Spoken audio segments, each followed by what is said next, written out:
At the start of the story, our main character narrates, "I've worked incredibly hard all my life. In my sect, I was nothing but a lowly disciple. I tried everything to change my fate, every possible way I could find, but after 3 years of hard work, nothing changed. I'm still bullied. I'm still worthless. I can't do anything to fight back. Even when my system finally appeared before me, it told me that misfortune itself is embedded in my destiny, and because of this cursed fate, I have only 1 month left to live. Now that I know luck will never save me, I won't rely on fate anymore. I admit, I wasn't born lucky, but others were. So if God didn't give me opportunities, then I'll just steal them from others. People say stealing is wrong, but if stealing can make you the greatest being in the world, then maybe it's not so bad. This is my story, the story of Ichiyun. You can call me a thief, or a survivor, or even the greatest immortal in history, the man who rose from nothing to become a supreme hero. Want to know how I escaped death and reached the top? Then listen closely, this is my journey. The story begins with Ichiyun, our protagonist, explaining, "It's been 3 whole years since I arrived in this world. When I first opened my eyes here, a group of kids surrounded me, and bullied me for being weak. It didn't take long for me to understand why. I was born with a 3rd grade, low-quality body, completely useless for cultivation. In this world of immortals, that meant it was impossible for me to progress. But I believed that one day, I'd awaken a system. So I kept working hard, day after day, waiting for that moment to come. After 3 years of endless labor, he is still just a janitor sweeping the sect floors. Suddenly, a blue light flashes before him. Wait, is that my system? Finally, I've waited so long for this moment. From today onward, I'll finally be able to enjoy life, power, money, women, everything a system promises. But instead, the system speaks. Name, Ichiyun. Fate, curse by Hell King. Prognosis, within 1 month, your life will end. However, there is one way to survive, reach nascent soul realm within that time. If you fail, your sect will expel you, and thieves on the road will attempt to rob you. But when they realize you're poorer than them, they'll simply kill you out of pity. Your death will be pathetic and meaningless." Hearing this, Ichiyun collapses unconscious. When he wakes up, he mutters to himself, "So I've only got a month left.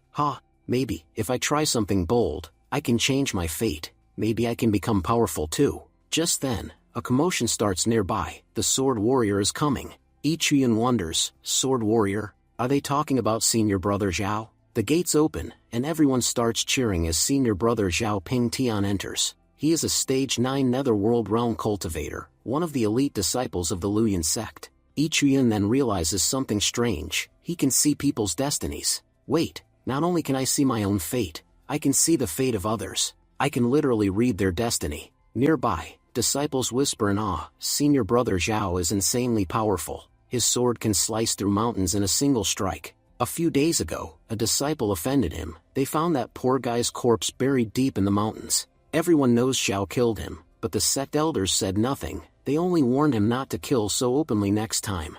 Ichiyun stares at Zhao Pingtian and says to himself, "This guy looks amazing. Let's see what fate has in store for him."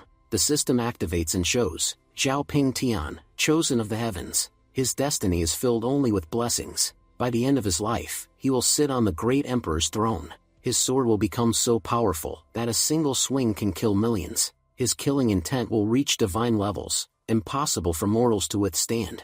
In the end, he will achieve the position of a god. A turning point in his fate will come soon. During a mission through Baichen Peak, he will obtain a grade 5 spiritual herb. Consuming it will help him break through to the next realm. Ichiyun clenches his fists. So he's the one blessed by fate. What about me? Am I just background filler in his story? Wait, that grade 5 herb, it's extremely rare. If I get to it before he does, maybe I can change my destiny. I finally understand how to use my system. My fate may be rotten, but I have one powerful option left. I can steal from the fates of others. Sorry, brother Zhao, but that herb is mine now. Ichiyun races toward Baichen Peak, determined to find the herb before Zhao Pingtian does. Once I eat it, my destiny will finally change. No more bowing to anyone. No more being bullied. My rise starts today. Then Ichiyun quickly consumed the herb right where he stood. He muttered, "Ugh, this tastes awful, but I can't worry about that right now. I need to absorb its power immediately."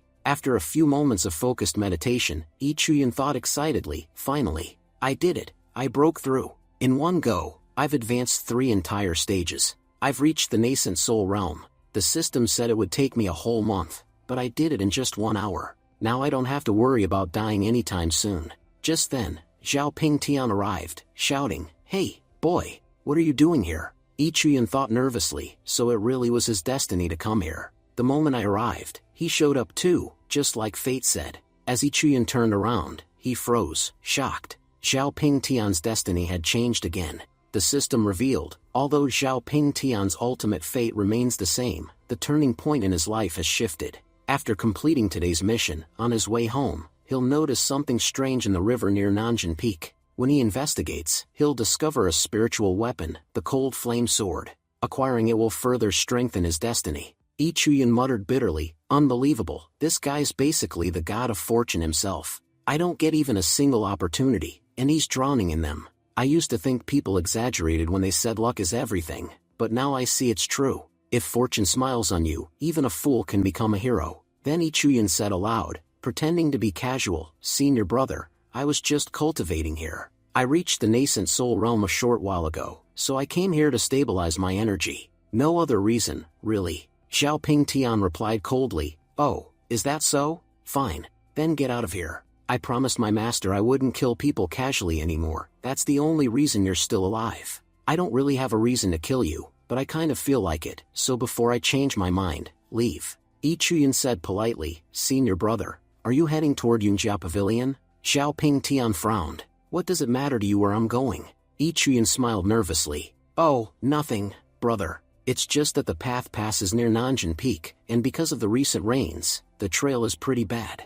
I was just saying your clothes might get ruined if you go that way." Zhao Ping Tian scoffed. "You didn't need to tell me that. I'm flying there anyway." He mounted his sword and soared off. Yi Chuyan smirked to himself. He's such an idiot. If he had gone on foot, he would have noticed the sword in the river, and then I could never have taken it. But thanks to that little bit of misdirection, he flew right past it. He grinned wickedly. "Zhao Ping Tian, from now on, your destiny belongs to me. You're officially my primary target." Scene shifts to Nanjing Peak, near the waterfall. Yi Chuyan thought, the water here is strange. Sometimes it feels boiling hot, other times it's freezing cold. That means the Cold Flame Sword must be nearby. Moments later, he spotted something glowing under the water. It was the sword. He struggled to pull it out, straining with all his strength, but after several attempts, he finally succeeded. The narrator explains, in the Qingnan continent, there are various kinds of weapons, for primary types, moral weapons, spiritual weapons, treasure weapons, and magical weapons. Each type is divided into 3 grades, low, middle, and high. The Luoyan sect possesses only one high-grade magical weapon, which they never use except in dire emergencies. Most of the elders own low-grade magical weapons for their regular fights. The weapon Yi Chuyan just found, the Cold Flame Sword, is a low-grade magical weapon. Yi Chuyan held the sword proudly, saying, "It may be a low-grade weapon, but its power is incredible. I can already feel my strength rising, my entire body feels stronger. Now that I've reached the nascent realm and obtained such a powerful sword, I must have completely changed my destiny. In the future, I'll become a truly great cultivator." Eagerly, he asked his system, "System, show me what my future looks like now." The system responded. Yi Chuyan struggled throughout his life, and through his efforts, his life did improve. However, during a battle on a cliff, his enemy knocked him off. His body was shattered into pieces, and he died a terrible death. A major turning point will soon arrive in your life. In 1 month, an enemy will kill you, and your death will be so miserable that not even your corpse will be found. Yi Chuyan was shocked. "What? What's going on? I already changed my fate. I got stronger. I even found this sword, so why does it still say I'll die within a month?" As he was still processing the news, he suddenly heard someone screaming nearby. He turned sharply. "That voice, that's Zhao Yu. That bastard is always causing trouble in our sect. He's bullied me so many times just because of his brother's name. Who's he picking on this time?" In a dark forest, a terrified young woman was running, screaming, "Please help me. Someone, save me. These monsters won't leave me alone." Zhao Yu laughed cruelly. "Go ahead, scream all you want. No one's coming to save you in this dark forest." Then, with an evil grin, he began tearing at the woman's clothes. "You said with a wicked grin, don't be scared. We'll take very good care of you. You'll even start to enjoy it soon enough, so stop pretending." Just then, Yi Chuyan appeared from the side, and kicked you hard in the chest. Yi Chuyan shouted, "Ganging up on a defenseless girl? Don't you feel any shame? How can you even call yourselves men? Honestly, I've never seen trash as disgusting as you. Angered, you yelled, "You bastard, Lee Chuyun. It looks like you're tired of living.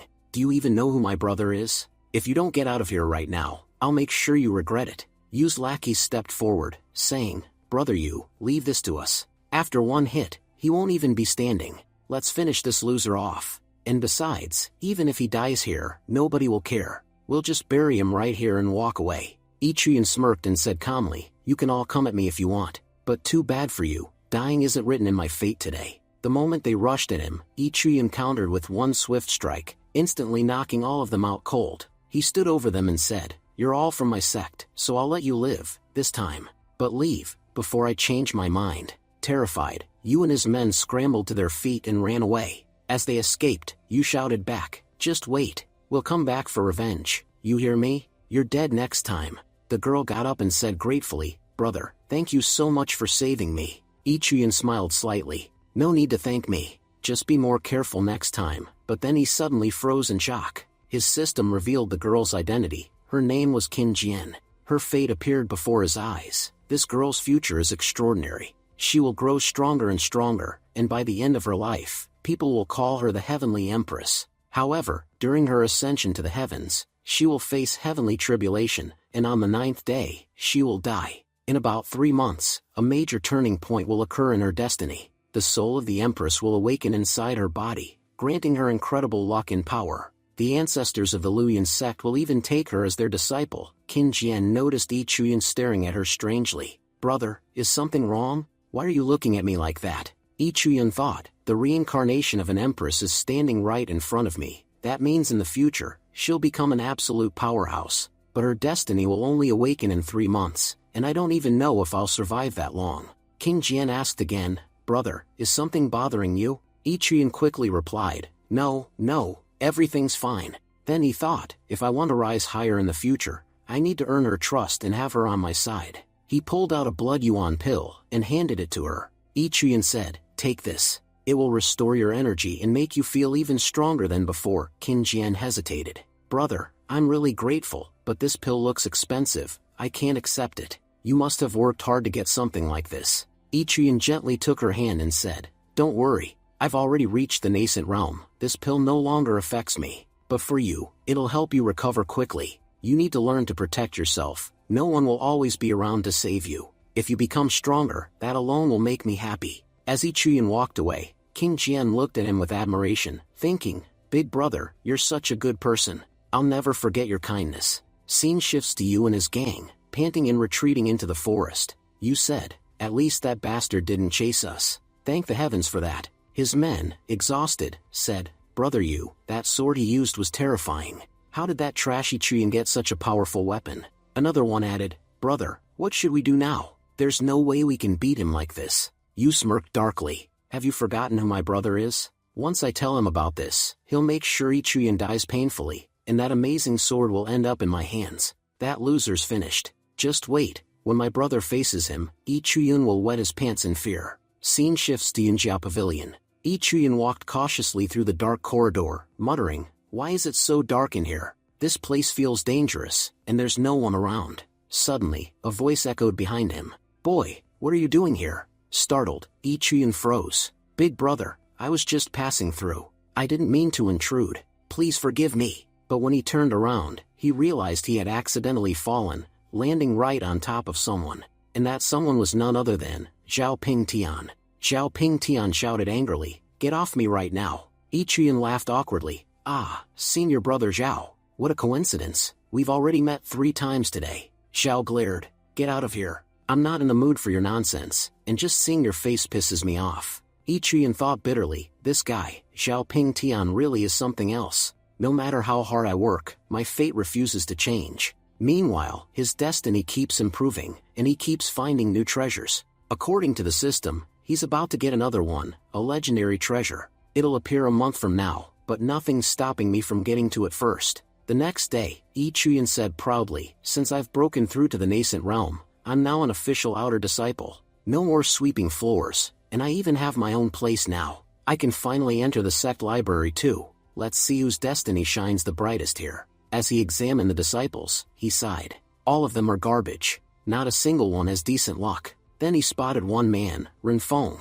The system revealed, Renfeng's life is about to take a major turn. He recently broke through to the nascent realm, and soon he'll find a high-grade technique book, Soul-Severing Sword, hidden in a pile of trash near the sect. This book will completely change his life. Yi Chuyan smirked. Looks like I've just found my next opportunity. Yi Chuyan said, after searching the entire day, I finally found something, the Nascent Soul Sword Manual. It's an incredible book for sword cultivators, especially for those at the nascent realm. Well, at least all that searching paid off in the end. Later, Yi Chuyan arrived at Five Sun Mountain. Opening his eyes after training, he smiled and said, unbelievable, in just 2 hours, I've already reached the second stage of the nascent realm. This technique is incredible. Not only has it strengthened my swordsmanship, but even my body feels much more powerful now. The more force I use when swinging my sword, the stronger my attacks become. He paused for a moment, then said, let's see what's changed in my destiny now. After checking, his expression darkened. My ending, it's still exactly the same. But the turning point has changed. Instead of dying in 1 month, I'm now destined to die in 28 days. And the cause of death is still the same. Why isn't my fate changing no matter what I do? I still don't even know who my enemy is. Yi Chuyan clenched his fists. I can't stay still anymore. I'll spend this month collecting as many opportunities as I can. Every single one I find will increase my chances of survival. It's time to head to Lizu Cave. That's where I'll find Zhao Ping Tian's next destiny event. And his destiny is always the best one to steal. But just as he said that, his foot slipped, and he fell straight off a cliff. As he tumbled down, he muttered bitterly, ugh, having bad luck really sucks. If I were just a normal person, life would honestly be much easier. Still, I guess it's a blessing that I broke through earlier. If my body wasn't this strong, I'd already be dead. Landing at the base, Yi Chuyan sniffed the air and frowned. There's a strong smell of blood coming from that cave. I should check what's going on inside.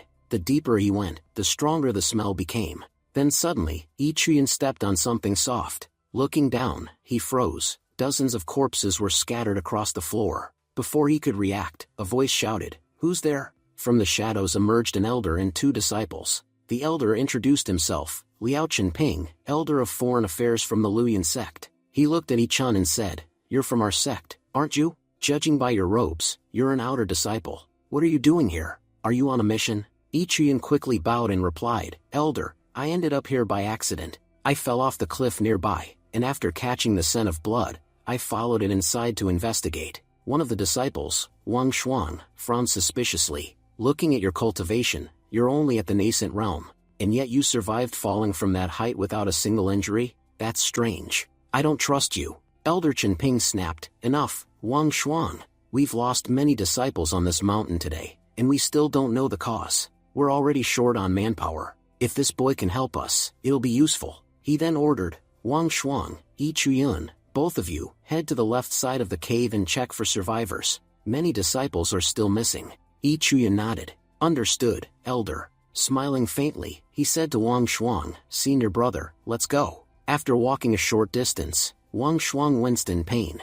"Little brother, I think I twisted my ankle. Go ahead without me. I'll catch up once I recover." Yi Chuyan thought to himself, what an idiot. He doesn't even realize he's missing out on a great opportunity up ahead. As Yi Chuyan continued deeper into the cave, he muttered, "He just handed me his fortune because he was too lazy to keep going. If he had continued, he would have met someone important, someone who could have helped him greatly in the future. But since he gave up, that opportunity now belongs to me." After some time, Yi Chuyan spotted a faint glow among the rocks, and a man lying motionless beside it. Yi Chuyan said, "So this must be the guy the system mentioned. He's still breathing, though. If the system said he'll be important to my future, then this man's identity must be extraordinary." Then the system displayed information: name, Duan Heng. Fate, exceptional. In the end, he will travel to Sunset Valley, where he will be slain by a god. But before that, he will become an immortal king, and die alongside a legendary woman of great fame. Currently, he's at a turning point. Inside this cave, he is destined to find a powerful item, the mystic Yuan embryo. Yi Chuyan's eyes widened. So he's supposed to find an artifact here, that mystic Yuan embryo. He slapped Duan Heng lightly on the cheek. "Hey, senior brother, wake up." But the man didn't move. Yi Chuyan sighed. "Looks like he's really unconscious. Well, since he's not using this opportunity, I'll take it for myself." He began searching the area, and after a few minutes, he found it. There it is, the Yuan embryo. And wait, there's a book beside it too. He examined them closely. Incredible. This embryo contains the energy of both heaven and earth. I'll store these for now, they'll come in handy later. A little later, Yi Chuyan called out to the others, and everyone regrouped. Elder Chen Ping said, "Good work, everyone. This boy's life isn't in danger, but the injury to his head is severe. We must take him back to the sect immediately for treatment. Fan Kun and Wang Shuang, you'll both stay here and guard the cave. Make sure no one else enters. As for you, Yi Chuyun, you did an excellent job today."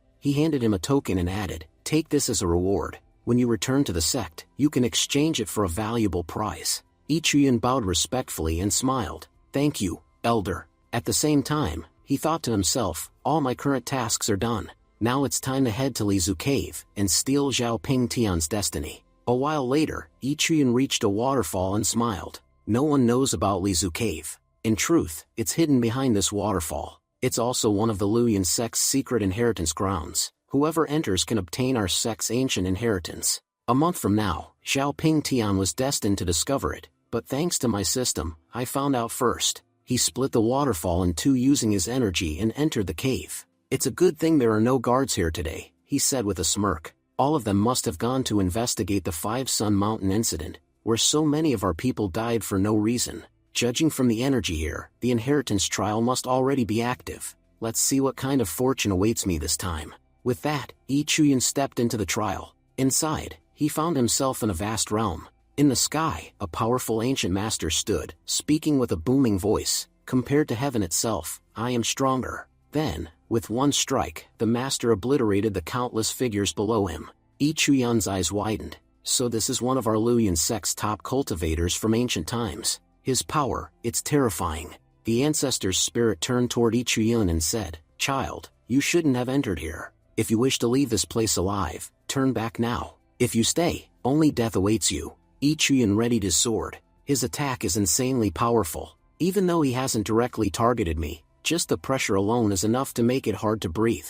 The ancestor frowned. "You're stubborn, boy, and I don't like stubborn people." He unleashed a violent barrage of attacks. Yi Chuyan blocked them all with difficulty, each strike heavier than the last. Still, he growled through the pain. "Running away isn't an option for me. Even if I'm destined to die in a month, I'll fight to survive. If I ever want to become the strongest among all, I must endure this, no matter what." A massive explosion filled the cave. The master frowned, sensing the aftermath. "Did I use too much power? It seems I may have gone too far and killed the boy. But that's not my fault. This was meant to be a test of strength. If he couldn't withstand even a fraction of my power, how could he possibly handle my full inheritance? My last attack was too strong. Next time, I'll hold back." But then, to his surprise, he saw Yi Chuyan still standing, barely, but alive. The master laughed in admiration. "You truly are remarkable, child. Only those with unshakable will can advance in the way of the sword. A person without determination will never achieve true cultivation.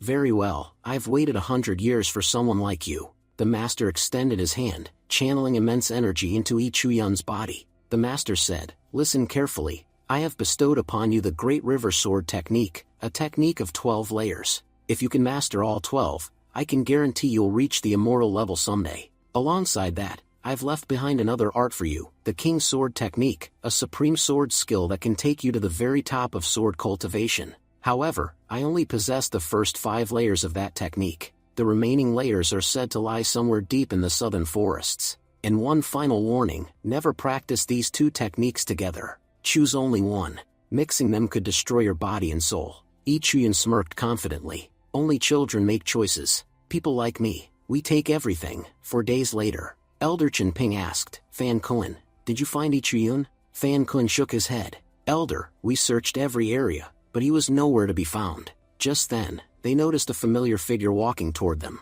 Fan Kun gasped. "Wait, is that Yi Chuyan? He looks completely different, more handsome, and his aura feels much stronger." Elder Chen Ping stepped forward. "Yi Chuyan, where have you been these past few days?" Yi Chuyan replied calmly, "Elder, I went down the mountain for special training. I followed my schedule exactly and have now returned on time. May I ask, is there something you needed from me?" Chen Ping nodded. "Yes, follow me. Our sect leader wants to meet you." They entered the main hall of the Yunjia Pavilion. Inside, Yi Chuyan spotted a familiar face. "Senior brother Duanheng, you're here too." Duanheng smiled. "Yes, Junior brother Ichuyun. We meet again. I never got the chance to thank you personally for saving my life that day. Ichuyun replied modestly, there's no need to thank me, senior brother. I only did what was right. At that moment, the sect leader, Gu Xianda, turned toward him. So, you're Ichuyun. Ichuyun thought privately, this man's aura, it's incredible. Bowing respectfully, he said, greetings, sect leader. Gu Xianda smiled. You're an impressive young man, Ichuyun. Among all our outer disciples, you stand out the most. In 3 days, the Grand Inter-Sect competition will be held, and I want you to participate. I'm putting my faith in you, Ichuyun. Don't disappoint me. Ichuyun thought silently, what exactly is the sect leader planning? Elder Chenping said, in just a few days, the Inter-Sect competition will begin. Whoever performs best in that competition will receive truly remarkable rewards. Our sect leader himself has instructed that you must participate and win. Duanheng personally recommended you. Ichuyun, smiling gratefully, said, thank you very much, sect leader, and thank you too, senior brother Duanheng. I won't disappoint either of you. Gu Xianda said, you both may leave now. As Ichuyun turned to leave, Gu Xianda looked at Elder Chenping and asked, Elder Chenping, about the incident in Five Sun Mountain Cave, where so many of our disciples were killed, have we discovered who was behind it? Elder Chenping bowed slightly. Sect leader, we still don't have the full details, but during our investigation, we learned that members of the Red Ghost sect have been sighted frequently near our territory. It's very likely that they were the ones who ambushed and killed our disciples. Gu Xianda's expression hardened. If that's true, continue your investigation, and keep an eye on the Red Ghost sect. Those bastards have always been our enemies. They never stop scheming against us. Scene shifts to Ichuyun's residence. He sat cross-legged, deep in thought. No matter what happens, I must win this competition. If I take first place, I'll be promoted to an inner disciple, and that would be an enormous step forward for me. He smiled slightly. In just 4 days, I've made incredible progress. I've already mastered 3 layers of the Great River Sword technique, and 2 levels of the King's Sword technique. Just 4 days of focused practice have pushed my cultivation to the 8th level of the nascent realm.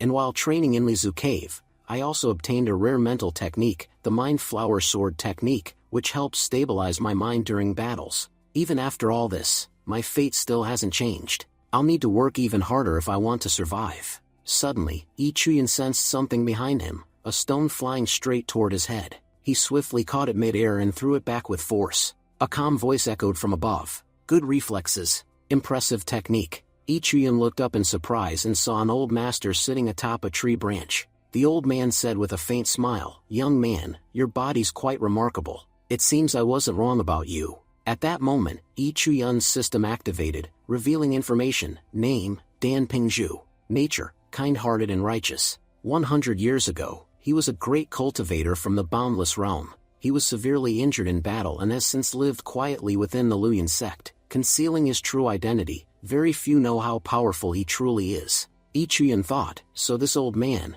he's actually one of the hidden seniors of the sect. Hardly anyone knows how strong he really is. Then, the system added, the host's fate is shifting. The dark star that once blocked your destiny has moved away. Your fortune has now ascended from evil star fate to purple fate, a far more auspicious destiny. Ichuyun frowned slightly. My fate has changed, but not enough. It still says I'll die within 30 days. Well, there's nothing I can do about that right now. For the moment, I should focus on understanding why this martial elder sought me out. He looked at the old man and said, Senior, do you have any advice for me? Pingzhu chuckled warmly. I knew you were a sharp one. You've inherited the sect's ancient legacy, haven't you? Then you must have great potential. He threw a small jade scroll toward Ichuyun. This is the Supreme Sword technique. Your Yuan energy is still unstable. If you cultivate using this book, it'll help you stabilize your core and make your training far more effective. Think of your body like a furnace. The more balanced your energy, the more power it can produce.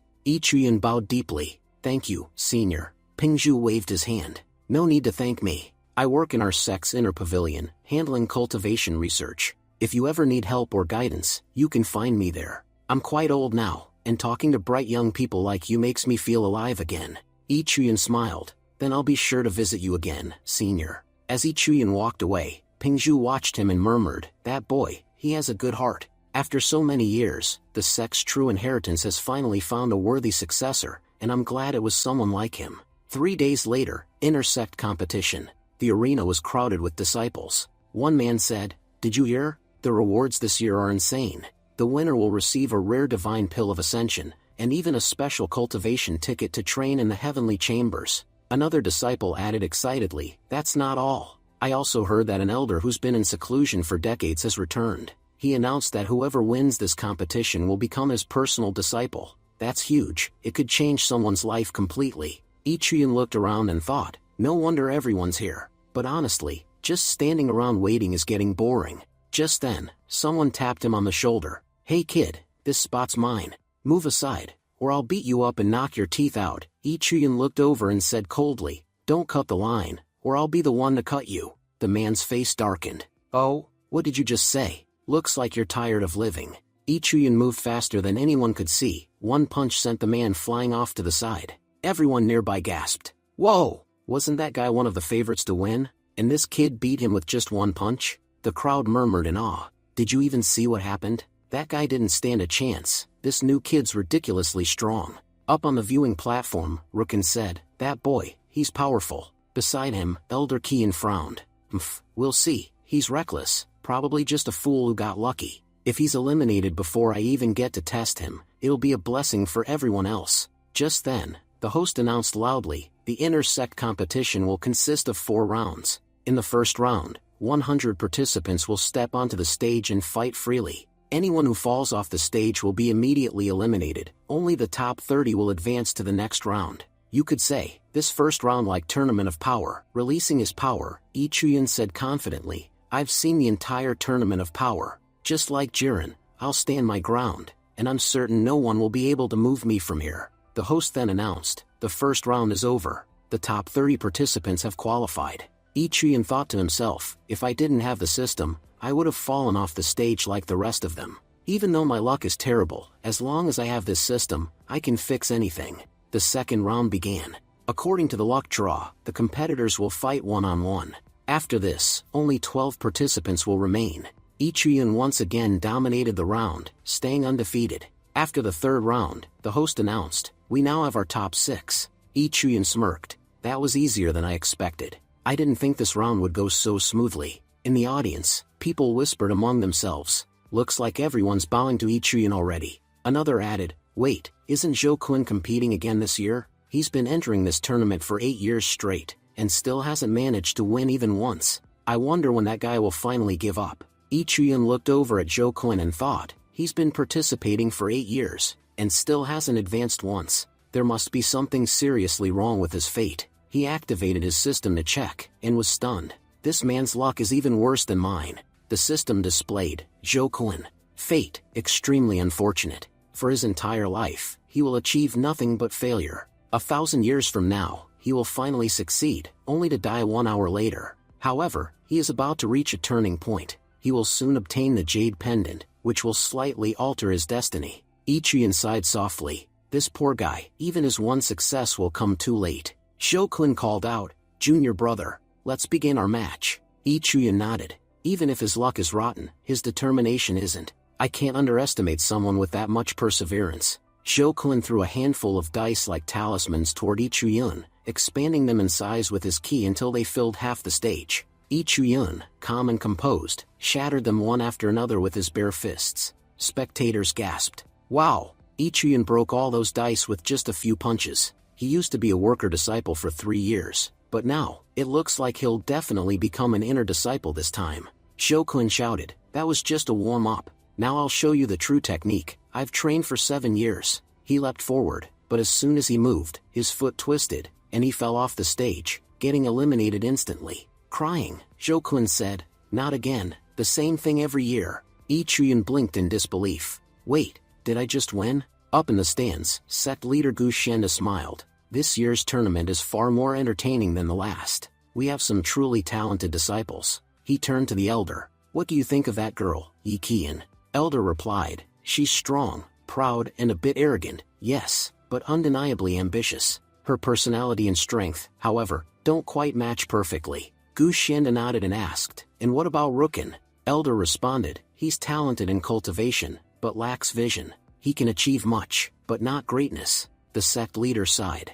"I thought either of these two would satisfy Elder Hongshu's expectations." but it seems neither of them are fit for her standards. Elder Hongshu, however, smiled slightly. That's not true. There is one disciple who has caught my attention. Gu Xianda looked surprised. Elder Hongshu, also known as the ancestor of the Luyan sect, had rarely ever taken interest in anyone before. Third round, Yi Chuyan versus Yi Qian. Yi Qian smirked as she stepped forward. So, you're Yi Chuyan. I've heard quite a lot about you. You've made it pretty far impressive. But your next match is against me, and this is where your so-called luck runs out. The audience whispered excitedly. Yi Qian is the strongest of the outer sect disciples. Everyone says she's the favorite to win this year. Looks like Yi Chuyan's finally going to lose. Yi Qian said coolly, I'll give you a chance to surrender. Admit defeat now, and you can still save your dignity. You've already won several rounds, so even if you give up here, you'll still make it to the 4th round. Yi Chuyan smirked. You say my luck's run out? To be honest, I've never had any luck. Everything I've achieved, I did it with my own strength. Yi Qian raised an eyebrow. Fine, but don't cry later when you realize how foolish that was. I gave you a chance. With that, the fight began. Yi Qian launched a series of lightning-fast strikes, but Yi Chuyan blocked each one using his sword technique of the river flow. Yi Qian's eyes widened. How is that possible? He's using a wooden sword. How can he block my attacks with that? Yi Chuyan thought. My ki is fluctuating wildly. I can barely control it. It must be because I'm using both techniques together. Yi Qian charged again. You blocked my first attack. Impressive. But let's see if you can handle this one. Yi Chuyan activated his 7-layer sword technique, his wooden sword glowing faintly. The audience whispered in disbelief. He's insane. He's fighting Yi Qian head-on with a wooden sword. There's no way he'll win. She's too strong. But even Yi Qian began to hesitate. Where is this boy getting such overwhelming energy from? Just then, Yi Chuyan's wooden sword snapped in half. Yi Qian seized the moment and slashed forward, stabbing Yi Chun through the shoulder. She smiled coldly. Reaching the top 12 was already your peak, Yi Chuyan. But wanting more than that, that's just greed. And that's why. I'll stop you here. Yi Chuyan, you were indeed a powerful competitor, but you're still far behind me. Sect leader Gu Xianda nodded thoughtfully. I knew this would happen. Yi Qian has always been the strongest among the outer sect disciples. The fact that Yi Chuyan even lasted that long against her is already impressive. Elder Hongshu, however, said coldly, Gu Xianda, it seems your judgment has become clouded. Your perception is affected by bias. Yi Chuyan's weapon was nothing more than an ordinary wooden sword, while Yi Qian was wielding a powerful magical blade. Even with that advantage, Yi Chuyan wasn't seriously injured. He's been using the 7-sword technique, and I know very well the true nature of that power. This boy is hiding his true strength. He doesn't want anyone here to know how strong he really is. He's pretending to be hurt, but he hasn't even used half of his true power yet. Just watch, you'll soon see how terrifying he really is. Yi Chuyan stood up slowly, brushing the dust from his shoulder. Yi Qian, you started celebrating a bit too early. At least wait until I'm actually down. Yi Qian looked shocked. You're not injured? Yi Chuyan thought silently. This all started because of that old man, Pingzhu. When our swords first clashed, I heard his voice echo in my head. He told me, if you wish to remain in the sect and grow stronger, you must do 2 things. First, win this competition. Second, never take any elder as your master. Yi Chuyan frowned inwardly. Why would he tell me not to accept a master? Does he want me to follow his cultivation path instead? Still, he's right. I carry a unique inheritance that only he and I know about. If I were to train under another elder, I'd be exposed immediately. So I'll have to follow his advice for now. He looked up at Yi Qian, eyes steady. I was planning to enter the inner sect by placing 6th, but now, I've changed my goal. I want the number 1 position, and if I'm going to be number 1, then, Yi Qian, you can't be. Yi Qian scowled. You don't even have a sword anymore. How will you fight me? Yi Chuyan smiled faintly. You're talented, that's true. But let's be honest, your family background gave you everything.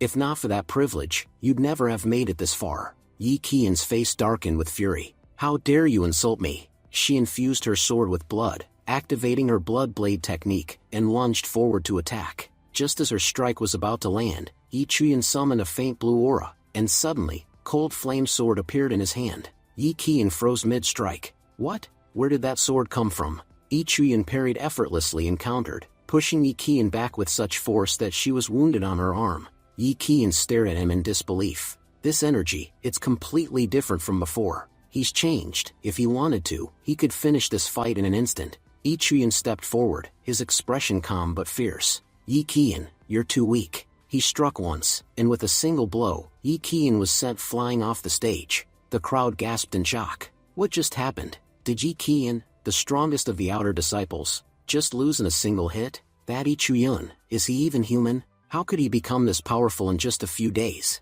After the round, the host began pairing opponents for the next match. One disciple, Ji Ping, looked at the list and sighed. My opponent is Yi Chuyun. In that case, I'll surrender before the fight even starts. The crowd murmured, What? You're giving up already? Ji Ping shrugged. People call me stupid, but I'm actually quite smart. If even Yi Qian couldn't beat him, then what chance do I have? Besides, my current rank is already good enough. Brother Yi Chuyun, good luck, I'm sure you'll take first place. After several more matches, the final results were announced. 4th place, Ji Ping. 3rd place, Lin Rukin. 2nd place, Yi Qian. 1st place, Yi Chuyun. The host then declared, Now, we begin our special challenge round. Inner disciples will now step forward to challenge these new ranking winners. If an inner disciple loses, they will be expelled from the inner sect, and their position will be taken by the victor. The first to step forward was Zhao Yulong, the elder brother of Zhao Yu. Yulong said with a smile, Junior brothers and sisters, it's been a long time since we've met.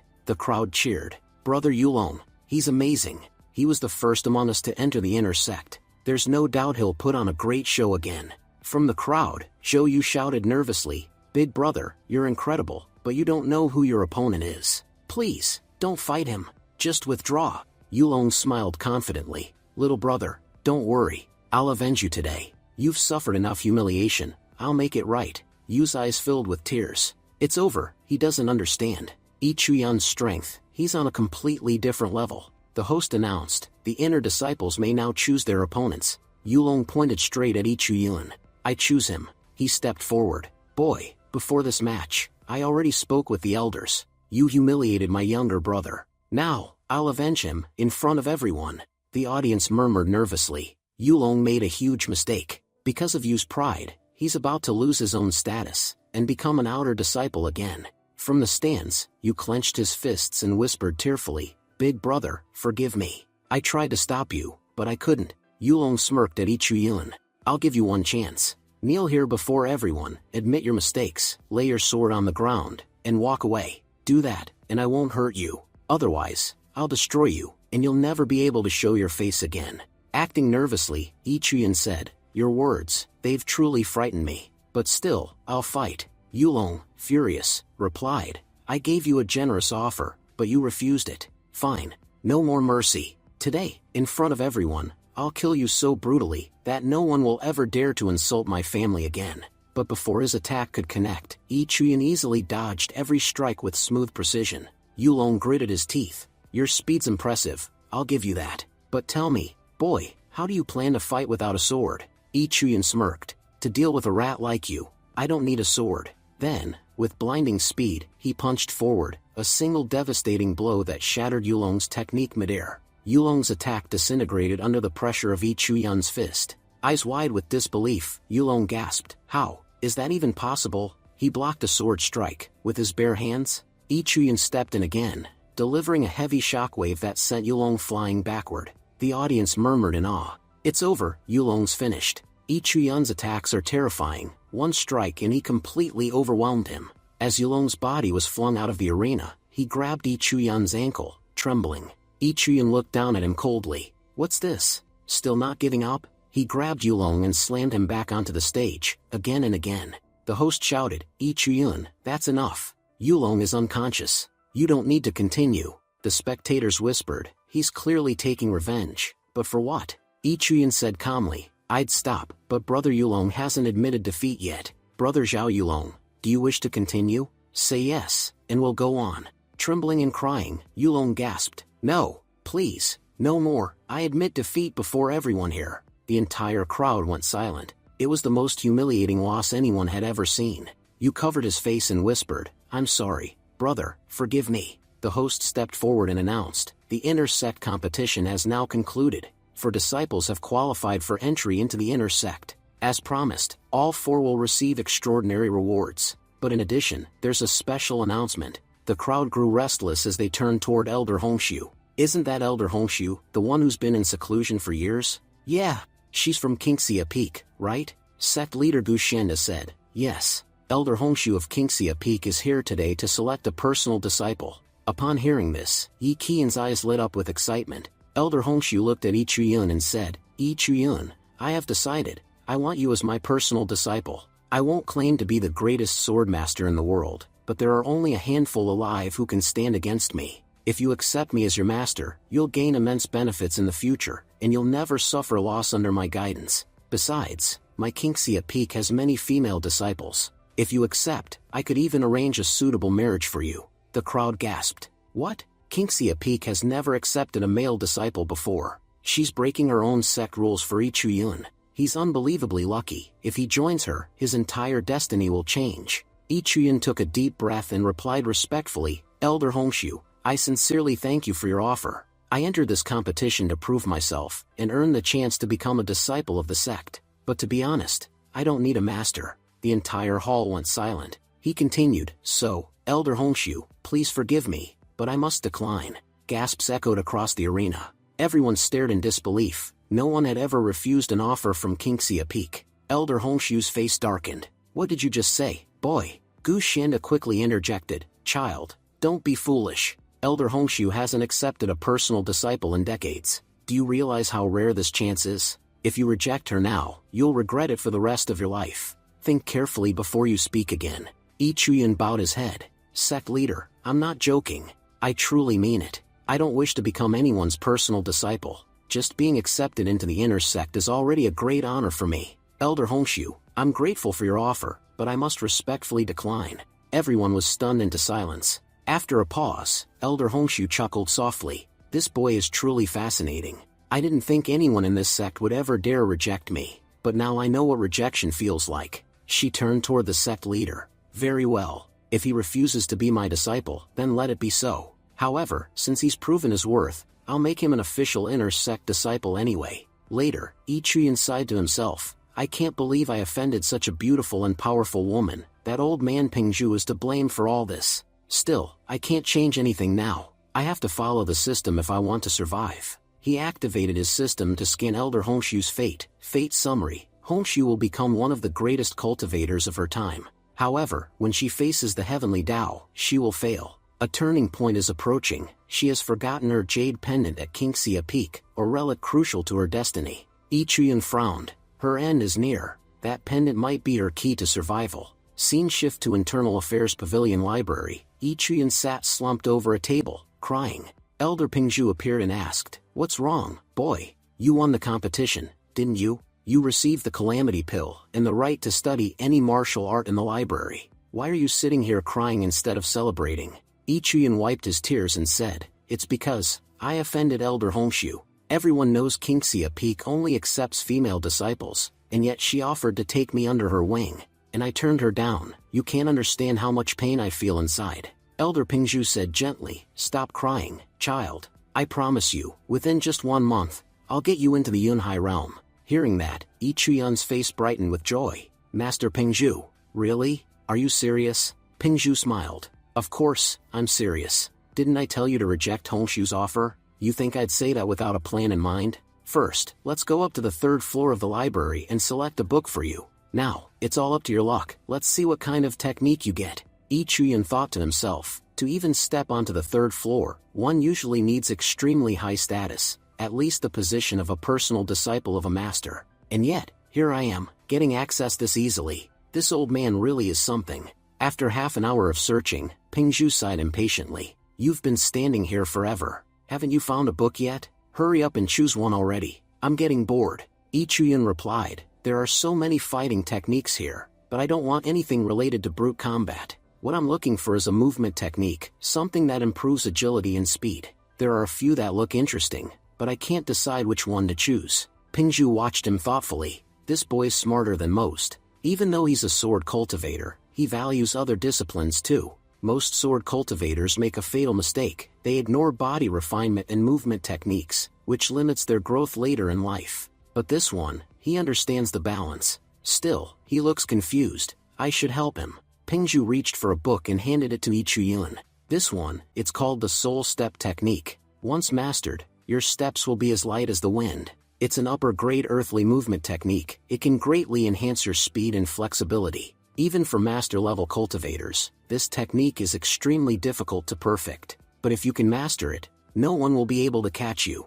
Ichuyun bowed deeply. Thank you so much, Master. No matter how difficult it is, I'll learn it, I promise. Then he asked curiously, by the way, old man Pingzhu, do you know Elder Hongshu personally? Pingzhu nodded. Yes, I know her. But why do you ask? Ichuyun sighed. I offended her earlier. So, I was hoping to apologize properly. Do you have any idea how I could get her to forgive me? Pingzhu's expression softened. Ah, Hongshu. Yes, I do feel bad for her sometimes. She used to be a truly kind and cheerful woman, always putting her disciples first, giving them every opportunity she could. Because of her, her disciples reached incredible heights. Everyone believed they'd go on to achieve greatness, but that very success became her curse. Her disciples' progress drew attention, and soon, the enemy sects began hunting them down, one by one. Eventually, all of her disciples were killed. Ichuyun's eyes widened in shock. All of them? Not even one survived? Pingzhu nodded solemnly. Yes, Elder Hongshu was deeply attached to her disciples. Losing them broke her completely. That's why she hasn't taken another disciple for years. Honestly, being her disciple is dangerous, not because of her, but because of the curse that seems to follow her. No ordinary person deserves to take on that risk. Then Pingzhu warned him, and don't speak too much about Hongshu here. If she hears you talking about her, she might attack you on the spot. Remember, she's one of the senior-most members of our sect. The other elders even call her Luyun ancestor. Ichuyun's eyes widened. She's the Luyun ancestor? He thought to himself. I remember reading in Jian's notes that she's destined to become Luyun ancestor's disciple. If I can somehow bring the two of them together earlier than fate intended, it might work in my favor. Maybe then, Elder Hongshu will forgive me. Scene shifts to White Leaf Peak. This was the mountain where all the female disciples lived.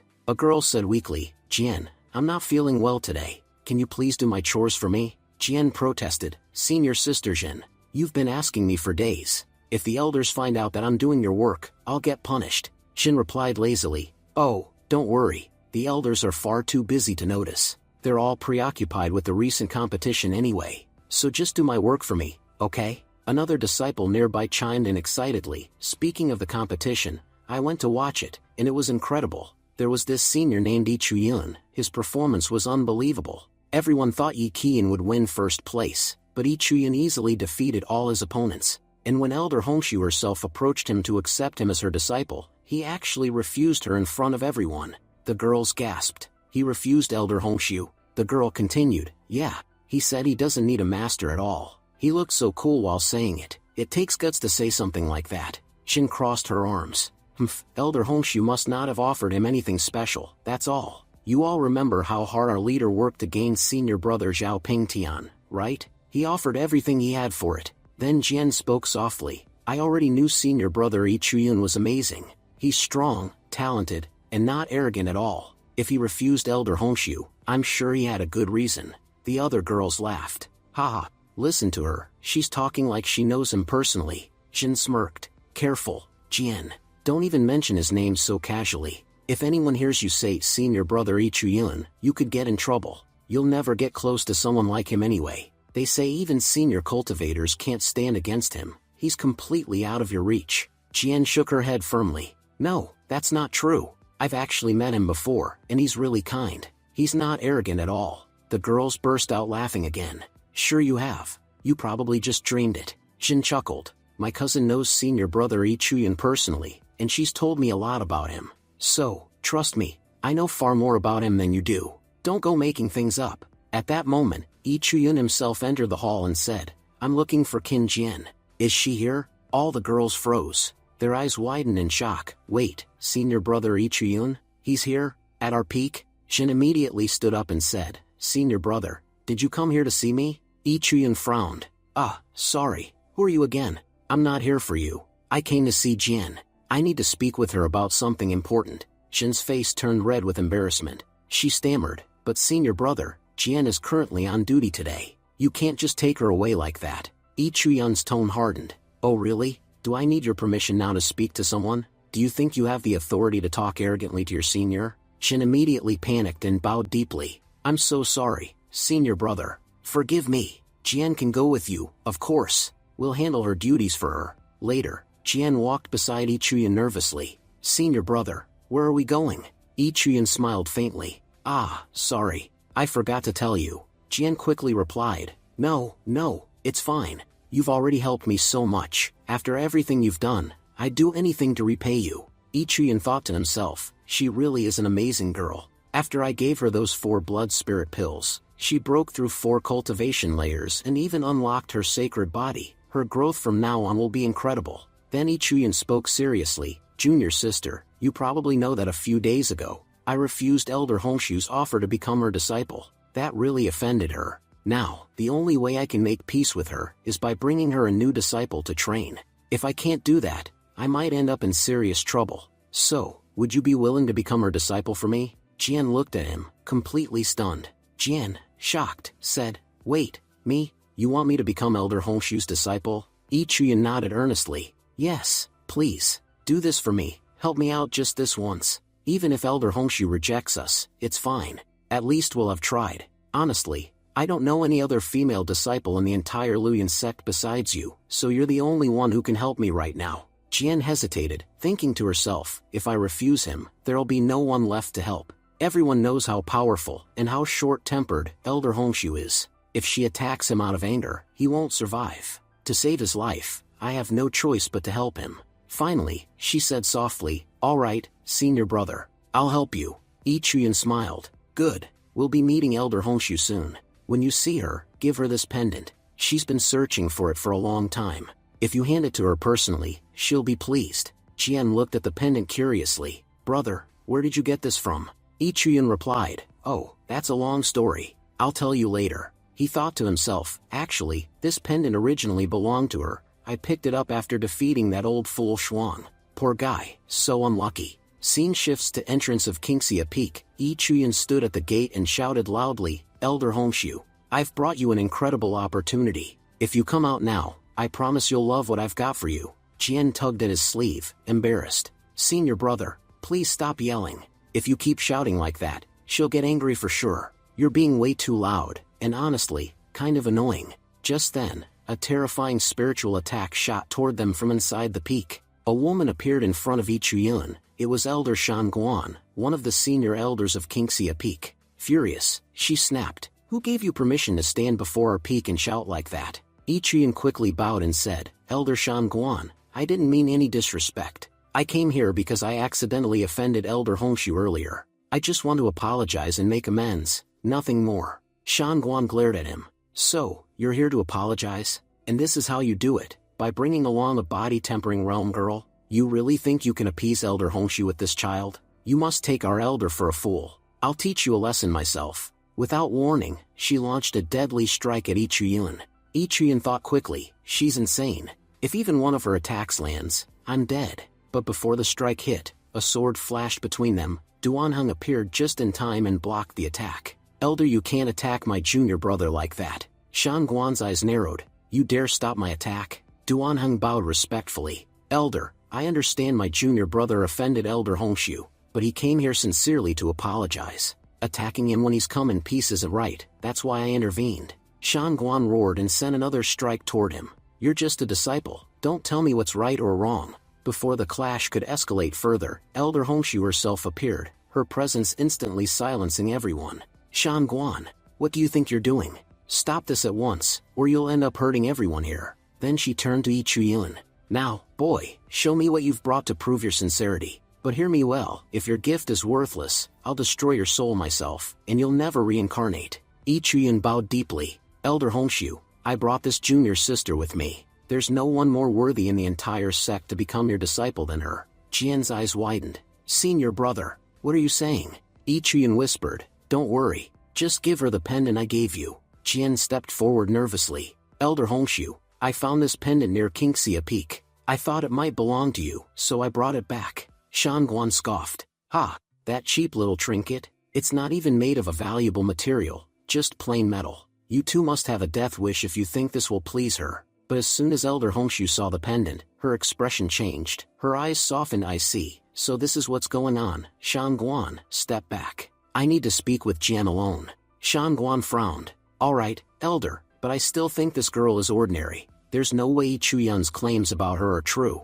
Hongshu turned coldly toward her. Enough. I said step back, I'll handle this myself. After Shangguan left, Hongshu smiled faintly. This child recently awakened, didn't she? Her talent is extraordinary. I can tell she'll become very powerful in a short time, perhaps even one of the greatest cultivators in the world. This girl isn't ordinary at all. Her veins carry the divine flame bloodline, one of the rarest and strongest in existence. Jian gasped. Elder Hongshu, are you talking about me? Hongshu nodded. It seems Chuyun you were right. You brought me an exceptional disciple indeed. But tell me, no one gives such a valuable gift for free. What is it that you want in return?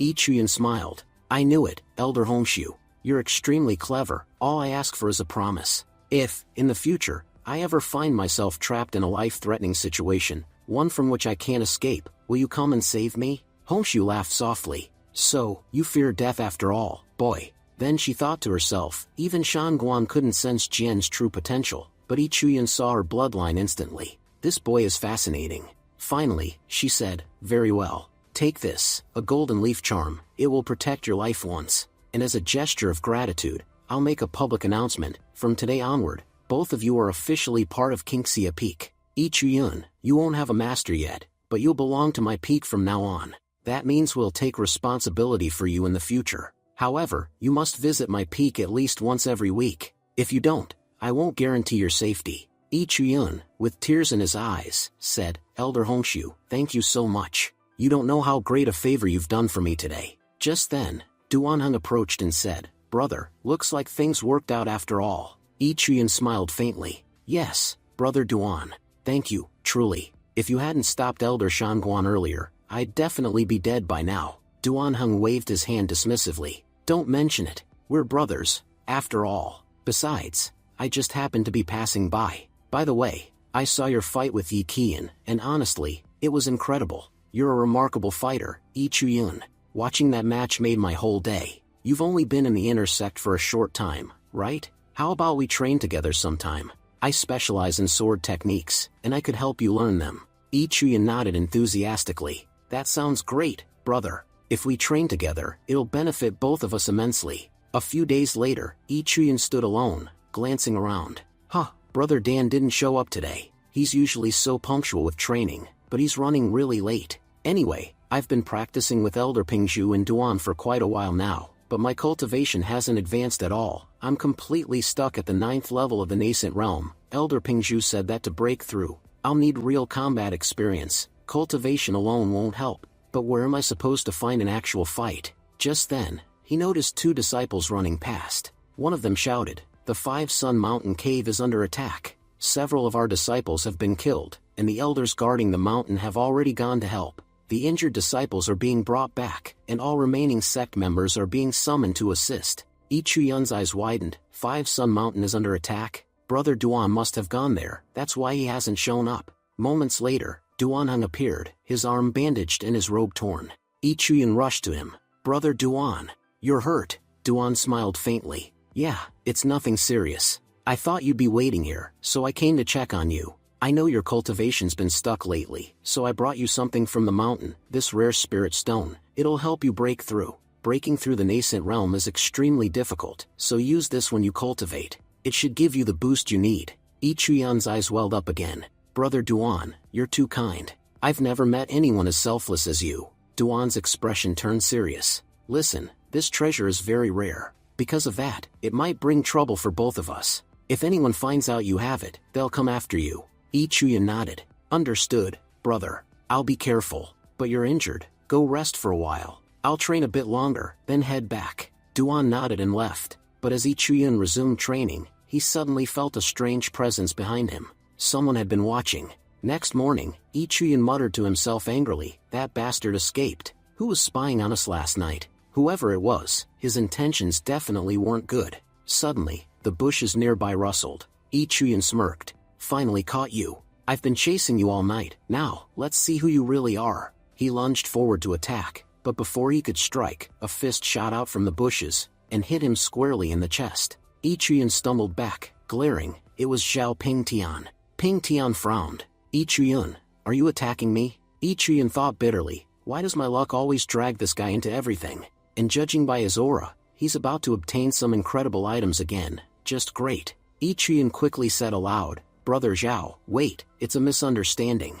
I thought you were a thief or something. Ping Tian crossed his arms. You know this is Yunjia Pavilion's back mountain, right? No one's allowed here. You'd better leave before you cause trouble. Before Ichiyun could reply, a calm but firm voice called out, Wait, is that Ichiyun? They both turned. It was Elder Gu Xuanda, the sect leader's assistant. Ichiyun immediately bowed. Greetings, second leader. Gu Xuanda smiled. I heard you've joined Kingxia Peak, correct? Ichiyun nodded. Yes, sir. My master said that simple cultivation isn't enough anymore. If I want to grow stronger, I need real-world combat experience. That's why I came here. Gu Xuanda turned to Ping Tian. Ping Tian, take Ichiyun with you, on the Chen family mission. He'll assist you, and it'll also help him complete the task given by his master. Ping Tian frowned. Sect leader, the Chen family mission only requires one person. I'm confident I can handle it alone.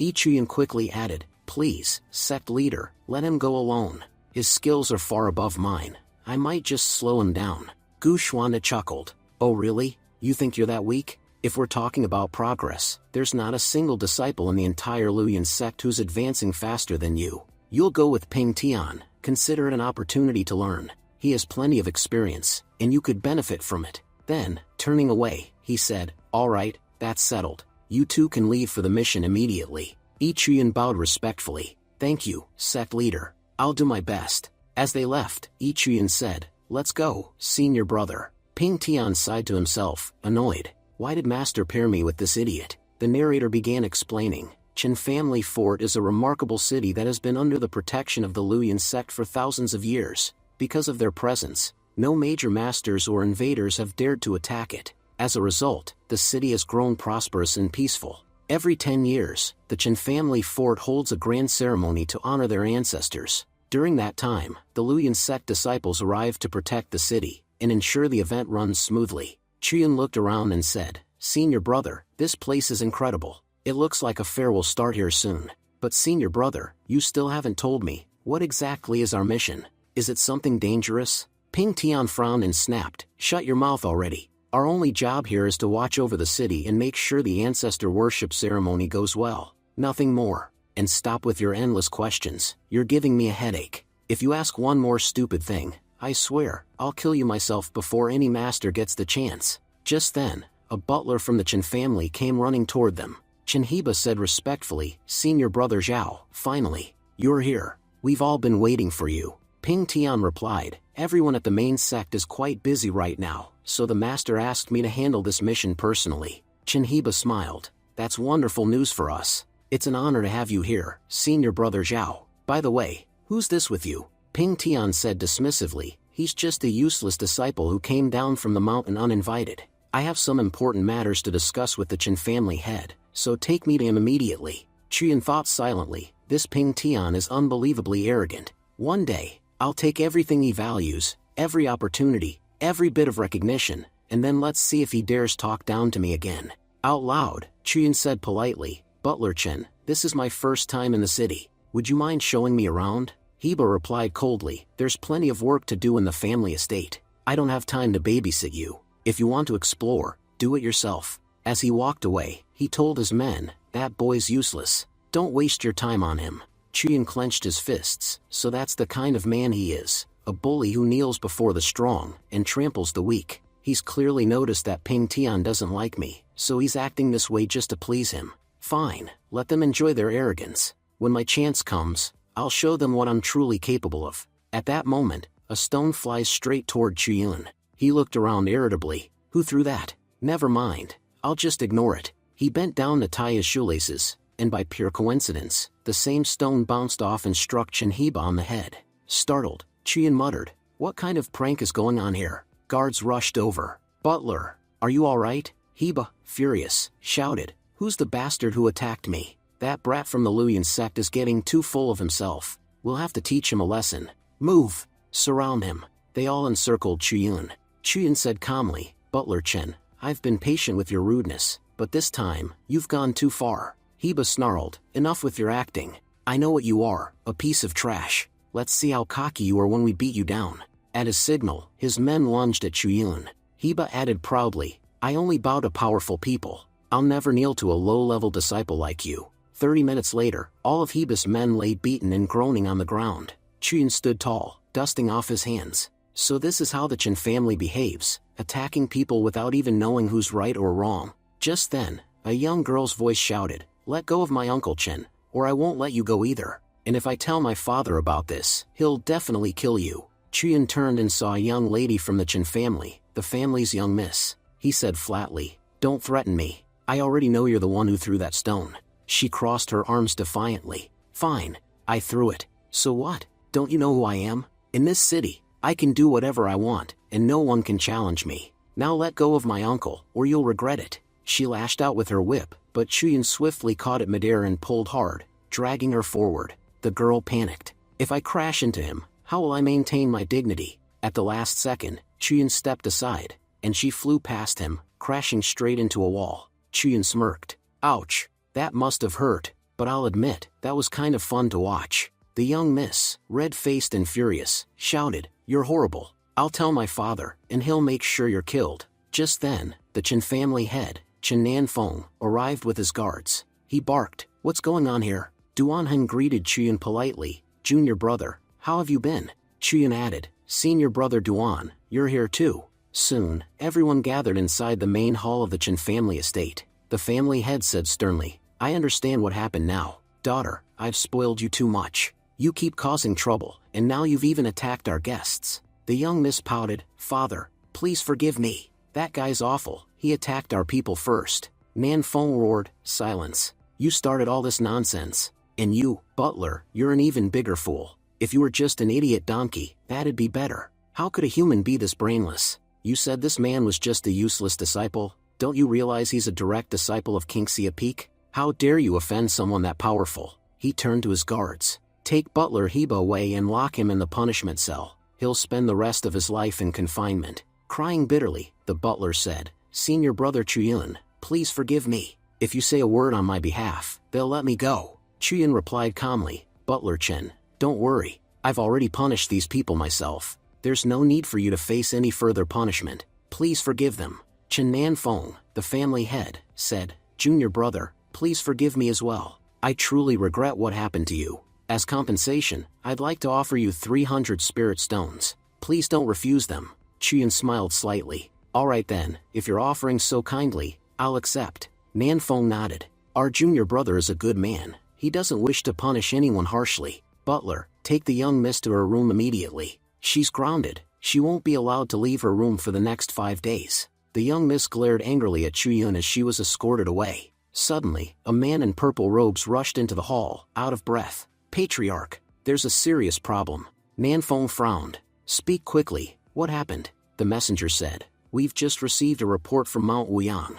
During our sect's ancestor worship ceremony, a group of strangers suddenly interfered, causing chaos and disrupting the rites. We believe their intentions are malicious. Should we send someone to investigate?" Nanfeng, shocked, exclaimed, "Someone is daring to disturb our ancestor ceremony?" Chuyin thought to himself, "Finally, the moment I've been waiting for. Now I can steal Ping Tian's destiny." According to his fate, he was supposed to encounter a mysterious man on Mount Wuyang, and obtain a rare cultivation manual that would help him achieve a breakthrough. But this time, that manual will be mine. Later, Chuyin and Ping Tian set out toward Mount Wuyang.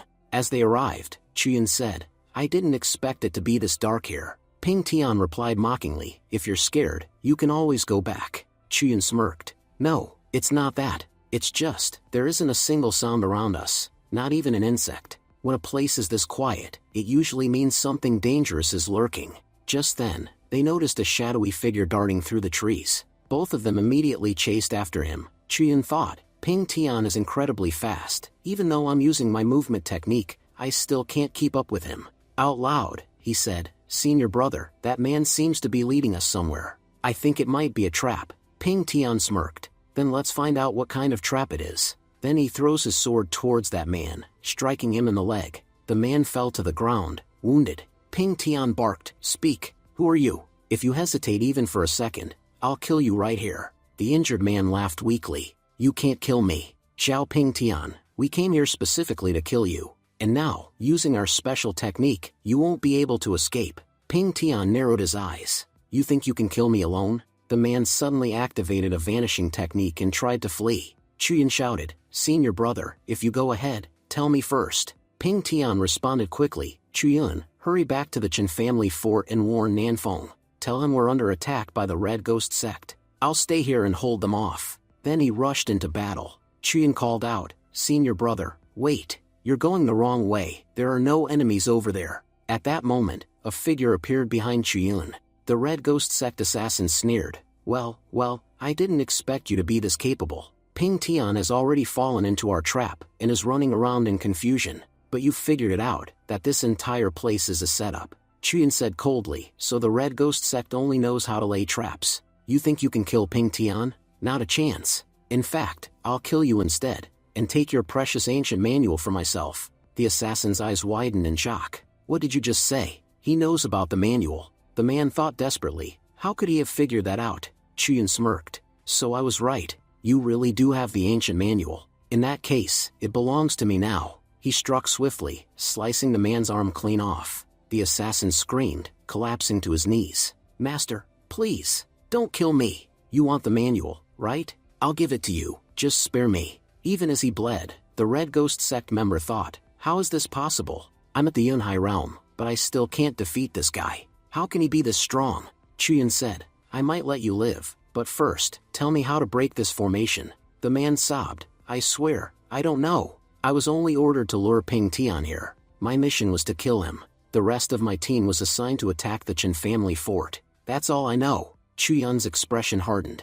"Then you're useless." He struck again, killing the man instantly. Breathing heavily, Chuyan muttered, "This is the first time I've ever killed someone. But if I hadn't done it, it would have caused huge problems later. If he had escaped and reported my strength, it would have been impossible to keep my power hidden." He picked up the glowing ancient manual from the ground. "So this is it. I can tell, this book's power is terrifying. With my current cultivation, I can't even open it yet." He tucked it away. "For now, I need to leave. Senior brother Ping Tian is still trapped somewhere, but he might return any moment. And since the assassin mentioned his comrades are going to attack the Chen family fort, I have to hurry back there immediately." The scene shifted to the outer area of the Chen family fort. The once lively outskirts were now littered with corpses. Every guard and fighter of the Chen family lay dead. Members of the Red Ghost sect stood among the bodies, laughing cruelly. "If you see anyone from the Chen family, kill them on sight. And if you spot any disciple from the Luyan sect, cut them down too.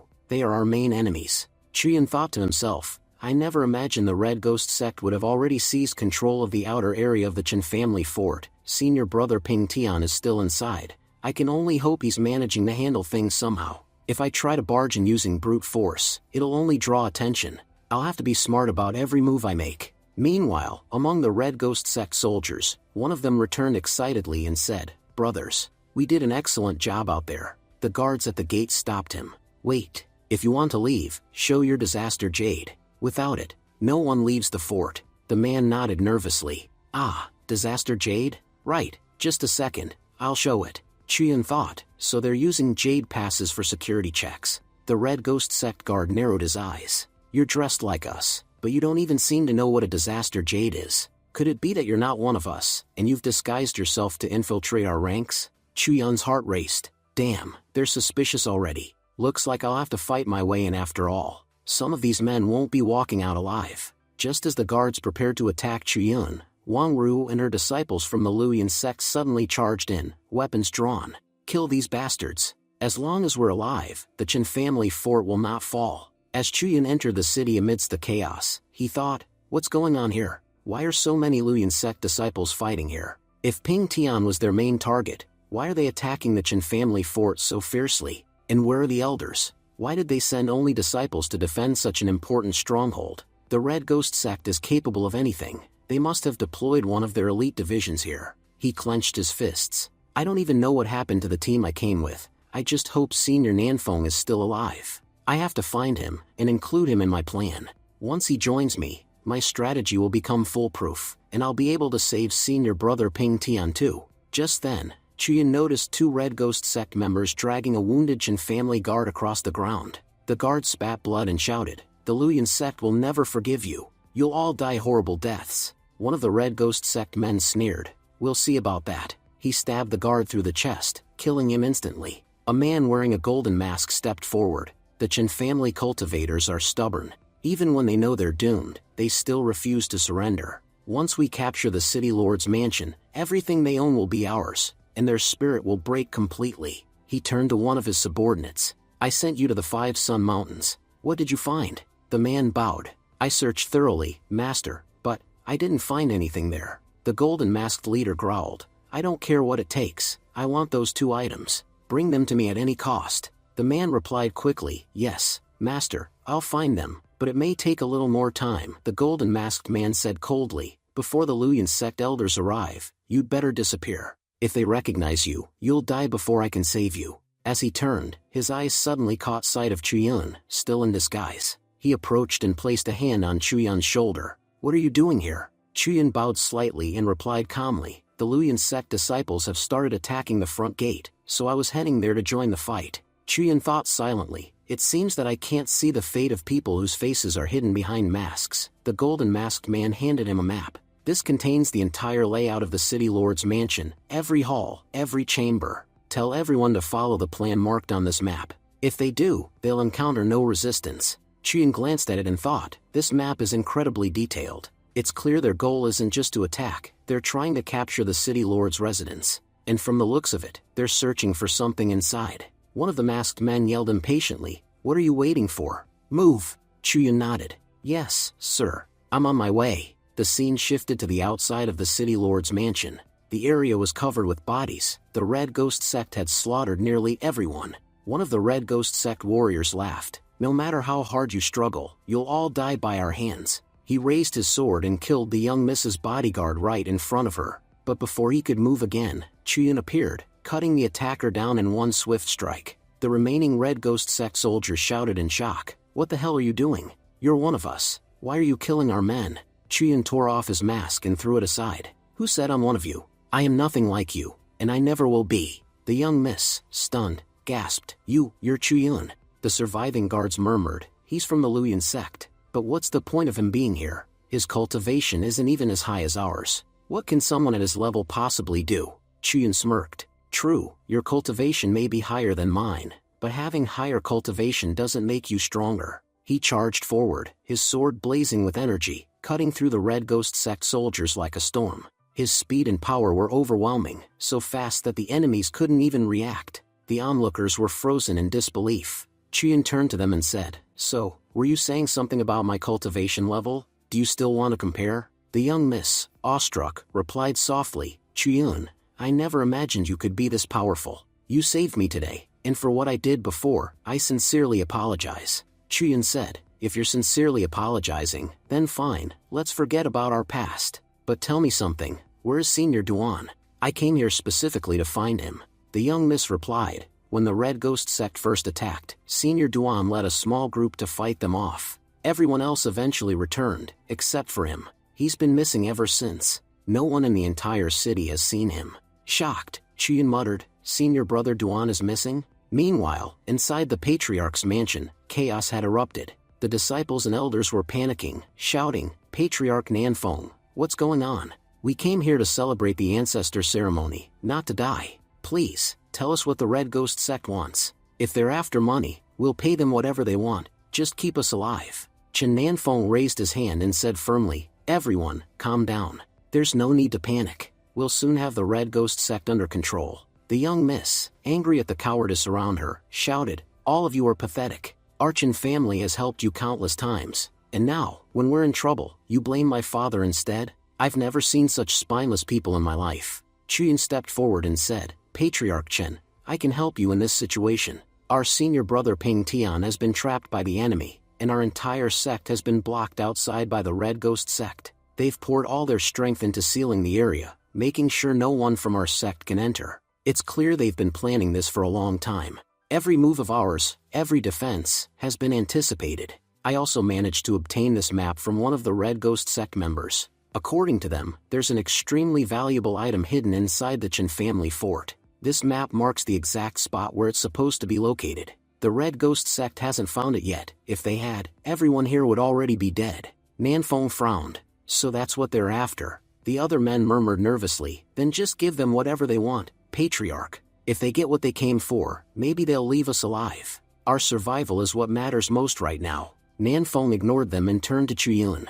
Junior brother, you said you have a plan to deal with this. Tell us. The scene shifted to Chuyun, fighting inside the ancestor hall of the Chen family fort. He slashed through a group of Red Ghost sect fighters, saying, I've already taken down every one of their men in this area, but it's clear the Red Ghost sect has infiltrated every corner of this place. Nearby, more of the sect's men were talking among themselves. The leader said that if we capture 10 ancestral halls, we'll each receive a breakthrough pill as a reward. That pill will help us reach a breakthrough instantly. Chuyun thought grimly, so the Red Ghost sect is suffering losses both inside and outside. They're dying by the dozens. That means they probably have one clear goal: grab whatever they came for and escape, minimizing their casualties. I must stop them from finding that item, no matter what it takes. He attacked again, cutting down 5 or 6 more enemies in a single strike. I just have to hold them off, until our Luyan sect elders break through their defenses and arrive. Once they do, these Red Ghost cowards won't stand a chance. But until then, I'll have to keep fighting. These enemies may be weak individually, but there are far too many of them. And I've been fighting non-stop. My body is already starting to give out. Meanwhile, on the roof of the hall, 2 masked figures were watching the battle from above. One of them said, This boy is impressive. He's guarding the entire ancestral hall by himself. The other, wearing a silver mask, replied, We've already searched this place before and found nothing. But look, these people are fighting to the death to defend it. There must be something here worth protecting. And besides, the Luyan sect elders have already broken our seal. They've escaped the 5 Sun Mountains, and will arrive in less than half an hour. Once they get here, we won't be able to do anything. We need to finish our task before then. Shura, go down there and deal with that boy. Make it quick. Shura leapt down from the roof, landing in front of Chuyun.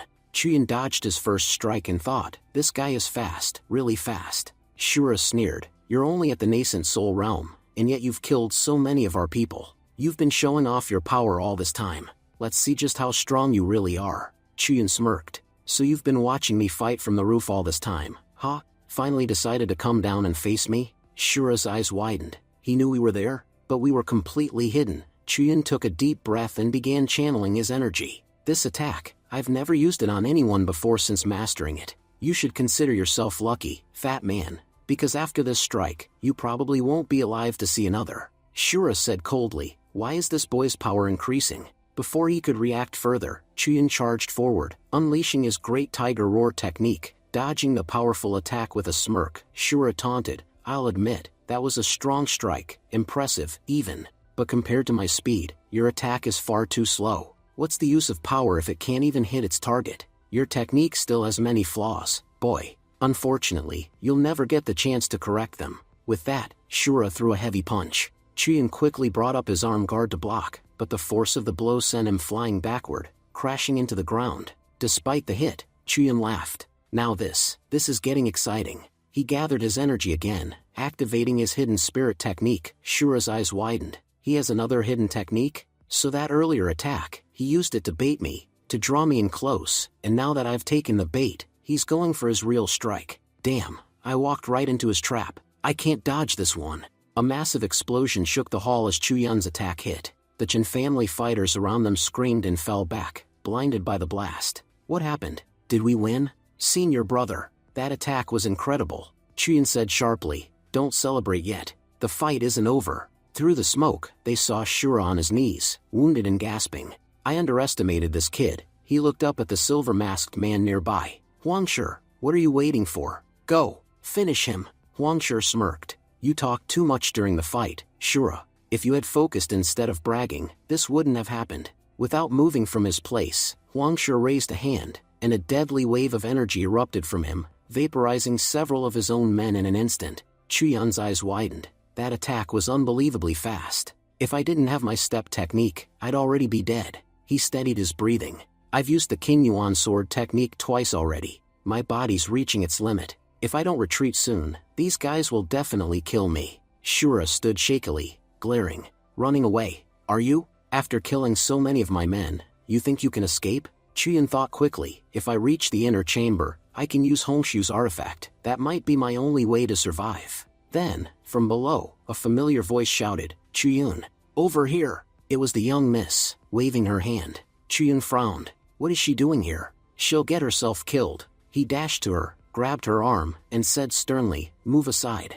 If you stay here, you'll die for no reason." But as he pulled her back, a glowing barrier suddenly surrounded the house. Shura and Huangshi try to enter, but the barrier rejects them completely. The young miss said quickly, "This is our Chen family's ancestral residence. Our ancestors placed a powerful barrier around it. It can hold off intruders for a short time. Right now, this house is our last hope. Most of my brothers and uncles are already dead." Chuyin said reassuringly, "Don't lose hope. I know where your father is." A few moments later, they entered Chen family residence. Chen Nanfeng said with relief, "Junior brother Chuyun, you finally returned." He turned to his daughter. "Jiao Yu, stand guard outside. Make sure no one enters." "Yes, father," she said, hurrying out. Chuyun said urgently, "Patriarch Chen, if there's something you need to say it clearly and quickly. We don't have much time, every moment counts." Nanfeng slowly got down on his knee. "Junior brother, please, save my daughter." Chuyun's eyes widened.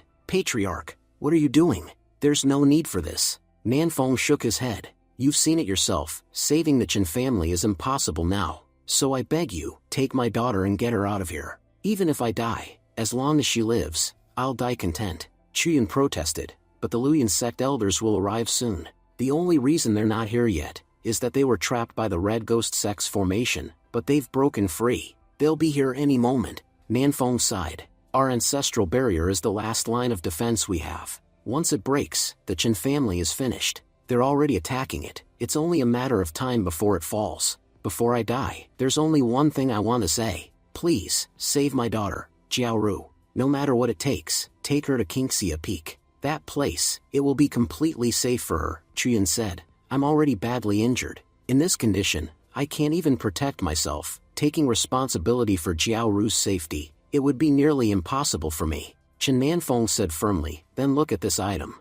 This is called the Dragon Jade, an ancient artifact passed down by our ancestors. It's the reason our family has grown stronger generation after generation, and, ironically, the reason we're being destroyed now. I can tell, junior brother, you're a good man. You've risked everything to save us, even though we can't repay you. I trust you completely. Take this artifact, and take Jiao Ru with you. There's a secret passage beneath this hall that leads out of the city. It's the only way you can both escape safely." Chuyun looked at the jade, realization dawning on him. "So this is what the Red Ghost sect has been searching for all along," Nanfeng said firmly. "Don't refuse, junior brother." Chuyun nodded. "Don't worry, Patriarch Chen. As long as I'm alive, I won't let anything happen to your daughter." Just then, a loud crash echoed through the hall, the gate was shattered, and a group of terrified townsmen stormed in.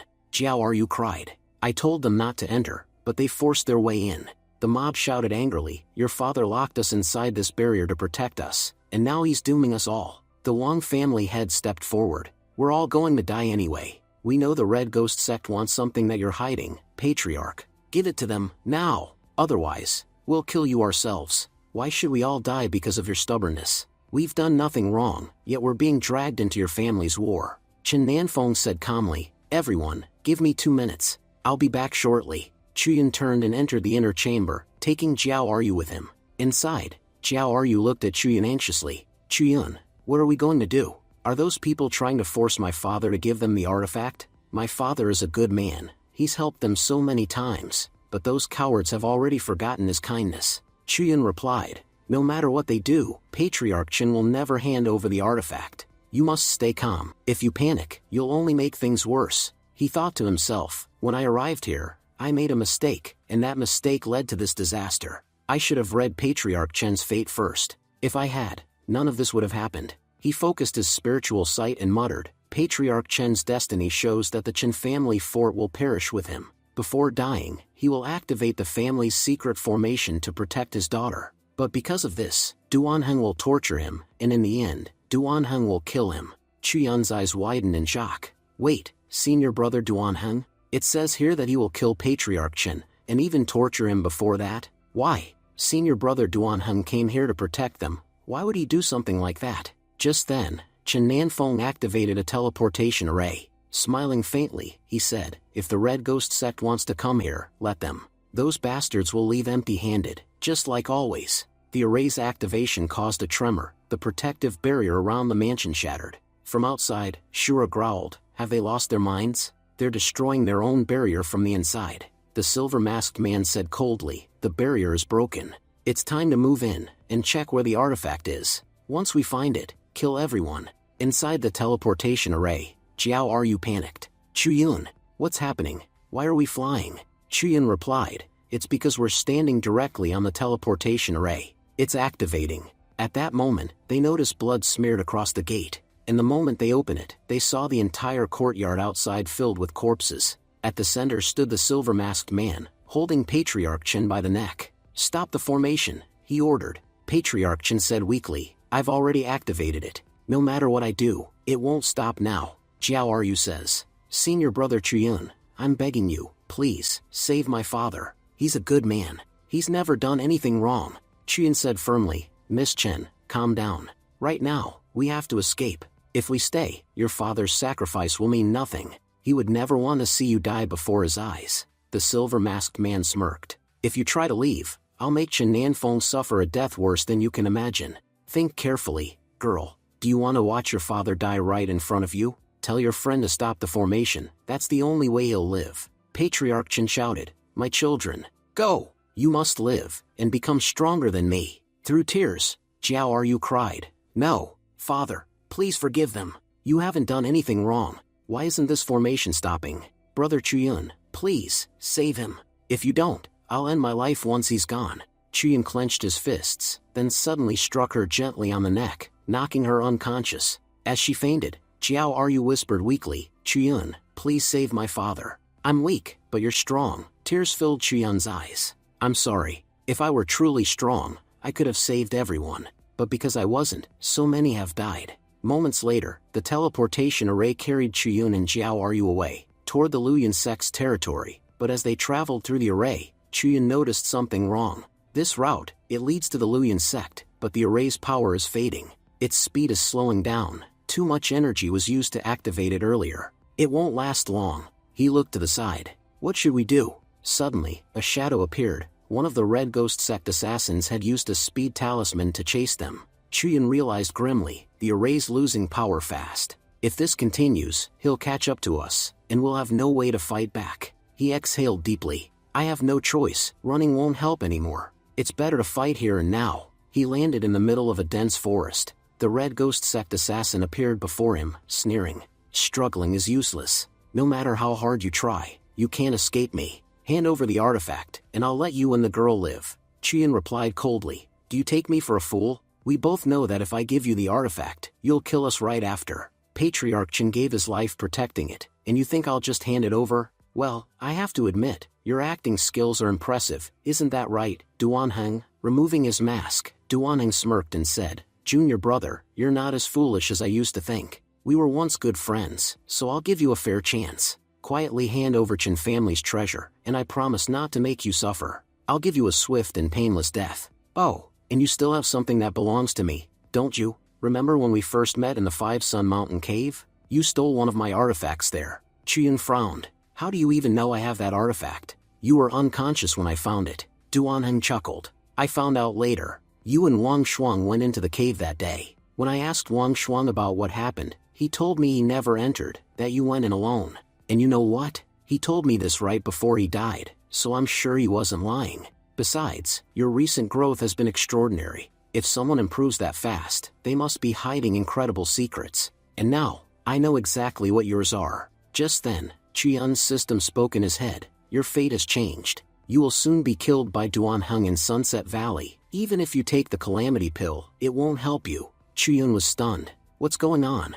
I was supposed to have 15 days left to live, and now the system says I'll die within an hour? He clenched his fists. Well, I do have the calamity pill. If I take it now, maybe I can break through. Duanheng's cultivation is much higher than mine. Without help, I can't win anyway. If everything depends on fate, then let's gamble on fate itself. He swallowed the pill. Duanheng laughed mockingly. You actually took the calamity pill? Idiot. You're only at the 9th stage of nascent realm, and to absorb that pill's energy, you need to be at least Yunhai realm. I don't need to kill you now. Your body will explode on its own in a few minutes. Chuyun collapsed to his knees, groaning in pain as the pill's energy surged inside him. Duanheng said coldly, I know you're suffering. Hand over the artifact, and I'll grant you an easy death. Chiyun thought quickly, if he attacks me, the impact might help me release this energy. That could be my chance to break through. Just as Duanheng prepared to strike, cold flame sword appeared between them. Duanheng's eyes widened. What? Why is your weapon protecting you? Don't tell me it's a spirit artifact that already recognizes you as its master. Damn it, junior brother, just how many powerful artifacts do you have? Chiyun was equally shocked. I didn't even know my sword could do that, it's defending me automatically. But then he realized something terrifying. If it keeps protecting me, I won't take any hits, and if the energy inside me doesn't escape soon, my body will explode. Duanheng smirked. You really are impressive. Even while dying, you still manage to give me benefits. Don't worry, after you're gone, I'll take very good care of all your precious artifacts. Chiyun sneered. You talk too much. You can't even touch me with your attacks, so how exactly are you planning to kill me? Duanheng scoffed. You're one step away from death, and you still act arrogant. Fine, I'll end this now. Chiyun suddenly tossed his sword aside and shouted in his mind, come on, hit me. Attack me so this energy can burst out. Duanheng lunged forward, but again, the cold flame sword flew back and blocked the blow, saving Chiyun at the last second. Blood dripped from Chuyun's mouth. My body's energy is building up too fast. If I don't do something soon, I'll explode. Duanheng laughed. I'm just waiting for that moment, kid. Let's see who dies first. Chiyun grabbed a nearby stone and hurled it at Duanheng. It hit him squarely in the head. Chiyun grinned weakly. What's wrong, son? Giving up in front of your father? I know I'm your father figure, but at least die with some pride. Enraged, Duanheng roared, you'll regret that. He activated his blood demon technique, binding the cold flame sword in midair. This technique severs your bond with your weapon. Now your sword won't come to save you again. He grabbed Chiyun by the throat. Nothing to say now, brother? Looks like your savior isn't coming this time. Chuyun's mind raced. Come on, fool. Attack me already, or I'll die from this energy overload. Then, out of nowhere, Chiyun kicked Duanheng hard between the legs. Duanheng screamed in rage and pain. You bastard. I'll kill you. He punched Chiyun brutally in the chest. Duanheng smirked. Well, I'll admit, killing you was easy. What a waste of the calamity pill. It would have been so useful to me. Let's see, you didn't have the dragon jade, so that means the artifact must be with your little female companion. He turned toward young miss, who was trembling nearby. I know you're awake, girl. You're just too scared to move, aren't you? Your body's shaking like a leaf, and honestly, I'm enjoying the view. Young miss thought in despair. Because of me, brother Chiyun died. I'm nothing but bad luck. Everyone close to me ends up dead. My father, my brother, and now him. Duanheng sneered. You're becoming a distraction. So, I'll paralyze your body. He stepped forward, reached out his hand, and stabbed her. Duanheng, in shock, said, what's going on here? Where did that artifact go? This girl doesn't have it either. Scene shifts to Chen family fort. We see Elder Chen Ping standing over Shura's dead body. He said coldly, has there been any news about Zhao Ping Tian and Yi Chuyun? Those two children are still missing. Another elder replied, no, Elder Chen Ping. We haven't found any trace of them yet. Chen Ping frowned. We've already wiped out every member of the Red Ghost sect, but we still haven't located those kids. We must find them at all costs, or the sect leader will be furious, especially because Zhao Ping Tian is very important to him. Everyone knows that boy is the sect leader's favorite. If even a single scratch appears on him, the consequences will be disastrous. Scene shifts to Sunset Valley. Duanheng paced angrily, muttering to himself, what the hell is going on? Where's the dragon jade? I saw Chen Nanfeng give that artifact to the boy, but now he doesn't have it. I've worked so hard just to get that artifact. Years of pretending, manipulating, and earning everyone's trust in the Luyan sect, and now, after everything, it's gone. He clenched his fists in rage. I endured all this, infiltrated the sect, and killed countless people just for that one artifact, and now it's missing? But just as Duanheng raised his weapon to finish Chuyun off, a sudden surge of energy erupted from within Chuyun's body. Duanheng froze in shock. What? He was dead. How is there energy flowing through his body again? Was he pretending to be dead this whole time? Well, that's actually great news. If he's still alive, he can tell me exactly where the artifact is. Chuyun slowly stood up, his eyes glowing with power. I've broken through. I'm now a cultivator of the Yunhai realm. From now on, it will be my power that decides who lives and who dies. He raised his hand and unleashed his technique, Great River Sword Technique. Duanheng sneered, you just advanced to the Yunhai realm. No matter how strong you've become, you can't harm me. I'm in the Sky Control realm, far beyond your level. but Chuyun suddenly vanished in a blur and struck him with incredible speed. Duanheng staggered back, coughing blood. How is this possible? Your speed, how did it increase this much? Chuyun replied coldly, don't be surprised. This fight isn't over yet. Realizing he was outmatched, Duanheng panicked. I have to escape. If he attacks again, I'm dead. But before he could flee, Chuyun unleashed his seven-sword technique, bombarding Duanheng with a flurry of attacks. Duanheng screamed as his body was torn and burned by the assault. This is impossible. There's a two-realm difference between us. How can you be defeating me? Chuyun stood tall. Face it, Duanheng, you've lost. Duanheng gasped. Yes, I've lost. Junior brother, please, don't kill me. Your last attack crippled my cultivation. There's no point in killing me now. If you let me live, I can tell you incredible secrets about the Red Ghost sect. Secrets that could change your destiny. Chuyun hesitated. All right, speak. What do you know? Duanheng began to explain. 500 years ago, deep within the desert of our country, a mysterious palace appeared, the Jinyuan Palace. No one knows where it came from. It was said to contain unimaginable treasures, and the deepest secrets of cultivation itself. In just a short time, Jinyuan Palace became world famous. Powerful cultivators from all over tried to enter, but none ever returned. Everyone who went inside, died.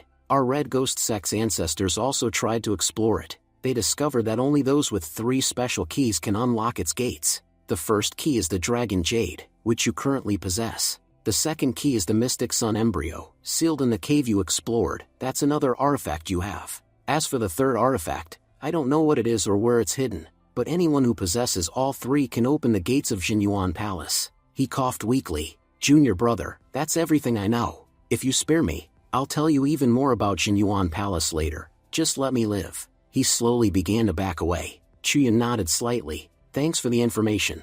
Duanheng smiled faintly. There's no need to thank me. After all, we were brothers once, and you've shown me mercy. Perhaps we'll meet again someday. But suddenly, his legs froze in place. He looked down in panic. Junior brother, what are you doing? You said you'd let me go. Why are you using your power to stop me? Chuyun's expression turned cold. Did you really think I was that naive? That I'd fall for your tricks again and again? If you were Zhao Ping Tian, I might have spared you, because at least he's honest about his cruelty. But you pretend to be righteous while being filth inside. Men like you disgust me. He stepped closer, his sword glowing. It's because of people like you that I can't trust anyone enough to call them brother again. So yes, your death is necessary. With one swift strike, Chuyun ended Duanheng's life. He stood over the body and muttered, I can't do anything with this information yet, but at least now that he's dead, my destiny must have changed. Just then, the system voice echoed in his mind. A turning point approaches in your life. After killing Duanheng, you will return to Luyan sect. There, your sect members will accuse you of treason and expel you. Chuyun's eyes widened. So now I'm the child of misfortune again. I thought my luck was changing, but it's only gotten worse. He clenched his fists. I haven't done anything wrong. Why would my own sect throw me out? He glanced at young Miss, still lying paralyzed nearby. She was stabbed by Duanheng's dagger. That strike caused severe blood loss. He knelt beside her. There's only one way to save her now. I'll have to use my golden leaf. He took a deep breath. Looks like I don't have any other choice left. A day later, we're shown a scene from Yunjia polling. The sect leader, Gu Xianda, was furious. He shouted, Elder Chen Ping, what kind of disgraceful act have you committed? The entire Chen family fort, home to 348 families and over 1,000 cultivators, has been wiped out. All of them are dead. Not just that, over 100 of our sect's disciples, who went there were also slaughtered. Tell me, Elder Chen Ping, how am I supposed to explain this to the Grand Elders? They'll demand answers. How could something like this happen under our own roof? Chen Ping bowed slightly and said, Sect leader, please calm down. Even we had no idea something like this would occur. After investigating, we discovered something shocking. Our disciple Duanheng had been collaborating with the Red Ghost sect. It was all because of him that everything went wrong. When we went to capture him, he was already dead. The sect leader slammed the table. Dead? You were supposed to bring him back alive. Why didn't you capture him? Chen Ping quickly replied, Please don't worry, sect leader. Duanheng and Chuyun were very close. They often called each other brothers. If we can somehow prove that Chuyun was also working with Duanheng, then Ancestor Hongshu won't be angry at us. After all, Chuyun lives at her peak. Once the blame falls entirely on him, all of us will be in the clear. Gu Xianda sighed heavily. I feel bad for Chuyun. He's extremely talented, but to protect ourselves, we'll have to do something terrible to him. He looked up. Where's Chuyun now? Bring him to me. A guard entered hurriedly and said, Sect leader, Chuyun has returned. Scene shifts to the discipline hall. Chuyun was being restrained by several disciples. One of them yelled, confess everything right now. We know you're just like Duan Heng, a traitor to the sect. Hong Hai stepped forward and said coldly, Chuyun, everyone knows you were close to Duan Heng. You went on that mission together intentionally. You must have conspired with him to betray us. Chuyun glared at them. If you want to accuse me, go ahead, but you have no evidence to prove anything. Inwardly, he thought, Duan Heng, you vile bastard, even after death, you're still ruining my life. He remembered the token Duan had given him. It was actually a red ghost sect token. Even in death, you continue to curse me. Out loud, he said, let's be honest here. You're all framing me intentionally. You know I didn't do anything wrong, but you need someone to take the blame. Zhao Ping Tian interrupted harshly. Stop wasting our time. The master ordered me to interrogate you thoroughly, and extract every secret you're hiding. I can use any method I want. So, before I stop being polite, you'd better confess, otherwise, these nails you see here will soon pierce your body. They don't just hurt, they suppress the soul. The pain will be unbearable. You'll wish for death, but it won't come. Hong Hai added, just confess, Chuyun. Hiding the truth will only make things worse. If you resist, you'll lose your cultivation, and your soul will shatter. There's no point in fighting. Chuyun growled, you all know perfectly well that I'm innocent. You're doing this just to ruin my name. There's not even a shred of proof against me, yet you're already torturing me. If I survive this, my reputation will still be destroyed. Ping Tian sneered, then confess and save yourself. He hurled one of the cursed nails at Chuyun. But before it could hit, a barrier of light suddenly formed around Chuyun, deflecting the nail. Everyone froze in disbelief. How is that possible? These nails are powerful artifacts. Why can't they pierce his body? Ping Tian growled, I'm not giving up. He hurled nail after nail, but none could touch Chuyun. Hong Hai stared, astonished. Unbelievable, his body's become so strong that even these nails can't pierce him. What is he, the man of steel? Zhao Ping Tian shouted angrily, tell me, what have you done? Every time I see you, you look more mysterious. You must have stolen something from me, didn't you? Because of you, I've suffered. Even my body can't withstand the power of these nails, so how are you surviving this? If it weren't for the master's orders, I'd kill you myself right now. Hong Hai quickly intervened, calm down, Ping Tian. If you kill him, Elder Hongshu will be furious, and we'll all have to answer for it. You know we're following the sect leader's plan. If you act rashly, you'll ruin everything. Just then, a female voice echoed from behind them. Well, let's see which of you dares to lay a finger on him. Chuyun looked up in surprise. Who's that? Everyone turned. It was Jian, who had just entered the hall. She said firmly, if you're so brave, go ahead, touch him. You're attacking him based only on rumors and lies. I'm warning you now, release him immediately, or this won't end well for any of you. Hong Hai turned to Ping Tian and whispered, our plan worked. The master said that once Ancestor Hongshu's direct disciple arrived, we were to let Chuyun go. Ping Tian snapped, Hong Hai, stay in your place. You don't need to tell me what to do, or what not to do. I'm not some fool, I can handle things myself. He then turned toward Jian and said mockingly, so, who decided that this traitor Chuyun should be released? Don't tell me this was your decision. Jian frowned and replied coldly, Ping Tian, mind your attitude and remember who you're talking to. I am the direct disciple of Ancestor Hongshu of our Luyan sect, and in terms of status, I stand equal to your own master, the sect leader. Even he shows respect when he speaks to me, so be careful with your tone. Ping Tian gritted his teeth. Fine then, Junior Ant, what exactly do you want to say? You already know what this man has done.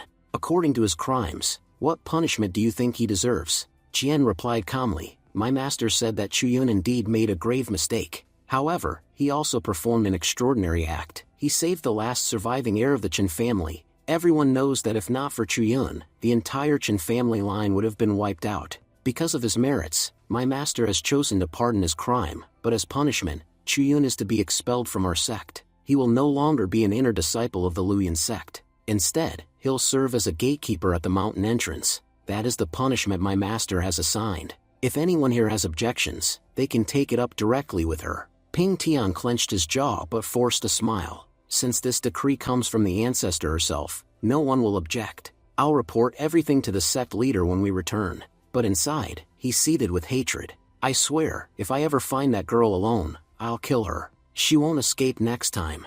Later, Jian and Chuyun were walking together. Chuyun smiled faintly. Junior sister, that was incredible. You completely shut down Ping Tian. Honestly, having a disciple like you around is a real blessing for both of us. Now those two won't dare bully us again. Jian stayed silent. Chuyun frowned. What's wrong? Why aren't you saying anything? Tears welled up in Jian's eyes as she said softly, Senior brother, I'm just so relieved that you're alive. All this time, I was only pretending to be calm. You don't know how terrified I was before. Chuyun looked at her in surprise. He thought, in less than a month, she's made such incredible progress in cultivation. She was only at the refinery level before, but now she's reached the 8th stage of the nascent soul realm. She really deserves the title of Heavenly Empress. It says here that she pleaded with Ancestor Hongshu on my behalf, and even received a 3-day punishment because of it. Chuyun's expression softened. She's done so much for me, he said gently. Junior sister, you did an amazing job. If it weren't for you, your senior brother would be dead by now. Jian shook her head. The Chen family suffered terrible losses. An entire city under our protection was destroyed. Sect leader Gu Shenda was under heavy pressure. The elders and my master were ready to blame him for everything. So, to shift the blame, they made you their target. This time, my master managed to protect you, but now, you've become the sect's scapegoat. They'll come after you eventually, so please, be very careful. Chuyun nodded. Don't worry, junior sister. I've got plenty of ways to protect myself. If I'd known they were plotting against me earlier, I'd have been better prepared. Still, you're right, there aren't many allies left for me in the Luyan sect. It's clear that staying here is only going to bring danger. Looks like my connection with this sect will soon come to an end. Half a month later, we see Chuyun living in his gatekeeper's hut at the mountain gate. In just 15 days, he had advanced to the 5th level of the Yunhai realm. He sat cross-legged, deep in thought. My cultivation keeps growing stronger, and my techniques are becoming more refined. Honestly, it's because of my technique that I'm getting so powerful so quickly. And this Mystic Sun embryo, it's truly an extraordinary artifact. It contains enough energy to supply the entire sect for years. It even absorbs spiritual energy from the surroundings, and channels it directly into me. But the downside is, I've already absorbed most of the nearby energy. So now, my cultivation isn't improving as quickly as before. Still, it's at least 100 times faster than any normal cultivator. He sighed.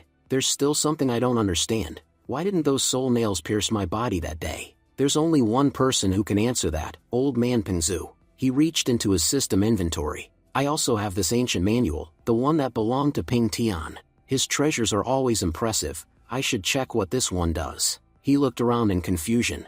Wait, where's the manual? It's gone. He scrolled through his system. I can't pull it out from my inventory. System, don't tell me you ate my artifact. You can't just take my treasures like that. The system spoke. Your ancient manual isn't a physical book. It's actually a set of ancient texts that have already merged with your mind. If you focus deeply within your consciousness, you'll soon be able to comprehend and learn the technique. Chuyun sat down and entered his spiritual domain, concentrating his energy. He murmured, the system was right. I can see the ancient texts swirling inside my mind. This technique seems to be divided into 2 parts. The first part explains the nature of ancient and rare beasts, how powerful they can become, and how they harness their inner energy. The second part describes how to control them. So this isn't just any technique, it's actually a beast-controlling manual. This technique will be incredibly useful to me. Right now, my cultivation isn't strong enough to capture powerful beasts, but once I grow stronger, I could command entire armies of them.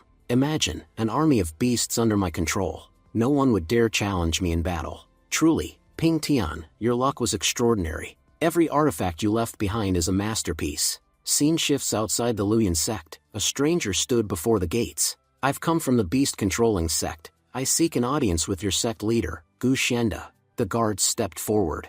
Our sect leader doesn't meet outsiders without reason. First of all, you don't have an invitation, and second, you've already injured one of our disciples. Is this how your beast-controlling sect behaves? Seems like you're no different from the wild beasts you tame. No manners at all. The man's eyes blazed with anger. How dare you insult my sect? Just then, Chuyun appeared and said calmly, this beast of yours, it's magnificent. It's fur is soft and glossy, clearly well cared for. The man scowled. Don't touch my beast. That's a Zhu tiger. No one touches it except me. The system voice echoed in Chuyun's mind. This man's name is Li Hozi. In the future, his arrogance will be his downfall. He will attempt to control all 18 white mountain apes at once, but they will tear him apart, ending his life. However, Before that, he will stumble upon a hidden ancient treasure, located at the Dian Peak of the Luyan sect, where he will gain a rare opportunity. Chuyun thought, so, getting involved with him might lead me to something valuable. When Li Hozi tried to punch Chuyun easily caught his fist. You're in the Yunhai realm, right? With that weak level of power, you can't defeat me. Li Hozi's eyes widened. Impossible. How did you block my full-strength punch? Chuyun smirked. I'm just a humble gatekeeper. If you can't even beat me, what makes you so confident to act all high and mighty? With that, he struck back, sending Li Hozi flying straight into his Zhu Tiger. Li Hozi shouted, Zhu Tiger, attack him. Kill this insolent fool. Chuyun chuckled to himself. Perfect. This is the best time to test my new skill. He raised his hand and activated the beast control technique. The tiger froze, its eyes glowed faintly, and within moments, it submitted to Chuyun's will. He grinned. Looks like the technique works flawlessly. I can control a beast without any resistance. Incredible. Li Hozi was stunned. Zhu Tiger, what are you doing? Come back here. Chuyun said calmly, you may be skilled in beast taming, but unfortunately for you, you met me. Your skills are worthless in front of mine. Now, watch carefully, your own beast will teach you a lesson, he commanded. Zhu Tiger, attack him. The tiger roared and lunged toward its master. Li Hozi screamed, no, that's impossible. I spent years taming that beast. How could you take control of it in just seconds? Just then, a powerful aura descended from above. Stop this fight immediately. Everyone turned. It was Elder Li Hong, one of the elders from the beast-controlling sect. Li Hong said sternly, young man, I admit that my disciple lacks manners, but you are clearly very talented. I ask you to return his beast. He spent years raising and bonding with it. Chuyun thought, this old man seems reasonable enough. He said aloud, if I'm not mistaken, you're an elder of the beast-controlling sect. However, elder, this fight took place between two junior disciples, so it's not appropriate for an elder to intervene. Besides, since you're currently standing on Luyan sect grounds, you must respect our rules. We have a designated place for keeping beasts here, so your disciple's tiger will be well taken care of. Li Hozi shouted angrily, what nonsense? Zhu Tiger belongs to me. He's not staying here. Li Hong sighed. Very well, young man. We'll do as you say. Chuyun smiled. Elder, you're truly a wise man. Li Hozi glared at Chuyun. Boy, just wait. I'll make you pay for this. Chuyun thought to himself, I'm not afraid of the future. My luck is already terrible anyway. Even if I do nothing wrong, bad things still happen to me. So I might as well seize every opportunity that comes my way. That's the only way to stay alive. 2 hours later, the scene shifts. We see Chuyun arriving at Dian Peak. Chuyun murmured, it's been quite a while since I started exploring the ancient cave, but I still haven't found the opportunity that fate supposedly promised me. Suddenly, something caught his eye. What's this? Are all these herbs growing inside the cave? I can feel an incredibly rich spiritual energy radiating from them. Could it be that even the elders of the Luyan sect don't know such a place exists? Perhaps Hozi came here while searching for a beast, and discovered this area by chance. Then he noticed something glowing faintly among the herbs, a pendant. This pendant, it's absorbing all of the surrounding spiritual energy. Chuyun reached out and picked it up. I should keep this with me. Let's see how I can use the absorbed energy later. Since I'm constantly surrounded by danger, having more artifacts will definitely increase my chances of survival. Just then, his system notified him, a turning point is approaching in your life. 3 days from now, Zhao Yulong and his brother will attack your hut, bringing along a powerful master. However, they will not be able to kill you. Chuyun frowned. Those bastards Zhao Yulong and Zhao Yu are coming back to cause trouble again? This time, I'll make sure neither of them leaves alive. 3 days later, Yuhu said nervously, brother, are you sure this plan will actually kill Chuyun? Sitting nearby, Ping Tian smirked, don't worry, this technique will definitely work. They had secretly released dozens of poisonous snake into Chuyun's room. Yulong explained, these snakes are in Yunhai realm. I spent a fortune getting them. Just one bite from these, and Chuyun will die instantly. As soon as he said that, one of the snakes lunged at Chuyun and bit him. Yu grinned. Brother, the snake bit him. But, why isn't he screaming? Yulong laughed. You fool, these snakes are extremely lethal. He's probably paralyzed already and can't even react. Yu scowled. Because of Chuyun, our lives have been ruined. Dying in his sleep is too easy for him. If it were up to me, I'd have tortured him first. Just then, a voice came from behind them.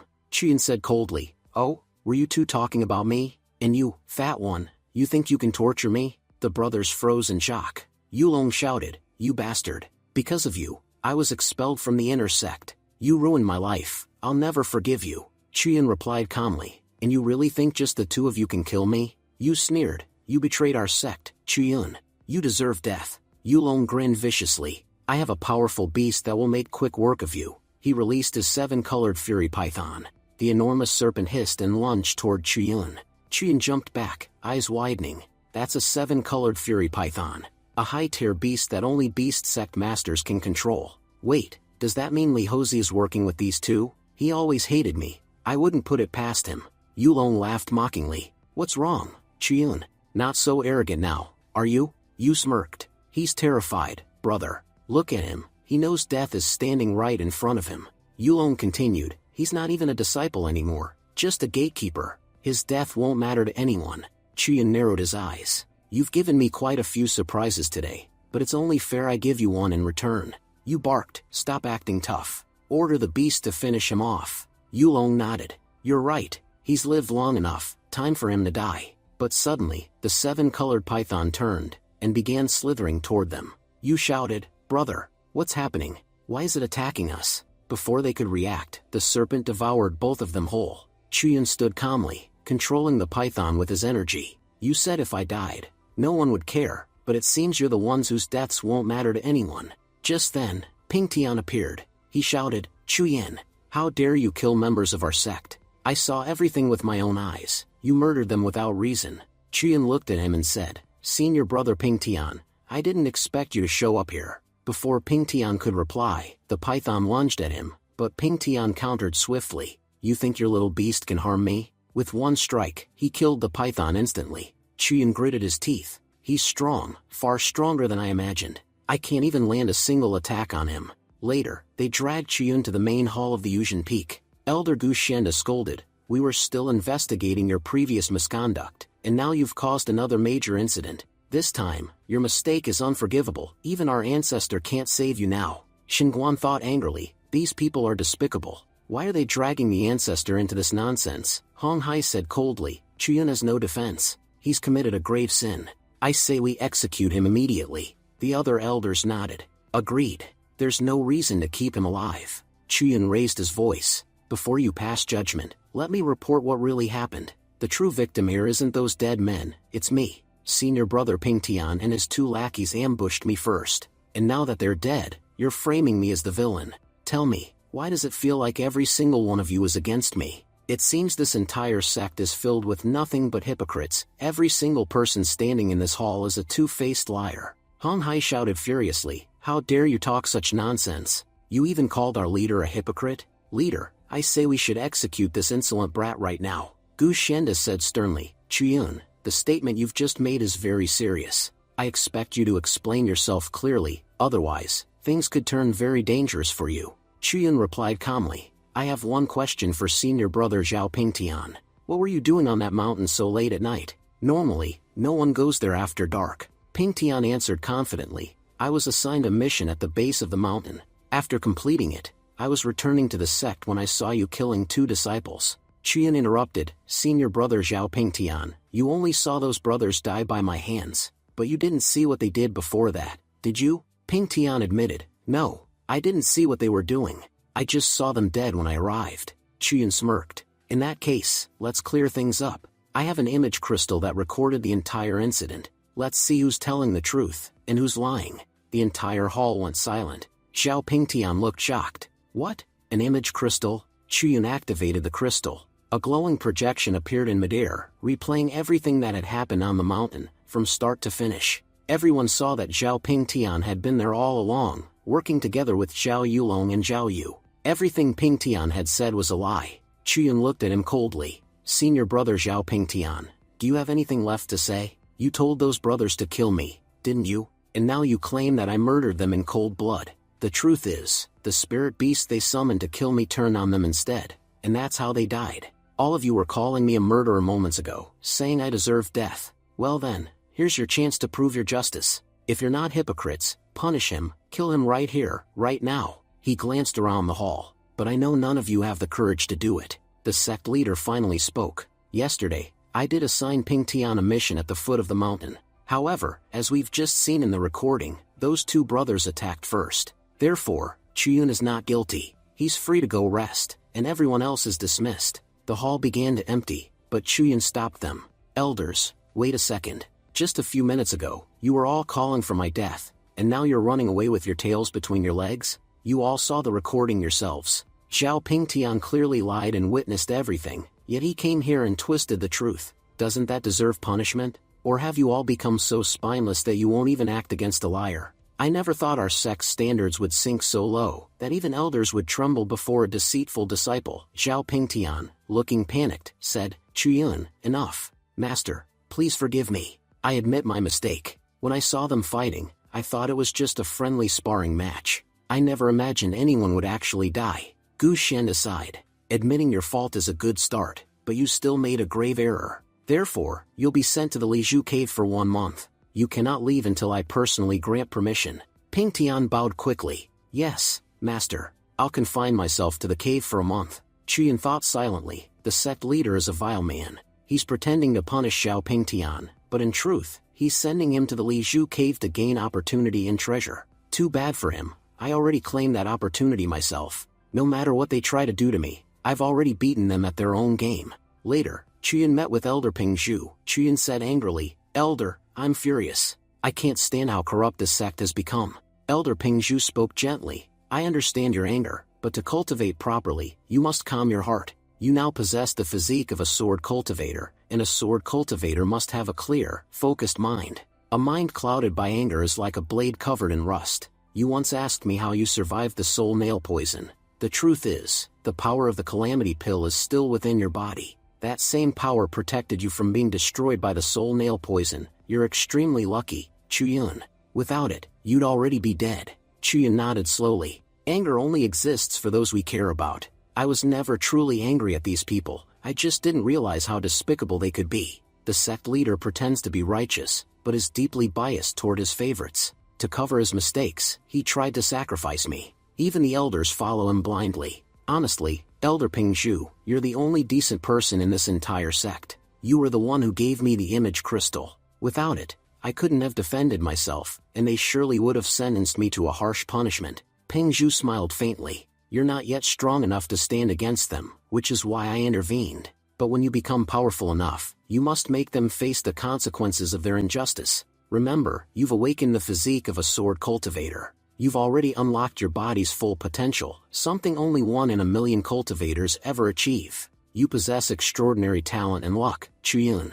If you train diligently, you'll one day reach the very peak of sword cultivation. Chuyun said with a slight grin, Elder Pingzhu, the day I reach the peak of sword cultivation, you'll probably have already ascended and become an immortal yourself. Pingzhu laughed heartily. You really know how to flatter an old man, don't you? You're quite the interesting one, Chuyun. To be honest, I've never seen anyone reach that level of cultivation. I don't even know if it's truly possible. Anyway, I'll be leaving the sect for some time. Chuyun was surprised. You're leaving? But where are you going?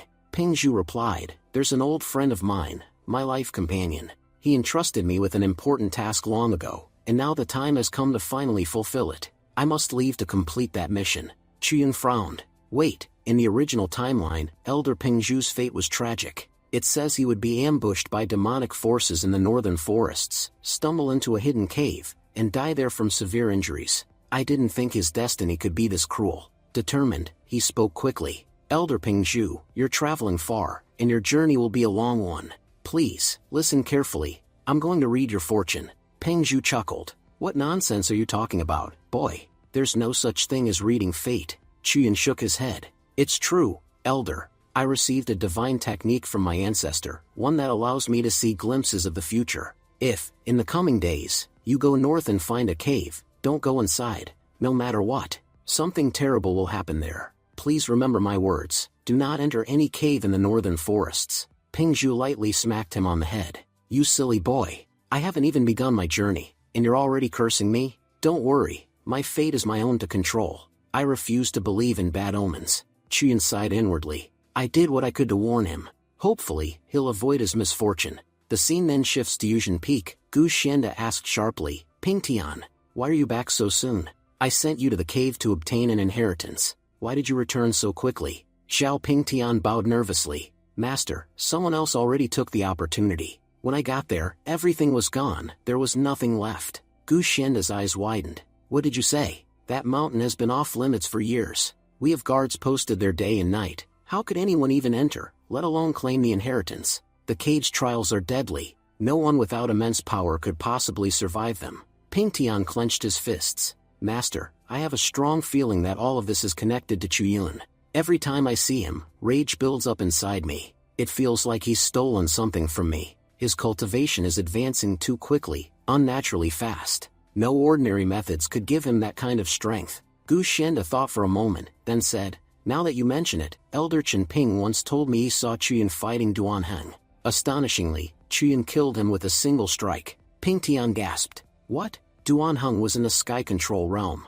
I knew him well, he was no weakling. How could Chuyun possibly defeat someone so powerful with just one hit? Gu Xianda replied coldly, I understand your concern, but don't worry. Chuyun's progress is indeed impressive, yet he's still only at the Yunhai realm, far below you. Continue your cultivation and leave this matter to me. Pingtian bowed again. As you wish, master. But one more thing, those two brothers who attacked Chuyun used a 7-colored python. As far as I know, no one in our sect owns such a beast. They claim they bought it, and recently, some outsiders have been seen who can control such creatures easily. Gu Xianda frowned deeply. So, the people from the beast sect have grown bold enough to meddle in our affairs. No matter what, Chuyun may be our enemy, but no outsider can interfere with our sect's matters. I'll handle this personally. You've done well bringing me this information. The next day, the scene shifts again. Gu Xianda summoned Chuyun. He said with a smirk, Chuyun, are you still angry with me? Yesterday, you called me quite a few unpleasant names. Chuyun thought to himself, he dragged me here early in the morning just to talk nonsense. He must have some ulterior motive. He said aloud, Leader, you don't need to apologize to me. I have plenty of work to do, and if I'm here, that means no one's guarding the sect gates. So please, get to the point. I don't have time for small talk. Gu Xianda, clearly annoyed, muttered to himself, this arrogant brat, does he think he's too important for me? Then he spoke aloud, don't be so hasty, Chuyun. The beast taming sect has arrived here for 2 reasons. First, there's going to be a beast competition soon. Second, they claim their spiritual beast went missing near our territory. They say their pet somehow wandered into the Luyan sect. We've been investigating for 3 days, and we recently learned that their beast appeared on Mount Wuyang, which, as you know, falls under your jurisdiction. That's why I've decided to send their representatives to your mountain, so you can work together to investigate the matter. Chuyun thought to himself, he may have explained everything in a simple way, but there's no way this situation is as simple as it sounds. Out loud, Chuyun said, Sect leader, since this issue involves 2 sects, and our Luyan sect is directly involved, I agree to cooperate, but there's a small problem. When I fought in Chen Family Fort, I suffered a serious head injury, and I've been dealing with temporary memory loss ever since. So even if I did see their beast, I wouldn't remember it. However, my doctor told me that with a few rare herbs, my memory might return. If you could provide those herbs, I could be of much greater help in your investigation. Gu Xianda raised an eyebrow. Oh, is that so? Fine then, tell me which herbs you need. Half an hour later, Chuyun returned with a long list. Sect leader, here's everything I require. Gu Xianda glanced at the parchment, silently frowning. He thought, this cunning brat, he's clearly using this as an excuse to get a huge supply of rare herbs for his cultivation. But if I want his cooperation, I'll have to give in. Chuyun smiled politely. Sect leader, I was just wondering if they were available. Gu Xianda quickly replied, of course they are. I'll have them delivered to your quarters immediately. Chuyun bowed. Thank you very much, sect leader. Nearby, Elder Chen Ping muttered, Sect leader, this boy is robbing us blind. He's included herbs in this list that we don't even own. Buying them from the market will cost us a fortune. Gu Xianda sighed. Let him have what he wants. Once he dies during the mission, everything will return to us anyway. A few days later, Zhu Qin arrived. Junior brother Chuyun, all the items you requested have been delivered. Everything on your list is accounted for, you can check if you'd like. Chuyun smiled faintly. Impressive. The sect's logistics department truly works fast, preparing all of this in just a few days. Some disciples standing nearby whispered among themselves, can you believe this? He's just a gatekeeper, yet he's acting so high and mighty. Another disciple replied, you must be new here. That guy used to be an inner disciple, but he was expelled after making a huge mistake. Still, his power grew rapidly afterward. They say he's the only one in the entire sect who could match Xiao Pingtian in strength. So don't talk carelessly about him. I heard the sect leader is planning to reinstate him soon. Hearing this, Qian thought, reinstate me? Ha! Gu Xianda doesn't care about me. He's planning to send me to Mount Wuyang and have me killed there. No matter what tricks he plays, I'm done with this sect. As soon as this mission is over, I'm leaving for good. Zhu Qin said cheerfully, Junior brother Chuyun, your performance in the last competition was amazing. I, on the other hand, fell off the stage. I still regret that. Anyway, the sect leader has assigned you a mission, and I've been ordered to accompany you. Qian asked warily, you're coming with me? Zhu Qin nodded. Yes. The sect leader told me to deliver these supplies to you first, then we'll head out together. I wanted to let you know beforehand. Qian thought grimly, Gu Xianda, you really are a devil. When your other schemes failed, you sent this walking disaster to drag me down. My luck's already bad, now with him around, it'll only get worse. Zhu Qin smiled. Junior brother, are you ready? We should begin our mission. Qian nodded slowly. This mission might be difficult, brother Zhu Qin. Just take care of yourself. Then he thought to himself, why am I even worrying about him? We're both unlucky. Maybe two negatives will cancel out and make a positive, who knows? Maybe together we'll be lucky for once. Scene shifts to Mount Wuyang. Elder Li Hong spoke to the group, we'll reach our beast's location soon. Stay alert, it's extremely powerful and might attack. They arrived at a shimmering lake. Li Hong said, the tracking stone indicates that our beast is here. Could it be hiding underwater? Qian thought, why did they even bring me here? They claimed I know this mountain well, but they haven't asked me a single thing. Li Hong's tracking stone can locate the beast easily, so why am I really here? They must have another plan. Li Hong continued, this here is the water repelling pulse. Using it, you'll be able to breathe underwater. Take one each. Hosey and Zhu Qin, you both will dive first, to bring the beast out. Chuyun, you'll stay with me and provide assistance from here. Chuyun thought, so Gu Xianda really plans to use these beast sect members to get me killed. But since we arrived, they've barely paid any attention to me. Could it be that their goal isn't the beast at all? He turned to Li Hong. Elder Li Hong, be honest with me. Is there another reason behind this mission? Did our sect leader give you a special task? Li Hong looked startled. How did you know that? Qian smirked. So it's true. Our dear sect leader wants me dead, doesn't he? Li Hong burst into laughter. You have quite the imagination, boy. Don't be ridiculous. Everyone in the sect knows you're one of our most promising disciples. Sect leader Gu personally instructed me to ensure your safety. In fact, he said that as long as we protect you, the Luyan sect will reward us with great resources. Then, softening his tone, Li Hong added, I know you're not weak, Chuyun, but sect leader Gu is genuinely concerned about you. He favors you greatly. How could you think such terrible things about such a kind man? Qian thought to himself, what is this elder even saying? How could Gu Xianda possibly favor me? No, something's definitely off here. I should check their fates. That'll tell me what Gu Xianda is really planning. Things are never this simple. He activated his ability and focused. Gu Xianda has never liked me. There's no way he's suddenly acting kind.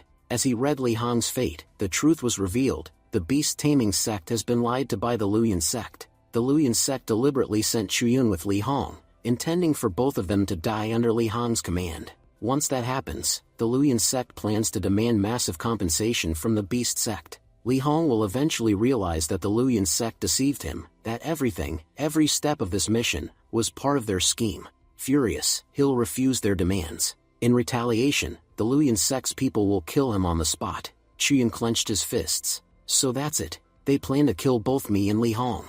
That's why Gu Xianda made it look like he favored me, to trick the beast sect into lowering their guard. Suddenly, Zhu Qin surfaced from the water, shouting, Elderly, there's something strange below the lake. Hosey added, panic in his voice, our spirit beast, it's dead. It's been killed. Li Hong's eyes widened in disbelief. What? That's impossible. Our beast was a crimson flame lion, a peak-level sky control realm creature. Even underwater, it would have been incredibly powerful. No normal human or beast could have killed it. Chuyun's mind raced. I need to uncover Gu Xianda's plan completely. To do that, I must read everyone's fate here. He turned his divine sight toward Zhu Qin.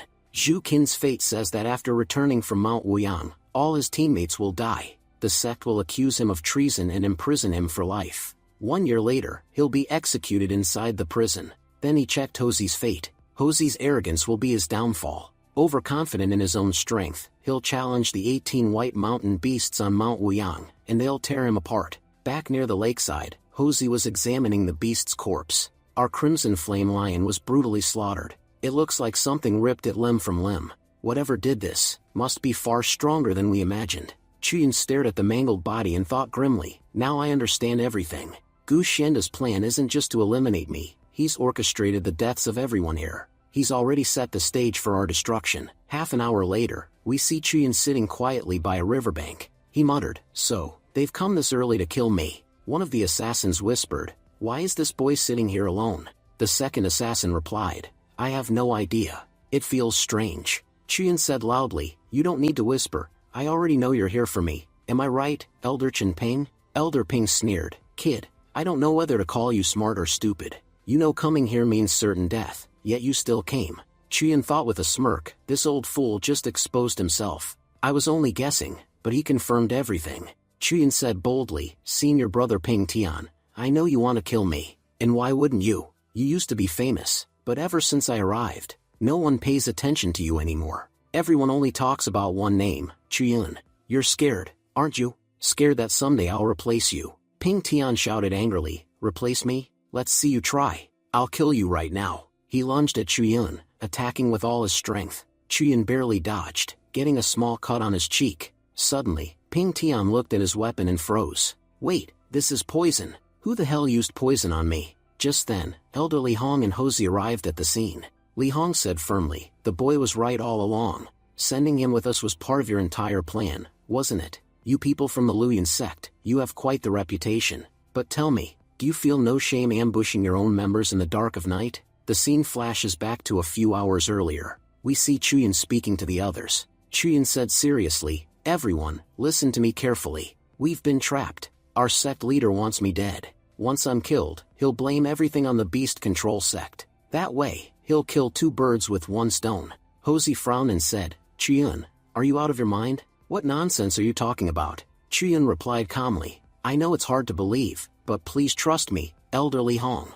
Everything I'm saying will be proven true within a few hours. What you do next is your choice, but remember, our fates are now tied together. If anything happens to me, your sect will also fall. Li Hong sighed and said, all right, I'll trust you, boy. But remember my words, if even one thing you said turns out to be false, I'll personally report you to your sect leader. Back in the present, Chuyun thought to himself, I already told Zhu Qin to get far away from here. Staying would only put him in danger. If he returns to the sect, they'll imprison him for life. I just hope the old man survives this. It's crucial that he does. Elder Chen Ping shouted, Li Hong, stay out of this. This is an internal sect matter. Our only target here is Chuyun. Helping him will bring you no benefit. In fact, you might get yourself killed fighting us. So here's my advice, leave now while you still can. Li Hong replied calmly, you're right, there's no benefit in saving this boy. But if he dies here, it will bring immense trouble to our sect. I've realized now, the Luyan sect is full of schemers.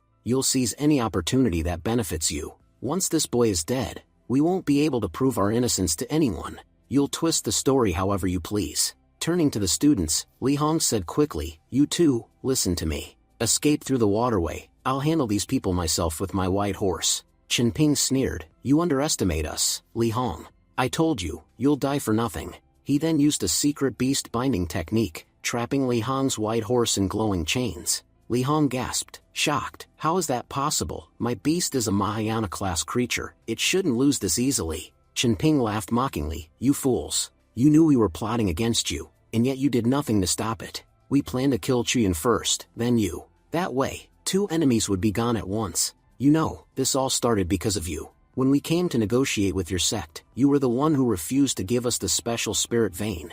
If you'd just handed it over, you might have been spared today. Li Hong glared and said angrily, you're killing for a spiritual vein? You've already robbed our beast-controlling sect enough. Wasn't that enough for you? Then, Ping Tian started chasing Hosey and Chuyun from behind. Ping Tian shouted, Elder, you finish him. I'll take care of the others and return soon. He then turned toward Chuyun and yelled, Chuyun, surrender now. Otherwise, your stubbornness will cause the deaths of many. As he spoke, Ping Tian launched a barrage of powerful attacks at Chuyun. Hosey shouted, what did you even do to these people? Why are they so determined to kill you? If even one of those attacks hits, you're dead for sure. Chuyun replied, Honestly, even I don't know why they're after me. Brother Ping Tian, why do you hate me so much? Ping Tian sneered, because you're nothing but a rat, and I hate rats. Then, thinking to himself, Ping Tian realized, his movement technique, it's gotten much sharper than before. If I let him live, he'll surpass me one day. That's why I must end this now, before it's too late. Suddenly, a powerful burst of energy erupted across the battlefield. Elderly Hong shouted, "Kids, get out of here, quickly. But hear me, if anyone wants to kill them, they'll have to go through me first." Chen Ping scoffed, "Old man, have you gone insane? You're using the forbidden art to protect someone you barely even know? You do realize using that technique will kill you." Li Hong said firmly, "I'm not doing this for the boy, I'm doing it for my sect. And for my sect, I'm more than willing to die." Chen Ping shouted, "You summon the divine Chan King Bird, the guardian beast of your sect, by sacrificing your own life force. Ping Tian, come back here, help me trap it in the formation. If we don't, it'll kill us all." Meanwhile, Chuyun and Hosey started running away. Chuyun called out, "Elderly Hong, I'll never forget what you've done for me." Then both he and Hosey dived into the water to escape. Hosey said breathlessly, "Their battle has already begun.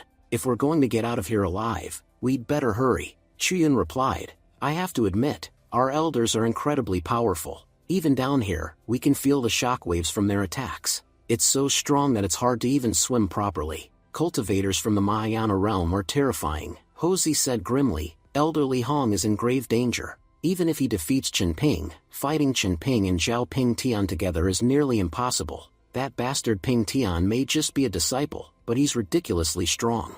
Honestly, what's the point of us running? If cultivators that powerful are chasing us, there's no way we can escape." Chuyun smirked, "Hosey, you used to be so arrogant, and now you're scared already? Giving up won't help us. If we're going to die anyway, let's at least fight for our lives first. Look, I think I see a way out. There's a cave down there." As they swam into the cave, Chuyun said, amazed, "I didn't think this place existed. It's so close to the water's surface, no wonder it's hidden." But suddenly, Chuyun's energy bracelet began glowing and trembling. Chuyun muttered, confused, "What's wrong with my spirit bracelet? It's never behaved like this before." Hosey whispered urgently, "Keep your mouth shut. There's another realm dragon sleeping beside us. If it wakes up, we're dead." But before they could move, the dragon stirred, awakened by the sounds of the explosions above. The cave rumbled violently as the creature's eyes opened. With a deafening roar, the dragon attacked. Chuyun barely managed to dodge, but the attack hit Hosey directly. Chuyun thought, "It's a miracle that dragon's injured. If it were at full strength, that blow would have killed Hosey instantly." The dragon roared again, preparing another attack. Chuyun shouted, "Hosey, we need to get out of here, now. If it hits us even once, we're finished." Hosey shouted back, "The water from the dragon's strike blocked the cave's exit. We're trapped, we'll suffocate before we even drown." In desperation, Hosey pulled out his mysterious toad beast. "Quickly, use your poison attacks on it." Chuyun thought to himself, the mysterious toad is a powerful creature. It ranks 167th in the Beast Codex. That's impressive on its own, but this time, its opponent is a dragon. And no matter what type, dragons are always the strongest. I doubt the toad will last long. As they ran, Hosey muttered darkly, "You know, Chuyun, those people want you dead, not me. Honestly, I'm praying that the dragon's poison kills you first. That way, maybe I'll survive a bit longer. Elderly Hong might care about the sect, but me? I only care about my own life." Chuyun thought angrily, "Of course, just my luck. The one person with me is hoping for my death. I wish that dragon had killed him instead." As Hosey tried to escape, he broke part of the cave structure, causing water to pour in. Chuyun realized immediately, he did that on purpose. He wants the cave to flood so I'll drown. But just then, Chuyun's pendant began to glow, forming a protective barrier around him. Chuyun gasped, "This pendant, it's incredible. It's blocking the poison and keeping me safe. Seems even the heavens don't want me to die here." He began swimming toward the exit, only to see a glowing barrier blocking the gate ahead. Chuyun said angrily, "Who put up this barrier here? Breaking through it will take me at least 15 minutes. Damn you, Hosey, I'll never forgive you. You really went all out just to kill me." Meanwhile, the dragon advanced toward him, preparing to attack. Chuyun thought desperately, "The toad is already dead, and I can't possibly fight a dragon head-on. What should I do now?" Then, gathering his courage, Chuyun activated his King Yuan sword technique and attacked the dragon, but his strikes had no effect. The dragon roared, grabbing Chuyun tightly in its claws. Chuyun thought, struggling to breathe, "This dragon is far too powerful. If it clenches its fist any tighter, it'll crush my entire body. Just as he was about to lose consciousness, a strange energy began radiating from his body. His Yuan embryo emerged from within him, glowing intensely. Chuyin whispered weakly, "Something's happening, something is about to come out of it." Suddenly, the embryo exploded, unleashing a terrifying surge of energy that tore through the cave. The dragon screamed as deep gashes appeared across its body, the very force of the blast shredding its scales. Chuyin stared in disbelief. What is this power? How can something so small contain such strength? Within seconds, the Yuan embryo killed the flood dragon outright. Chuyin said in awe, "What was that? What came out of my embryo that could kill a dragon in an instant?" Then he noticed a dragon core floating in the water before him. If I can absorb that core, it'll be a massive boost for me. I might even be able to break through to the next realm. But before he could act, a small monkey appeared out of nowhere and swallowed the dragon core whole. Chuyin gasped, "What? That little monkey just killed and ate a dragon core. I have to admit, you're incredibly strong. It's fine, you killed it, so the core is yours anyway. Besides, the rest of the dragon's body is still valuable, it's practically a treasure trove." Meanwhile, on the battlefield above, Zhao Ping Tian had defeated Houzi and Elder Li Hong. Ping Tian said smugly, "That old man finally stopped breathing." Chen Ping laughed, "Li Hong was such a fool. I still can't believe anyone would go this far for a stranger." Ping Tian asked, "Elder Chen Ping, what should we do about Chuyin now?" Chen Ping replied, "When Houzi came out of the water earlier, he said he'd killed Chuyin. Honestly, I can sense that something died down there, its energy matches Chuyun's level. So yes, I think he's really dead. We should leave now. We've already killed elders from another sect, and the massive energy released from our battle must have drawn attention. Others will be heading this way. It's best we disappear before anyone finds out what we've done. As for Houzi, he could still be useful, we'll take him back to our sect. But this old man, let him die here. The beasts on Mount Wuyang are starving, they'll make good use of his corpse." A short while later, Chuyin resurfaced from the water. He rushed to Elder Li Hong's side, checking his breathing. Chuyin said, relieved, "He's still alive." "Barely, but there's still time." As he began to heal him, Li Hong weakly grabbed his hand. He whispered, "Don't waste your strength on me, child, this old body has reached its limit." Chuyin pleaded, "Please, Elder Li Hong, give me a chance. I'll heal you. I promise I can save you. We can go back together to the beast control sect. They must have a way to restore your strength." Li Hong smiled faintly, "Listen, boy, I'm barely holding on as it is. These will be my final words. My attack severely injured Chen Ping, his cultivation has dropped significantly. It'll take him at least a decade to recover. But I sacrificed my soul to cast that spell, and now, saving me is impossible. Besides, Mount Wuyang is crawling with your sex guards. Escaping unnoticed will be nearly impossible." Suddenly, the monkey leapt forward and sat upon Elder Li Hong's chest. Li Hong's eyes widened. That's the Monkey King." He began to laugh softly. Li Hong said, smiling through the pain, "The heavens have not completely abandoned our sect. The Monkey King himself has returned to help us. Chuyin, I must ask you something important. The Luoyan sect has wronged you terribly, they tried everything to kill you. After all that, will you really go back? Returning there will only put your life at risk." Chuyin replied firmly, "I was planning to leave the Luoyan sect anyway, the only reason I stayed was because of Master Peng Zhu, and now that he's gone, there's no reason for me to remain." Li Hong nodded approvingly. "That's good.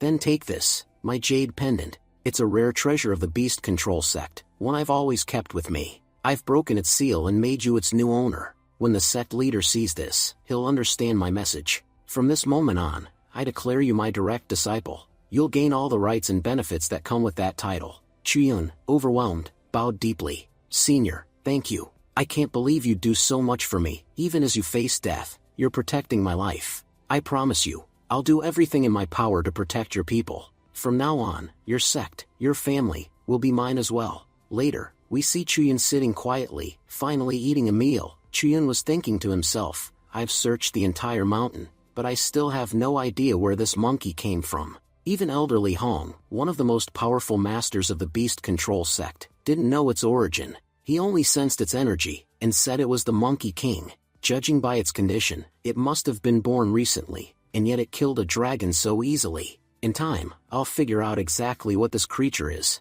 Then Chuyin said aloud, smiling, "Oh right, I almost forgot, you haven't eaten anything. Wait a second, I've got some amazing herbs here. You'll love them." He reached into his storage ring and pulled out a glowing herb. Chuyin said cheerfully, "Here, little monkey. Try this herb, it'll make you feel great. Eat it and grow big and strong." But the monkey frowned, grabbed the herb, and tossed it aside. Chuyin asked, confused, "What? You don't eat herbs? Then, do you eat fish?" As soon as he said fish, the monkey's eyes lit up with excitement. Chuyin laughed, "So you're not like normal beasts that eat herbs. You're a foodie, huh?" Just as the monkey was about to eat the fish, Chuyin suddenly threw him aside. Chuyin shouted, "Ping Tian, you don't need to hide. No one here is dumb enough to die from your sneak attacks. Come out and fight me like a man." Ping Tian stepped out, smirking.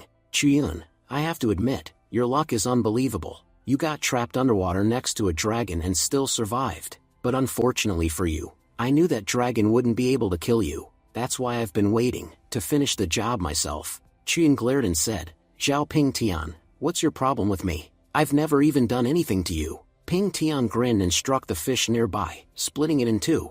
"Every time I see you, I get angry. I don't know why, but it feels like your existence has brought me nothing but losses. Maybe it's irrational, but I can't stand the sight of you. Once you're dead, I'll finally be able to cultivate in peace. And besides, you killed a beast control sect elder. That's no small crime. Killing you is justice." Chuyin thought nervously, "The little monkey looks frightened. I need to find a way out of this fast." Ping Tian shouted, stepping forward, "Enough talking.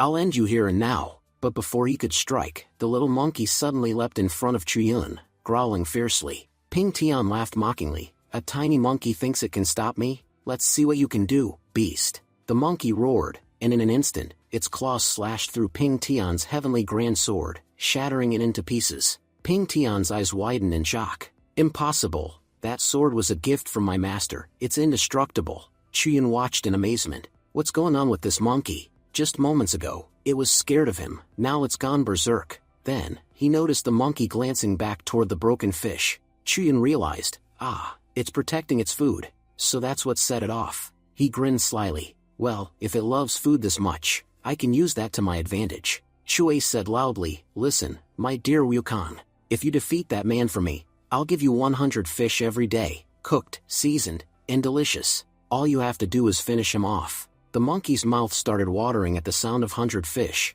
Ping Tian thought uneasily, how can a mere monkey possess such power? Moments later, Wukong unleashed a ferocious series of blows, sending Ping Tian crashing to the ground, bloodied and trembling. Ping Tian stammered, terrified, This isn't a monkey, it's a monster. All this destruction over a single fish." Chuyin laughed, "Unbelievable. The mighty disciple of the Luoyan sect, one of the strongest I've ever met, is being beaten to a pulp by a little monkey. This creature must be a Mahayana realm beast from birth." Ping Tian crawled backward, shaking. "That monkey, it's stronger than I am." Chuyin smirked and said, "Well, looks like your luck's run out, Ping Tian. I know Elder Shenguan will be here soon to save you, but before she gets here, I'll kill you myself, and save myself a lot of future trouble." He raised his hand to attack, but just then, Elder Shenguan appeared, blocking his strike. Chuyin frowned, "Elder Shenguan, what are you doing here? Don't tell me you came to arrest me." Shenguan replied calmly, "No, I just happened to be passing by when I noticed you two fighting.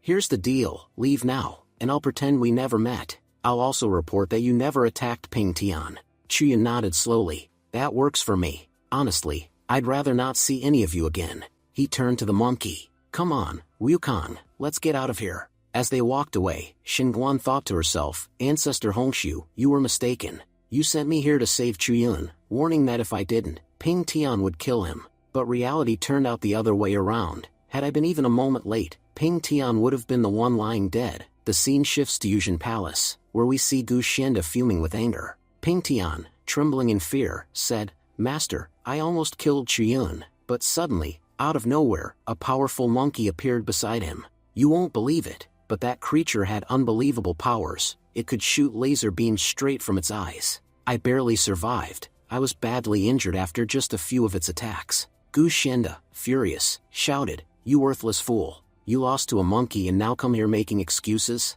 I've invested so much in you, and this is how you repay me?" Ping Tian begged, "Master, please forgive me. I admit I failed once, but I promise, I'll be the one to kill Chuyin myself." Grabbing Ping Tian by the collar, Gu Xianda growled, "Do you have any idea how much I've invested in you? Half the sect's resources were given to you. I gave you everything so you could reach the nether realm, and all I wanted in return was that you perform well. but instead, you ruin every single plan I make. That boy, Chuyun, is so talented that I didn't even want him near us, and it's all because of you. Yet you still don't understand how much you failed me." He threw Ping Tian to the ground and continued, "Forget about Chuyun, he's no longer important to us. Right now, focus on your cultivation, and heal your injuries. You're useless to me in this condition." Ping Tian, bowing low, muttered, "Yes, master, I'll go heal myself." As he walked out, his face twisted with rage. "Damn you, Chuyun, just wait. The day I meet you again, I won't spare you." While he was fuming, a disciple accidentally bumped into him. Ping Tian shoved him aside, snapping, "Get out of my way. I'm in no mood, I'll kill anyone who annoys me." Then Chen Ping came running up and reported, "Sect leader, we caught that traitor, Zhu Qin. That bastard tried to run far from our territory, but one of our students, Hao Hai, found him. Hao Hai learned everything about our plans from him and brought him back." The leader smirked and said, "Good. Use the Li Hozi. Make that man lie for us. Tell him to say that it was Chuyun who betrayed us, and that Chuyun also killed elderly Hong. That way, all the blame will fall on him, and we'll stay clear of trouble." 7 days later, the scene shifts to Beast Control Sect. We see Chuyun arriving at the gates. Nearby, 2 disciples were gossiping. First disciple said, "Have you heard about that guy, Yi Chuyun? He was a disciple of the Luyan sect. That bastard killed our elderly Hong and betrayed his own sect before running away." Second disciple said, "Yeah, and there's a huge bounty on his head now. If I ever see that bastard, I'll crush him myself." Chuyun, overhearing them, smirked to himself, "So, they've even put a bounty on me now, huh? Gotta admit, my old sect sure spends a lot to ruin my name. Anyway, I haven't rested in days. I'll meet this sect's leader, then rest for a while with Wukong." But as soon as Chuyun reached the gates, the guards stopped him. First guard sneered, "Beggar, people like you aren't allowed inside our sect." Chuyun calmly replied, "First of all, I'm not a beggar. My name is Yi Chuyun. I came to speak with your leader about something important. So go and tell him that Chuyun has arrived." The guards froze for a moment. "Wait, you're Chuyun? The same one who killed our elder? You've got some nerve showing your face here." They yelled to the others, "Everyone, get over here. Chuyun, the traitor who murdered elderly, is at our gates." Within moments, dozens of disciples surrounded him. They shouted angrily, "How dare you come here? You're not leaving alive." Then Manketu, a senior disciple of the Beast Control Sect, arrived. Manketu said, "Our junior, Li Hozi, came back earlier and told us everything. We know exactly what you did. You trapped and killed elderly Hong. Even after committing such a terrible crime, you dare to show up here? Seems like you people from the Luyan sect never learn. You've always looked down on us, haven't you?" Chuyun thought, "So Li Hozi joined hands with Luyan sect and spread lies about me. Great, now clearing my name will be even harder." Manketu smirked, "Funny thing, I just got back from a mission, and look at my luck. I complete my task and run into you right after. Seems like today's my lucky day." Chuyun thought dryly, this guy's luck is about to run out. He's about to make a huge mistake that'll get him arrested by his sect leader for 3 days. As the fight began, Chuyun moved swiftly, dodging every attack. The beast sect disciples whispered in awe, "His speed is insane. Our demon hawk is at the sky control realm, and even he can't touch him. Chuyun's faster than a hawk." Another disciple said, "I can't believe it. How can someone move this fast? These body cultivators are monsters. Their physical strength is unmatched." Pulling out an artifact, Manketu shouted, "Everyone's watching us now, no matter what. I'll kill you right here." He used a binding seal, trapping Chuyun in glowing chains. Chuyun struggled. "What is this thing? It's strong, too strong." Then Manketu used poison arts and attacked again. The explosion filled the area with smoke and blood. Manketu laughed, "Brothers, we've avenged elderly Hong. That bastard's either dead or crippled." Just then, the sect leader arrived, shouting, "Manketu, stop right there." Manketu bowed quickly, "Sect leader, I killed Chuyun. Please, reward me." The sect leader, glaring furiously, yelled, "You fool, do you even realize what you've done? I needed to question Chuyun, but you killed him. If he came here himself, we could have brought him in alive." Manketu fell to his knees, stammering, "Sect leader, I was just so angry. Elderly Hong was such a good man. I couldn't believe someone would kill him without reason. The moment I saw Chuyun, I lost control and couldn't hold back my power. He's dead." The sect leader said sternly, "I'm sentencing you to 3 days of house arrest. Don't leave your quarters until I say so." Chuyun protested, "Sect leader, your disciple just killed someone, and you're only giving him 3 days of confinement? Don't you think that punishment is far too light? A murderer like him deserves at least 30 years in prison. Meanwhile, Chiyun thought to himself, that last attack, Wukong managed to block it, but it took a lot of his strength. He's resting inside my spatial domain now. Nearby, a few female disciples gathered around, staring at his body. One of them whispered, "Isn't this the same beggar who came here earlier? After his clothes tore, he actually looks incredible." Another added, blushing, "Look at his body, it's amazing. Even our senior, Manketu, trains constantly to stay fit, but his body isn't this perfect." A third said in disbelief, "And despite taking such a powerful attack, there's not even a scratch on him." The sect leader turned toward Ketu and said coldly, "Ketu, step back. If you attack again, I won't spare you." "Chiyun, I know many accusations are against you, yet you still dared to come here. That means you must have something important to say." Chiyun thought, this sect leader seems like a good man, but it's clear that this sect is full of traitors. These same people will soon betray and kill him. Still, for now, I can trust him. He spoke calmly, "Sect leader, even though you're questioning me, I know deep down you already sense the truth. I'll make things clear. I'm only at the Yunhai realm, though my cultivation talent is above average. But no matter how strong I am, I could never kill someone like Elderly Hong. Everyone here knows he was at a far higher level than me. Even with a sneak attack, I couldn't have killed him." The surrounding disciples murmured among themselves, "He's right. A Yunhai realm cultivator couldn't possibly kill Elderly Hong. So if he didn't do it, who did?" The sect leader nodded slowly, "Your words make sense, boy. Personally, I find you quite interesting, and I believe there's much more to learn from you. So come with me to the main hall. We'll investigate everything there before reaching a conclusion." Scene shifts to the Beast Control Sect's main hall. The sect leader addressed the gathered elders. "Elders, let me introduce this young man, Yi Chuyun." Third elder, Wu Yanba, scoffed, "Why are we even holding a meeting about this boy? Everyone knows the Luyan sect has posted wanted posters for him. You should have executed him on the spot the moment you saw him. Honestly, if you hadn't stopped me, I'd have killed him already. This bastard murdered our junior brother, Elderly Hong, and just looking at him makes my blood boil." Ichiyan thought silently, "This third elder, he's the real traitor. He's actually a spy for the Luyan sect. He played a key role in Li Hong's death. But if the records are right, his true nature will be revealed soon, and the sect will banish and execute him." Fifth elder Defy said coldly, "I agree. Let's just kill him.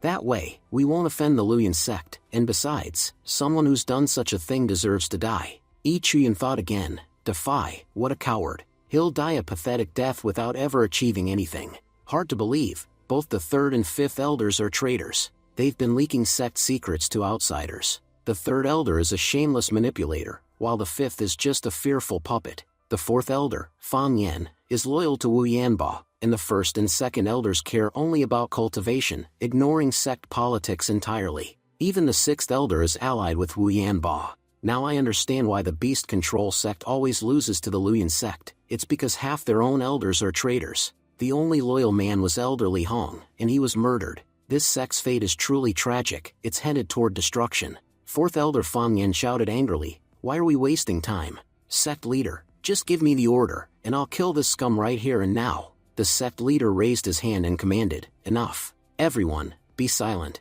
Chuyun, you claim you're innocent. Then explain, what exactly happened that day?" Ichiyun spoke clearly, "It's true that Elderly Hong was attacked, but the one who struck him down wasn't me. It was Elder Chen Ping of the Luyan sect." Wu Yanba sneered, "Don't spout nonsense. Everyone knows the Luyan sect and we have an alliance. Why would they ever attack us? Admit it, you killed Elderly Hong on purpose. You wanted to create conflict between the two sections. When you realized your plan wasn't working, you came here pretending to explain yourself. What do you take us for, fools? You can't hide your true colors from us forever." Chuyun spoke firmly, "I don't know what's going on between your sect and the Luyan sect, but I, Chuyun, swear that every word I've spoken here is true. The good thing is, I got to meet Elderly Hong one last time. Before he died, he showed me this bag and told me that once I reveal it, everything would make sense. I don't know what I'm supposed to do next, but I came here following his final instructions." The sect leader looked shocked. "That's Elderly Hong's spiritual bag.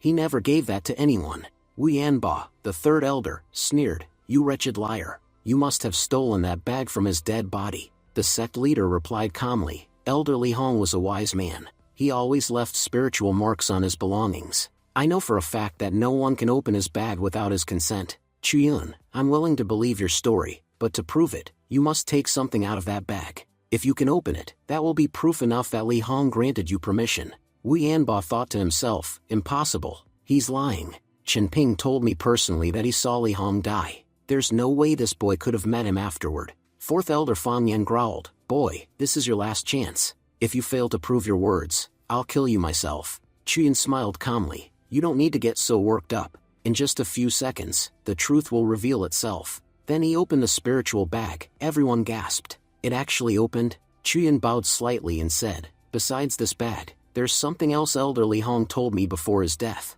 He said that from this day on, I am his direct disciple. Therefore, I now officially belong to your sect. I am no longer part of the Luoyan sect. Wu Yanba shouted in disbelief, impossible. Elder Li Hong almost never accepted disciples. To become his student required extraordinary qualifications. He hadn't chosen one for years. Why would he suddenly choose you before dying? What makes you so special? Other elders murmured in agreement, sect leader, I don't trust this boy. I feel like he's lying to take advantage of the situation. We shouldn't believe him so easily. But the sect leader raised his hand. Enough. I knew Elder Li Hong better than any of you. You barely even spoke with him. He gave this boy the Chan King Bird token, a sacred symbol he swore never to give to anyone. If he entrusted it to this child, then I can guarantee he truly accepted him as his disciple. You may all argue as much as you like, but I will protect this boy. Elder Li Hong's final wish was for me to keep him safe, and I will honor that wish with my life. Chuyun, from this day forward, you are officially a member of our sect. We will properly investigate everything that happened. I'll personally visit the Luoyan sect to uncover the truth, and if I find even a single piece of evidence against any of them, I swear none of the traitors will escape punishment. Chuyun bowed respectfully. Thank you, sect leader, for believing me. If it weren't for you, these elders would have killed me already. He thought to himself, the sect leader truly has courage. He knows most of the elders here are corrupt, yet he still dares to defend me in front of everyone. Wu Yanba grumbled, since the sect leader has spoken, we have no choice but to obey. But remember this, boy, if you wish to stay in our sect, you'll have to follow our rules. Until you pass the sect examination, none of us will recognize you as a fellow disciple. The sect leader nodded. Our examination focuses on one thing, how well a disciple can control and bond with spirit beasts. The faster a student can train a beast, the higher their rank. Unlike the Luoyan sect, which focuses solely on cultivation, our strength lies in beast mastery. That's why this test will be particularly difficult for Chuyun. Even if I want to help him, I can't give him special treatment. Just then, a radiant Chan King Bird, the sect's sacred guardian beast, suddenly appeared in the hall. Everyone was stunned. Why is the Chan King Bird here? It never shows itself before anyone. Outside, the younger disciples whispered, there's a huge surge of divine energy coming from the main hall. It's the Chan King Bird's aura. But why would it reveal itself? Inside, the majestic bird spread its wings and released glowing energy, flowing directly into Chuyun. Chuyun, shocked, muttered, why? Why is it giving its energy to me? The elders gasped. The Chan King Bird has chosen him, it's acknowledging him as its master. The sect leader explained, his voice full of awe, the Chan King Bird is our sect's guardian beast. It belonged to our first sect leader. Ever since his death 500 years ago, it hasn't accepted anyone as its master. And yet, today, it has chosen Chuyun. Earlier, some of you questioned this boy's worth, even claimed he wouldn't pass the examination. But now, you all have your answer. The divine Chan King Bird, whom no one could tame, has come forward on its own to recognize Chuyun as its master. I trust none of you have any objections left. One elder stepped forward, still stunned. Sect leader, everyone knows that the Chan King Bird can see the future. Perhaps it chose this boy because it foresaw that he will bring great benefit to our sect. Sect leader said solemnly, yes, you're right. Our first sect leader was once an incredibly powerful master. Back in his time, no other sect even dared to speak in his presence. But after his death, our sect began to decline, and we've fallen so low that even the Luoyan sect dares to challenge us now. Things were very different when he was alive. Perhaps under Chuyun's time, things might return to how they once were. If this boy truly brings fortune to our sect, then I hereby announce, all the duties and responsibilities of Elder Li Hong now belong to him. From this moment, Chuyun is officially a temporary elder of our sect. He has the same authority as any other elder, and all of you will show him the same respect you would to the others. Wu Yanba objected loudly, you made him an elder? Sect leader, his cultivation level is far too low. There are many disciples here who are far stronger than him. Why should anyone in our sect respect a mere Yunhai realm cultivator? The sect leader glared at him. The Chan King bird itself chose him, and yet you dare question that? How foolish can you be? Elderly Hong only died a few days ago, and his work remains unfinished. That's why I've assigned his tasks to his direct disciple. And let me make something clear, I will not answer any more questions on this matter. Stop wasting your breath. He then concluded, this meeting is over. You may all leave. After everyone had departed, the sect leader turned to Chuyun and spoke more softly, Child, the Chan King bird chose you, that means fate has a plan for you. By now, you must have seen what kind of sect we truly are. Outwardly, we seem united, but in truth, when the time comes, none of them will stand by us. The Luyan sect suppresses us constantly, and many of our own elders secretly support them. I honestly don't know what future awaits our sect, but I will tell you this, be careful. Chuyun replied, I know why your sect has been declining. Every year, the Luyan sect and the Beast Control sect compete, and your sect has never won. Every defeat forces you to pay them huge tributes, and over time, they've taken nearly all your wealth and resources. Your spiritual minds, once your main source of income, are now controlled by the Luyan sect. You're left with almost nothing. It's not that your sect was always weak, but years of losses have drained your strength, while the Luyan sect grows stronger each time. And let me tell you, aside from a few rare individuals, there's not a single decent person left in the Luyan sect. Their leaders and elders are nothing but snakes. Sect leader Jiang, I can promise you this, if you put your trust in me, I'll make sure we win the next competition.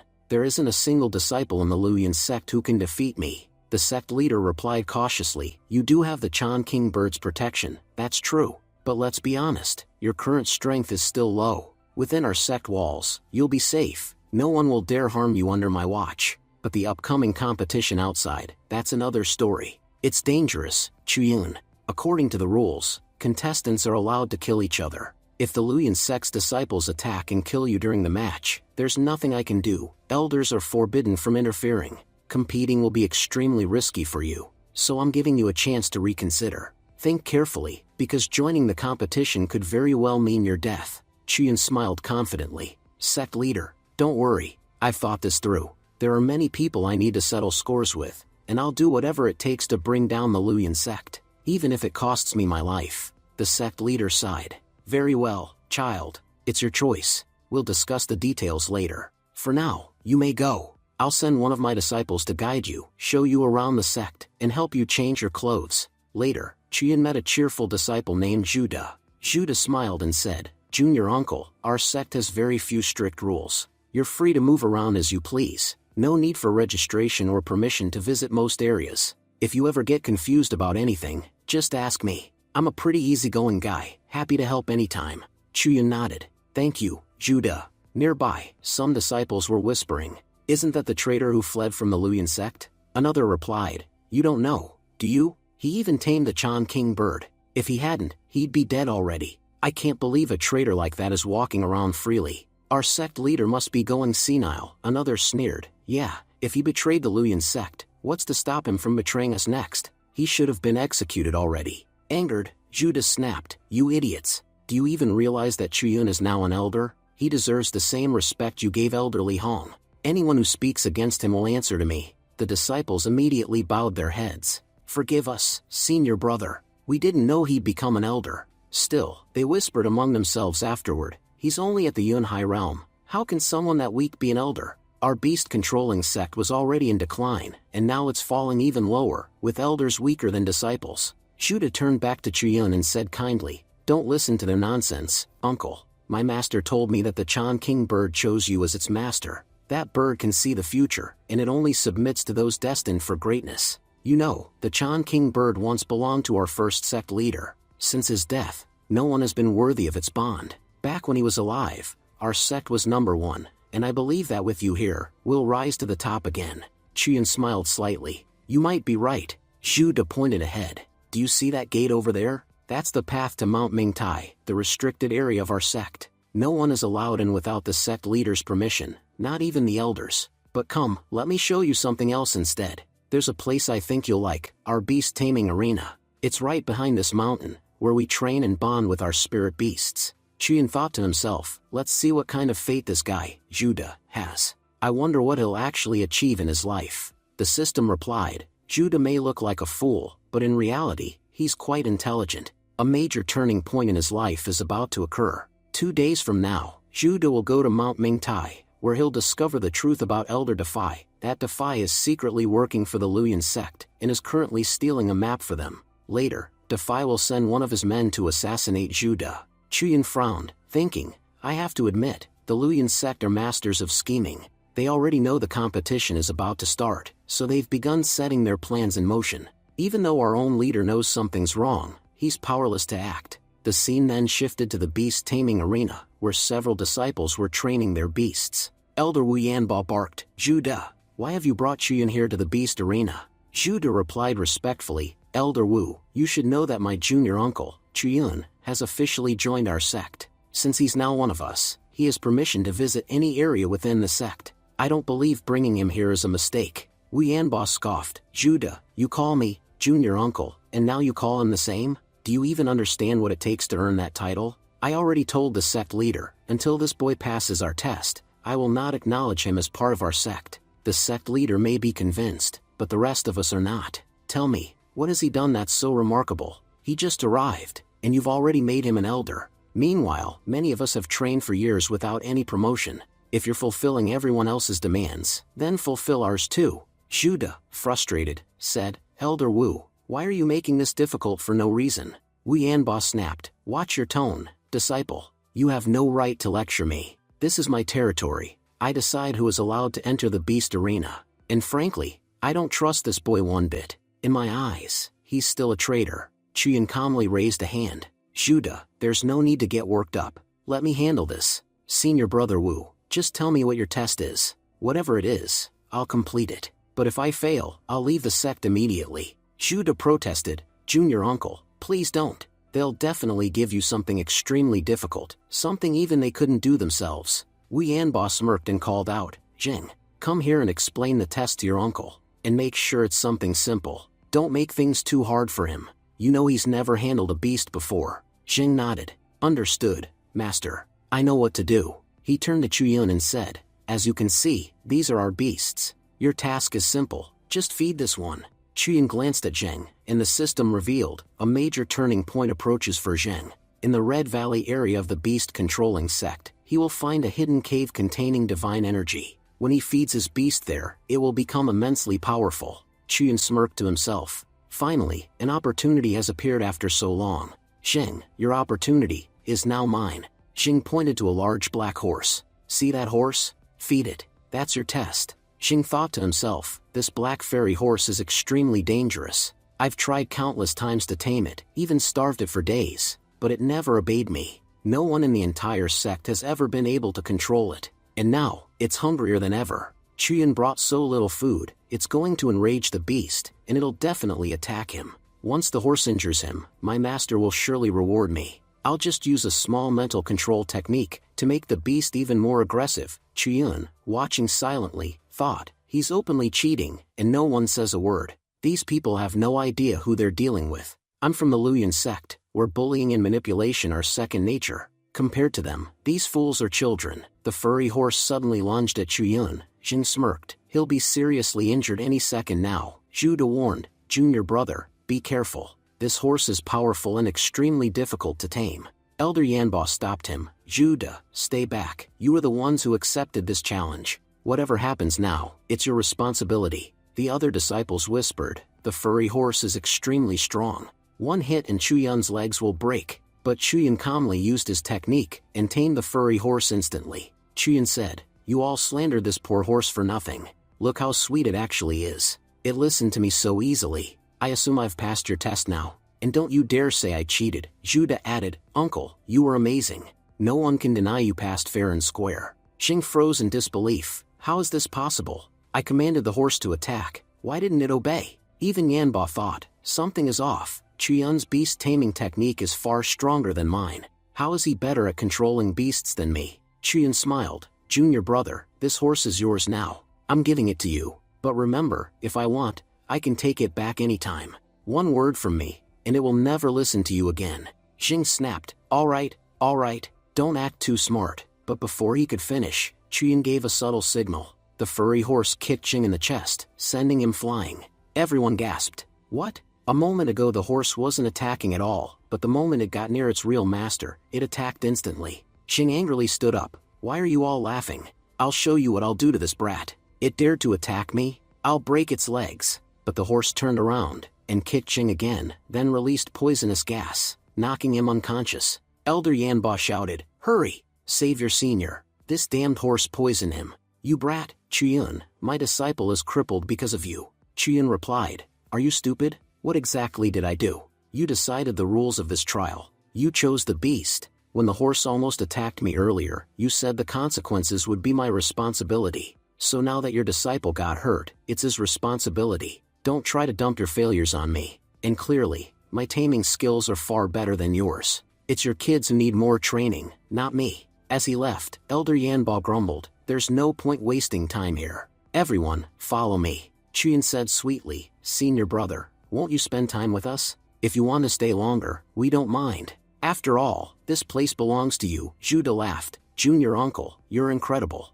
Your sharp words burn them alive. Chuyun replied, I usually treat everyone nicely, until someone provokes me. Whoever provokes me, doesn't walk away unharmed. 2 days later, we are shown a scene at Mingtai Mountain, hiding in the bushes. Chuyun thinks to himself, maybe this place is what they call the Ming Pavilion. It's said that the entire history of the beast-controlling sect is recorded here. All the important information about the sect is stored inside this pavilion. That means this bastard, Elder Defy, will definitely come here to steal something. As expected, Elder Defy arrives and knocks out the guards. Chuyun watches carefully, thinking, I need to observe what he's doing. Zhu Da's life is connected to all of this. Suddenly, someone places a hand on Chuyun's shoulder and says, you must be Chuyun, right? Startled, Chuyun asks nervously, who's there? We see that it's Su Miaoyun, the former lover of Elder Li Hong. Ever since Li Hong's death, she has been living in deep sorrow. Chuyun recognizes her immediately. Miaoyun, I've heard this name. Yes. Elder Li Hong left a letter for her before he died. She must also be a forging master of the beast-controlling sect. Elder Li Hong said she could be my supporter, so staying close to her would benefit me a lot. Chuyun says aloud, Elder Li Hong told me about you. He left a letter for you, but until now, I never got the chance to meet you and give it. Since we've finally met today, please take it. Elder Su reads it and softly says, so Li Hong spoke of me before he died, and this handwriting, it really is his. Thank you so much for bringing this to me. But tell me, what are you doing here so late at night? Everyone in our sect knows that Mingtai Mountain is a forbidden area. No one is allowed here. Anyone who enters is punished. Why did you come here? Chuyun thinks, dealing with her is a bit tricky, but I must get her on my side. So he says, before Elder Li died, he told me something very important. He said there is a traitor in the beast sect, someone who will steal crucial records from Mingtai Mountain. I had to keep watch on this pavilion no matter what. Just a while ago, I noticed Elder Defy entering it, so I followed him here. Chuyun then asks, Elder Su, that's why I came here, but what about you? Why are you here at such a late hour? Before she can answer, she suddenly covers Chuyun's mouth. She whispers, he's coming out. Hide. I've also been observing Defy for a long time. I suspected he might be betraying the sect, so I came here to gather information on him as well. Chuyun blushes in embarrassment. Oh no, this is so awkward. Just then, Elder Defy exits the pavilion and says loudly, who's there? Worried, Su thinks he might have noticed them. But at that moment, Judah appears and says, Elder Defy, what are you doing here? Seeing Judah, Defy became visibly nervous. He forced a smile. Oh, Judah, why are you here at this hour? What business do you have at the Ming Pavilion so late? Judah replied, Master sent me to retrieve something. But Elder, look at these guards. Both of them are unconscious. Suddenly Defy struck Judah in the neck. He said coldly, boy, you came at the wrong time. You weren't supposed to die today, but now you'll have to die early. Judah collapsed unconscious. Defy muttered, the leader must not find out about this. And for him not to find out, you must forget everything, dear child. So hurry up and swallow this memory-erasing pill. After Defy left, Chuyun went to check on Judah. Let me see what he gave Judah. He checked his pulse. His pulse is strong. Good, he's alive. Elder Su said, Defy is a coward. He doesn't have the guts to kill anyone, especially not the sect leader's disciple. He must have used memory-erasing pill to wipe Judah's memory. I'm exhausted now. If you need anything, you can come to me anytime. And Chuyun, thank you for giving me Elder Li Hong's letter. It freed me from a long-held burden. Later, Chuyun carried Judah back to the sect. Judah woke up and said, Master told me to fetch something from the pavilion, but I don't know how I suddenly fainted. Junior uncle, I'm sorry for troubling you. If you hadn't rescued me, I would have been sleeping in the valley tonight. Chuyun replied. Judah, don't apologize so much. Do you remember anything before fainting? Judah frowned. That's the problem, I can't remember anything. Suddenly someone called out, Senior brother Judah. You're late. Everyone's been waiting for you, Judah asked. Jinglin, why are you here? You're never this late. Jinglin said, Brother Judah, I need to discuss something very important with you, alone. Chuyun said quietly, All right Judah, go ahead. I'll head back. But internally he thought, Jinglin, he's the one who will eventually kill Judah through treachery. I've done everything I can to protect Judah. Let's see if fate will spare him or not. Chuyun headed home. Soon after, Jing appeared at his door. You bastard. You humiliated me in front of everyone today. Tonight, I'll kill you. Chuyun smirked. Oh, so all of you came together? Good. At least you won't waste my time. Next day, at sect's main hall, a disciple reported, Sect leader, our senior brother Judah was killed, poisoned by someone, and martial uncle Chuyun has been missing since last night. The sect leader ordered, send word. I want Chuyun brought before me immediately, dead or alive. If he's alive, good. If he's dead, I want to see his body. Elder Yanba added, our Ming pavilion was robbed last night. We still don't know who did it. And now Judah is dead. Sect leader, what do we do? The sect leader said gravely, the stolen item wasn't ordinary. It was the spiritual realm map. Without that map, we cannot enter or navigate the spiritual realm. We are now completely helpless. All elders were shocked. The map was stolen. How will we compete now? We're doomed without it. Another elder said. And Chuyun disappeared at the same time. It proves he was a spy sent by the Luyan sect. We foolishly trusted him, and look what happened. Others agreed. He'd only been here a short while, and during that time one of our own was killed, our pavilion was robbed, and now the sect is in chaos. It's all because of Chuyun, Yanba said angrily. How will we face our ancestors after this? If senior brother hadn't insisted on letting Chuyun stay, we would have never accepted that brat. Because of him, our beast-controlling sect is finished. Suddenly Elder Su burst into the hall. Stop talking nonsense. Last night, I personally saw that bastard Defy enter the Ming pavilion. When he came out, he met Judah, and when Judah asked what he was doing there, Defy fed him the memory-erasing pill. Soon after, Judah died. So think, who else could have killed him? Yanba said, Sister Su, what are you implying? Do you have any evidence for these claims you're making? Defy snapped, everything she's saying is nonsense. I know that Li Hong was the one who sent Chuyun here, and now she's trying to clear his name by slandering me. This is completely unfair. Yanba added, yes, Elder Su, it's obvious you're trying to defend Chuyun. There was a time when you liked Li Hong very much. Could it be the same thing is happening for Chuyun now? Elder Su shouted, shut your filthy mouth, Yanba. And fine, you're right about one thing. My words alone cannot be trusted. Believing me won't be easy. But what if I have proof? I can show you all that everything I said is the truth. The sect leader turned to Defy. Defy, what is all this? You've served our sect for many years, and I know your character well. I never imagined you'd betray us. Tell me, who is behind this? On whose orders did you do all of this? Hearing this, Defy dropped to his knees. Just as he was about to speak, Yanba cut in, you bastard. Defy, you dared to steal the map. I trusted you for so long, and I never realized what you were plotting inside your rotten mind. Defy protested, Senior brother, how can you accuse me like this? But suddenly Chuyun walked into the hall. He said, Elder Yanba, you sure are quick to throw all the blame onto Defy. If there's anyone who knows how to use others, it's you. Everyone gasped, Chuyun, you're alive? And Judah, you're alive too. But who said Judah was killed? Yanba looked confused. Jing, what is going on? Jing explained, Master, we captured that bastard Chuyun.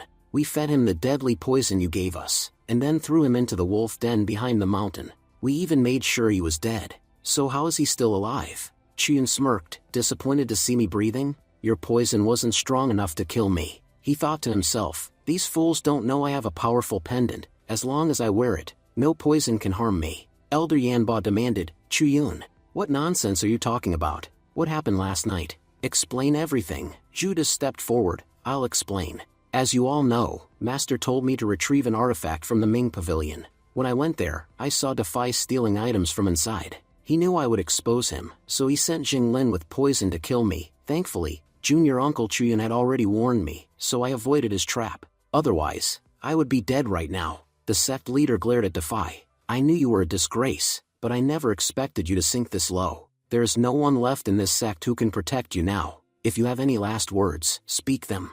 On his knees, trembling, Defy said, Sect leader, do you remember Zhu Ling? The sect leader looked shocked. Yes, but she died years ago. Defy nodded. Yes, she died. But the people of the Luyan sect, they have a rare technique, a technique that can open the boundaries of this world, and bring back the dead. If I could obtain that technique, I could revive Zhu Ling. Qian interrupted. Elder Zhu, what are you saying?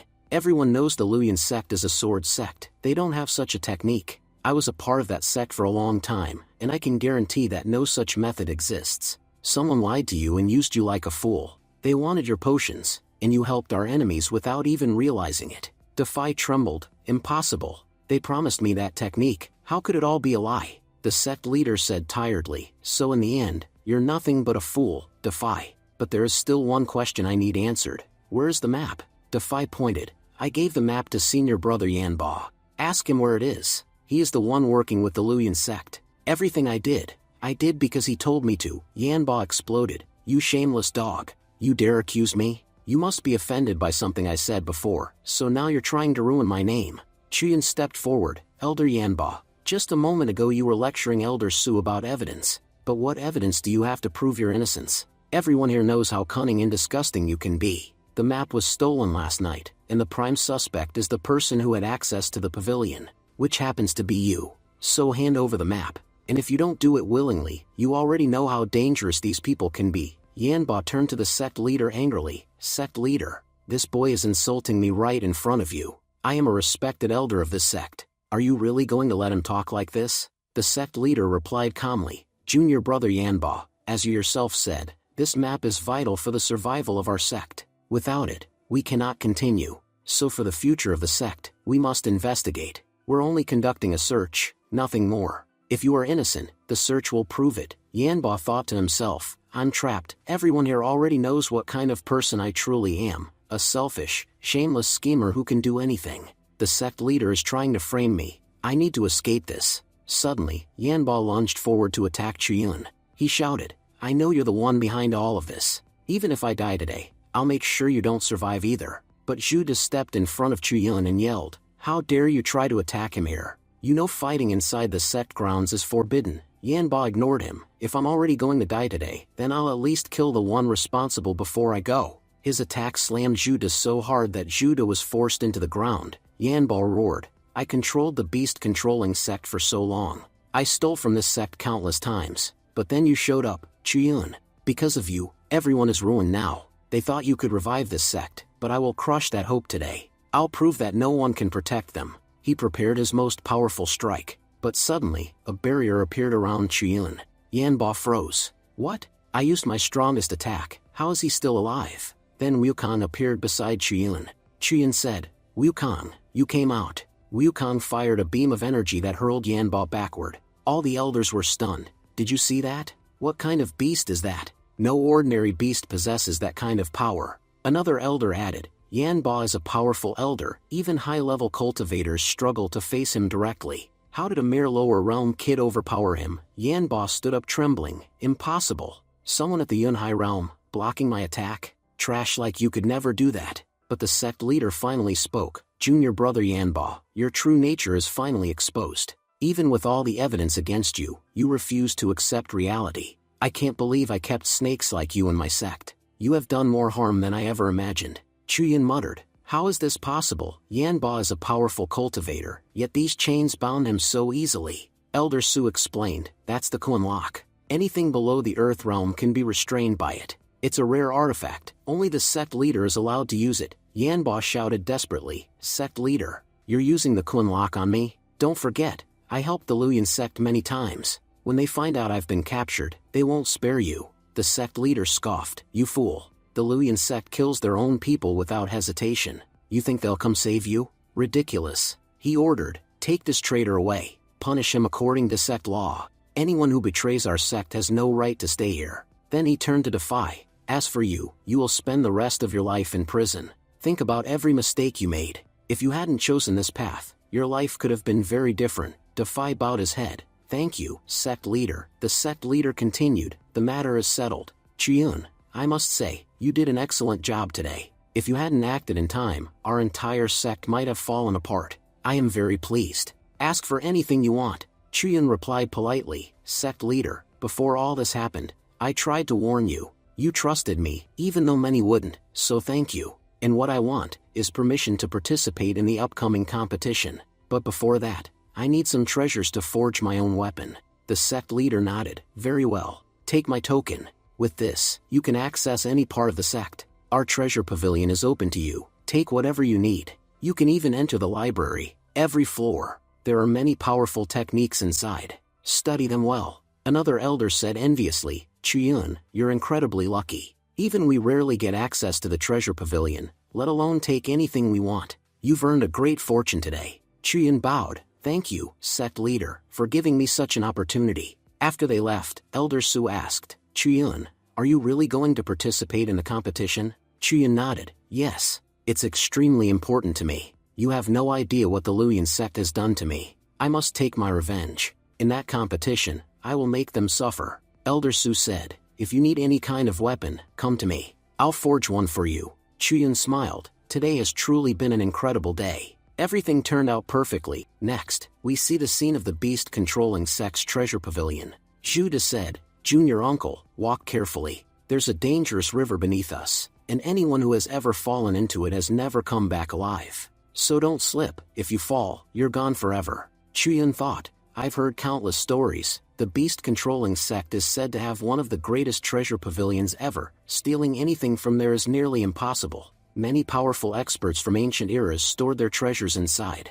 Looking at the level of security, there must be incredible items inside. But how did a sect with so many treasures become so weak in just a short time? Judah continued, this is our treasure pavilion.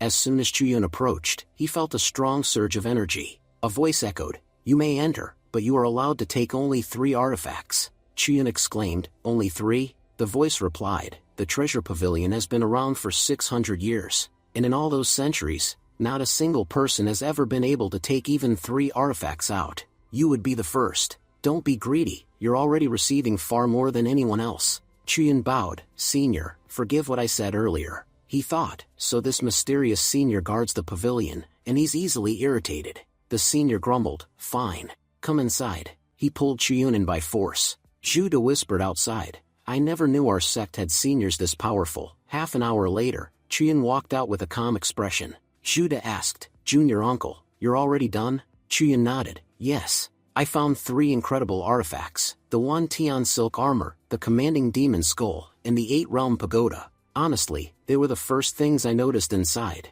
and I could tell instantly they were perfect for me. The senior appeared again and said, Boy, you are extremely lucky. The 1 Tian silk armor is a top-tier artifact. You aren't strong enough yet to use its full power, but even at your level, it will protect you more than enough. Chiyun said, Thank you for your guidance, Senior. May I ask what the other 2 items do? I can tell the armor's use, but the other artifacts, I don't understand their functions. The senior snapped, Are you stupid? My pavilion is full of scrolls and ancient items. How am I supposed to know the function of every single one? Be grateful you got them at all. Now get lost and stop disturbing me. Chiyun and Judah quickly left. The senior muttered while watching them go, This kid is quite interesting. It's been many years since anyone dared choose the commanding demon skull or the 8-realm pagoda. And that boy is only at the Yunhai realm. I've been away from the outside world so long. I wonder how many of my old friends are still alive. At least my techniques will finally see daylight again. Let's see what that boy accomplishes with them. The scene shifts. Elder Su says, Child, you've brought some extraordinary materials. These are demon dragon bones and scales. Do you know? Demon dragons used to rule the continent in ancient times. You're extremely fortunate to have found such precious artifacts. Chiyun replies, I found all of this at Weiyan Lake. There was a giant python there, seriously injured, and it had collected all these artifacts. I always believed that someday I'd be able to use them. Judging from your reaction, they seem extremely valuable. Elder Su says, Alright then, tell me, what do you want me to forge using these? Chiyun answers, Senior, you helping me is already a huge blessing. I don't even have the courage to request anything specific. Whatever you think is best, please make that. Elder Su nods, fine. Then leave for now. When it's ready, I'll inform you. Tell the sect master that I'll be taking a few days off. For at least 1 week, no one should enter my workshop. I'll be doing intense work on this artifact. Chuyun thinks, this woman is really strange. Did she already figure out what to make with these materials? Next, Chuyun arrives at the main hall of the sect. The elders say, boy, do you realize? For the first time in about 10 years, an artifact is being forged in our refining hall. Normally, Elder Su doesn't forge for anyone, but she agreed for you. You must be quite special. Tell us, what exactly did you say to convince her? Chuyun says, I simply told her that I want to participate in the upcoming competition. Maybe she believes I can win, so she offered to create a weapon for me. The sect master explains, the spirit realm competition is held once every 100 years. This competition decides the top 4 sects in the entire dynasty. Resources are divided based on ranking. The higher the rank, the better the resources. Every sect trains their most powerful warriors for this event. Even if a sect is weak, its warriors are never weak. Everyone aims to reach the top 4. The spirit realm is full of incredible opportunities, but also just as many deadly traps. The most dangerous things there are the demonic beasts. Once you enter, your goal is to kill as many high realm beasts as possible. The more beasts you kill, the more points you earn. The map of the spirit realm is divided among 4 sections. It was created using information gathered from all disciples who explored it over the years. Every sect has its own separate map. Our sect still possesses enough power to own a territory inside the realm, and someone even tried to steal our territory map. Technically, there's no need to fight each other during the competition, but kids still kill one another, because, if you're not careful, you'll definitely die inside the realm. Everyone except your friends will see you as a target. They want your points. And Chuyun, you're in special danger. The Luoyan sect bears a huge grudge against you. Because of you, they killed Elder Li Hong. They will go to any lengths to kill you. Chuyun replies, I know they'll do anything, but I won't hide at home in fear. I'll enter their territory, and kill them. Sect leader smiles. Good. Don't worry, we will support you as much as possible. All the elders have discussed it. We'll open the ancient forbidden land for you. You will be able to learn a lot inside. Shocked, Chuyun says, what? The ancient forbidden land? What is that? An elder explains, the ancient forbidden land is a battlefield created by our ancestors using their ultimate powers. It is a separate space filled with powerful energies and dangerous monsters. Opening this space requires a huge amount of cultivation energy. We don't even know if opening it will bring us good fortune or disaster. But child, we are taking this risk just for you. We have no other choice. The sect master adds, but remember, the forbidden land is extremely dangerous. Entering is easy. Returning alive is extremely difficult. So tell me, are you willing to go? Chuyun says, yes, I must try. If I don't grow stronger now, I'll definitely die in the spirit realm. It's better I risk it here first. 2 days later, we see the disciples gathered in the training ground. The sect master says, remember everything I told you. The ancient forbidden land is enormous. Most beasts there are at the Yunhai realm or higher. Some parts are under our control, but some areas are extremely dangerous. Never, ever enter those areas. Chuyun replies, yes, master. You have already warned me. I'm not foolish enough to go into a forbidden area. The sect master says, good. Begin the formation. Open the gate. The formation activates, and Chuyun is sent inside. The sect master calls out, child, a month from today, the gate will open again. You must return on time. If you fail to return, you will never be able to come back. You could say, you'll have only one chance. Chuyun replies, yes, sect master, I'll remember. As Chuyun enters, he notices a broken sword. He thinks, what is a broken sword doing here? Even the energy coming from it is extraordinary. Its origin must be incredibly powerful. But I need to focus. I only have 1 month. Still, it won't hurt to test my luck. Who knows? Maybe fate has something good written for me. Suddenly his system speaks. A major turning point is coming in your life. 1 month from now, you will not be able to leave this place. You will remain trapped inside the ancient forbidden land. And eventually, you will be killed by the ancient beast Erzu. This will be your end. Shocked, Chuyun says, so, I'm really going to die? A moment later, Chuyun faints on the spot. When he finally opens his eyes again, he realizes he is inside the forbidden land. Chuyun says, this whole place looks like a military camp. System told me the beast control sect won't be able to reopen the passage after 1 month,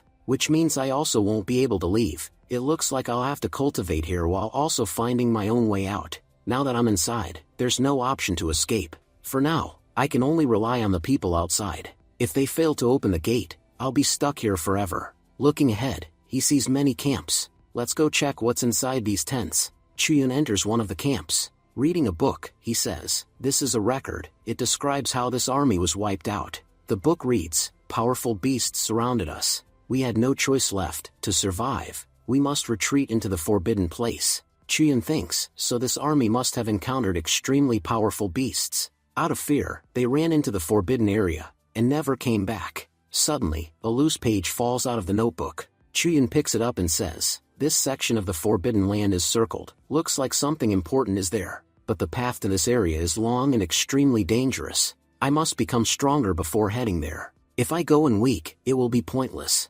Chuyun then heads deeper into the forest. He says, "There's a dangerous smell of blood in this forest. Feels like something has been watching me for a long time. It could attack from anywhere at any moment." Suddenly, a monster appears before him. Chuyun says, "A deathclaw beast. I've read about these. They prefer darkness, and they specialize in sneak attacks. If I hadn't sensed something around me, I'd already be dead." The deathclaw lunges at him. Chuyun uses his iron stance and blocks the attack. "This thing is strong. If I compare it to human cultivation, it's at least 9th level of the nascent soul realm. I can't handle it head-on. Seems like beasts inside the forbidden land have grown far stronger than usual. They say deathclaws never hunt alone. They always travel in packs. That means, this entire forest is filled with them. I have no choice. I must kill them one by one. Fighting them all at once would be impossible." Chuyun attacks and kills one deathclaw, but when he turns around, several more have appeared. This is going to be a long fight. Chuyun activates his King Yuan sword technique, and with a single powerful strike, kills a large group of them. Breathing heavily, he says, "My stamina, it's running low. I've used way too many combo attacks. This place is testing my physical endurance to the extreme. If I want to survive here, I'll have to keep using both my brain and my hands. I cannot afford to lose focus, not even for a moment." 3 days later, a massive horde of deathclaws is chasing Chuyun. Chuyun shouts, "Come on, come at me. You've been trying to kill me for 3 days straight, and in that time, I've killed countless beasts." He unleashes a series of attacks and wipes them out. Outside, the sect master and elders are watching his progress. The sect master says, "I must admit, this child isn't as bad as he looks." Another elder says, "True, he keeps facing problem after problem, yet he's always ready to fight. He knows he's weak, so he's constantly using his brain and reflexes to survive. He never lets his guard down. That's why he hasn't died yet." The sect master adds, "It's true, when a person faces hardship, they become smarter. Right now this boy is in deep trouble, yet he's behaving with remarkable maturity. With this mindset, he'll definitely win the competition." Meanwhile, Chuyun says, "Killing this monster was hard, but its meat is really tasty, and eating it makes me stronger. The problem is my Wukong still hasn't awakened. If Wukong were awake, he would gain strength from eating these beasts as well." Back in main hall, Wukong used too much power trying to protect me, which is why he is still recovering.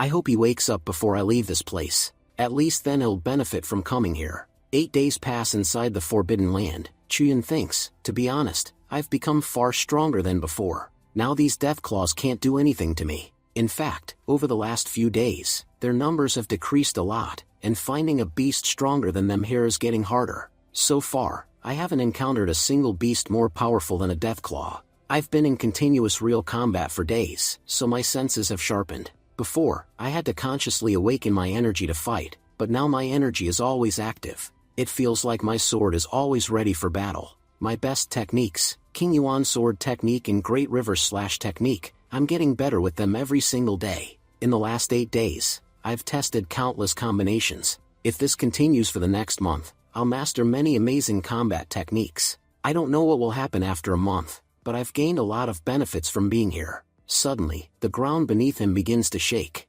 Chuyun says, "What's happening? Are beasts fighting nearby?" He sees a red ape and a ghost python fighting, both peak Yun High Realm beasts. "If I fight them too, I'll gain a lot. Looks like it's time to test a new technique." He throws a stone at them and shouts, "Hey, over here, fight me instead. Big Snake, you're bullying the ape. If you have guts, come play with me." Before he finishes, the ape grabs the python and attacks it. Chuyun says, "I was talking, and you interrupted, and both of you have been ignoring me this whole time. Don't you realize I'm stronger than both of you?" Suddenly, the snake charges toward him. Chuyun thinks, the ape sneak attacked it, so why is it angry at me? I did disturb them while talking. Because of that, it probably took a few punches. But luckily, As long as I have my pendant, no poison can affect me. These two beasts have incredible killing intent. Beasts will go to any extreme once they decide to kill someone.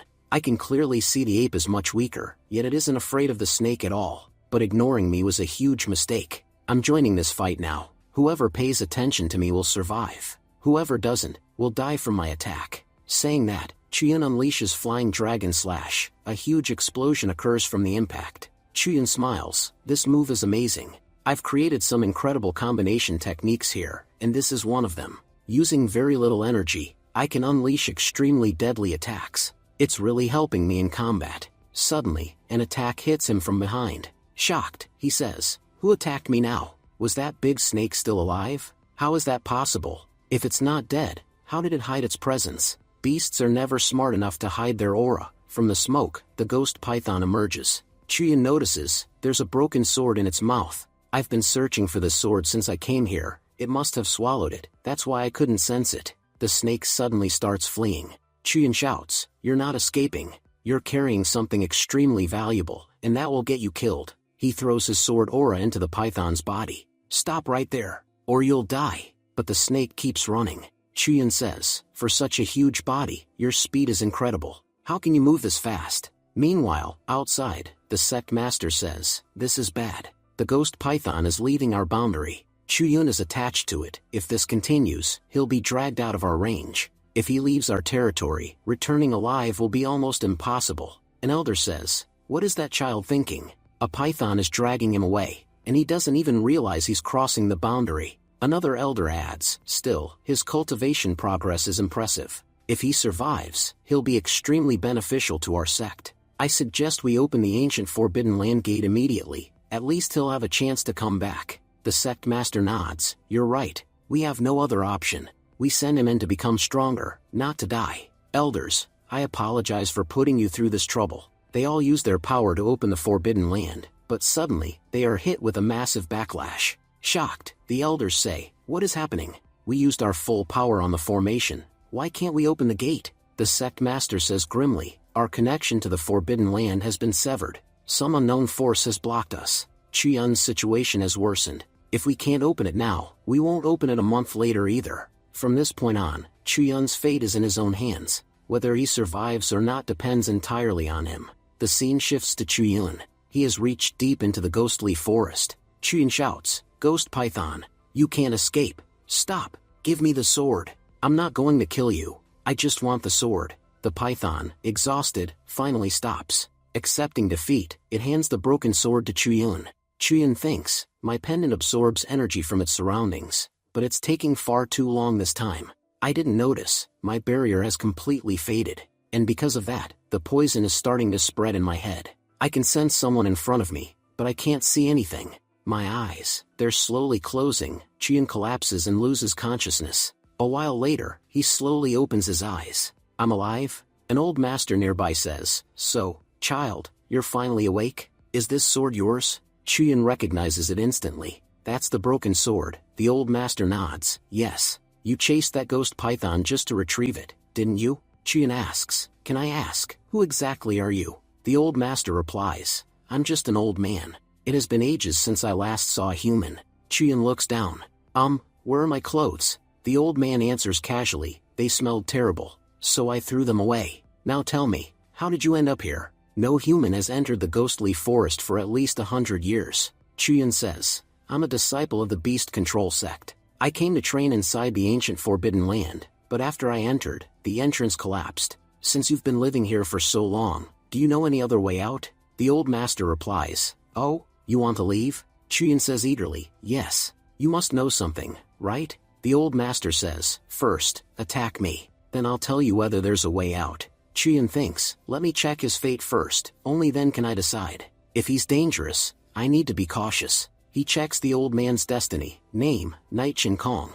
Ending, unknown. Turning point, unknown. Shocked, Chiyun thinks, "How is this possible? There's no information about his future? Is he so powerful that I can't read his destiny? In my life, I've heard of one realm, the most powerful cultivation realm, the Yin and Yang realm. Could this old man be at that level? If so, he definitely knows how to leave. But he wants me to attack him. If I accidentally anger him, he'll kill me instantly." Chuyin says carefully, Senior, I am extremely weak compared to you. I'm just a small cultivator from the Yunhai realm. There's no way I can beat you. Please don't make things difficult, just tell me how to get out of here. The old master sighs and hands him new clothes. You're smarter than you look. Since you can't defeat me, then stay here and keep me company. I've been alone for far too long anyway. Later, the two step outside. Chuyin asks, Senior, why are we hiding here? The old master answers, food doesn't magically appear, we have to hunt it. The beasts in Ghostly Forest are special. Their powers are enhanced and modified. That's why we use special methods to hunt them. Chuyin says, you use these casts and traps to hunt? You've lived here a year, and learned this through research? Chuyin thinks, I assumed he was extremely powerful, so I couldn't read his fate, but maybe, he's actually just weak? That could also explain why I can't read anything. The old master says suddenly, don't move. A red mantis is about to appear. Even though mantises here are from the Yunhai realm, their power is extraordinary. Their bodies are extremely hard, nearly impossible to break. Only their belly is a weak point. Go kill it. Its meat is delicious. If we get it today, dinner will be great. Chuyin sighs. So, I have to fight it? The old man says, no need to fight seriously. Just strike from a good angle. This method always works. Chuyin thinks, what is this old man making me do? The mantis suddenly rushes forward. Chuyin curses internally, this old man fooled me. If I had listened to him, I'd already be dead. One thing's clear, this mantis is insanely fast.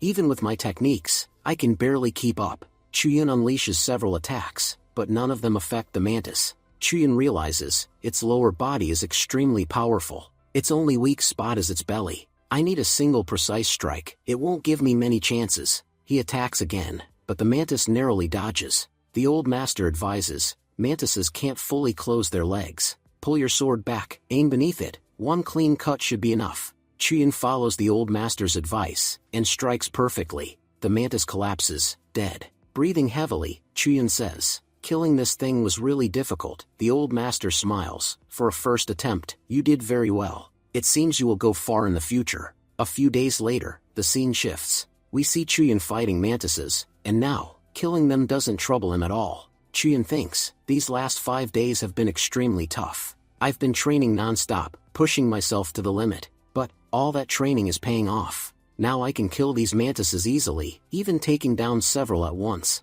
If I think about it, I've come very far. Right above me is the core of the Forbidden Land, the most dangerous area of all. The beasts here are far more powerful than anywhere else. The old man arrives and says, you killed 80 mantises just today. If you keep this up, boy, we won't have to worry about food for the next 6 months. Chuyin thinks, 6 months? Looks like he's very happy with all the work I'm doing. He's probably planning to keep me here forever. Chuyin asks, Senior, you're extremely strong, so why haven't you ever left this place? The old man replies, leave? And why should I? Tell me, what's so bad about this place? Always remember something, boy, beasts are not treacherous. If they stand with you, they won't deceive you. But humans are the real scoundrels. They'll betray you even when they stand beside you, in ways you can't even imagine. You are progressing well in life, but you don't realize how many people who stand behind you will actually turn out to be your enemies. The truth is, entering this place on your own would have been impossible, so I'm giving you something.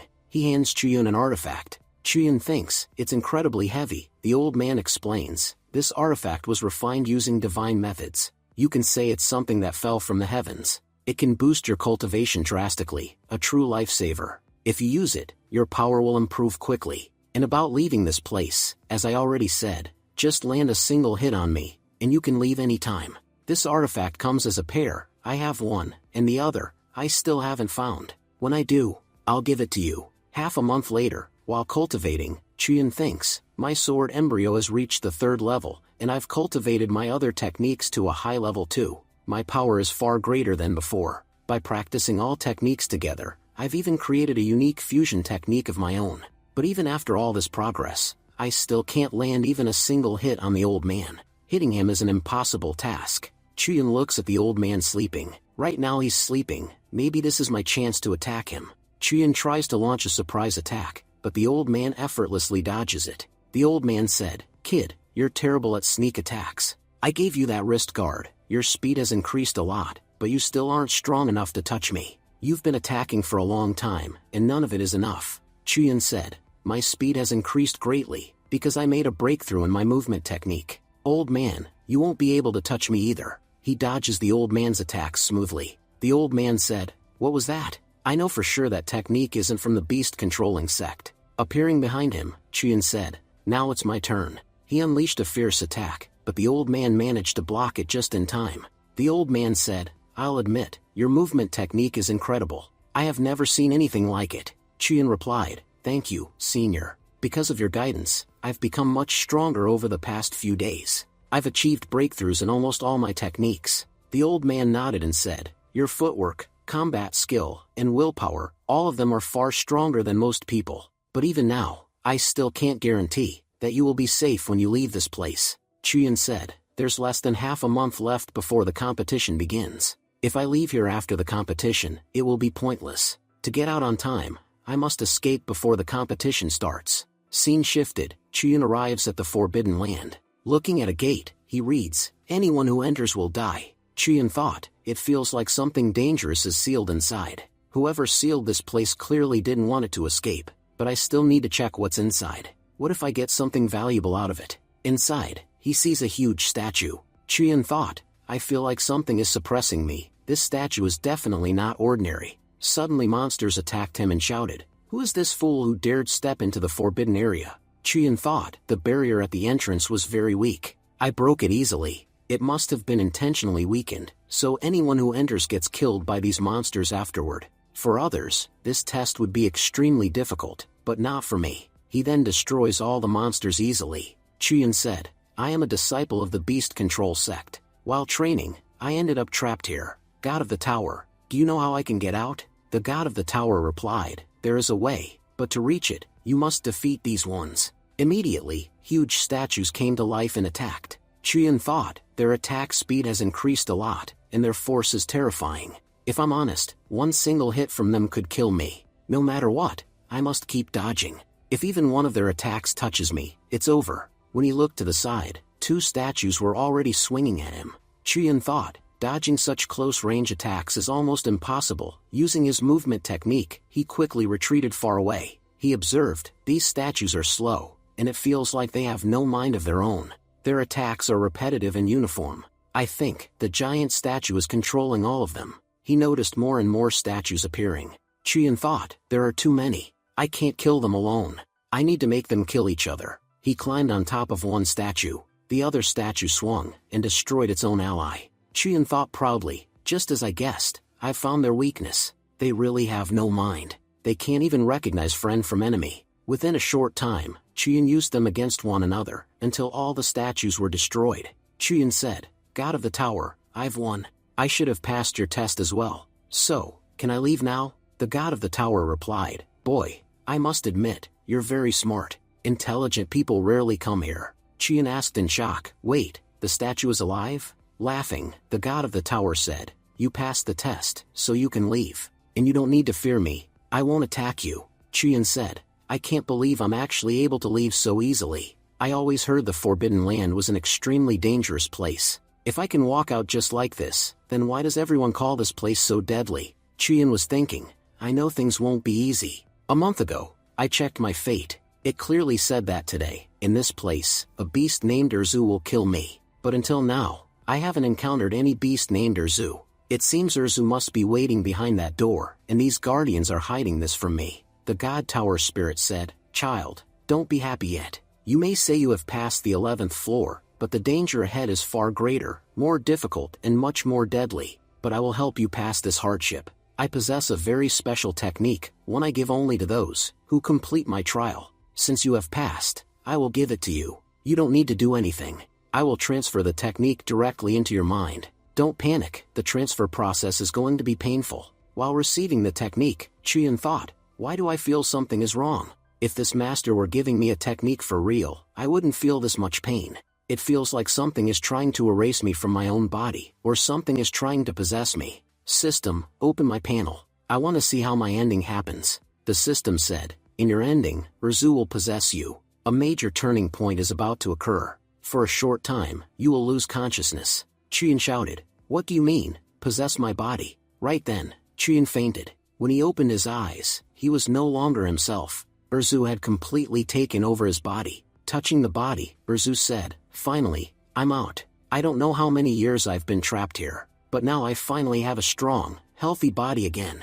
If only this foolish kid had come earlier. Look how easily I tricked him with the fake technique." Suddenly, Chuyun's consciousness spoke from inside. "Erzu, stop. Otherwise I'll destroy you," Erzu said, shocked. Who is that voice? So this kid's consciousness hasn't fully disappeared. No matter, he is just a child. What can he possibly do to me? Chuyun yelled, "Chonking bird, come out. Someone is trying to take over your master's body. No one knows him better than you." Hearing this, the chonking bird suddenly appeared, and began attacking Erzu inside the mind. Scene shifts to beast-controlling sect. At the sect, the elders were in a meeting.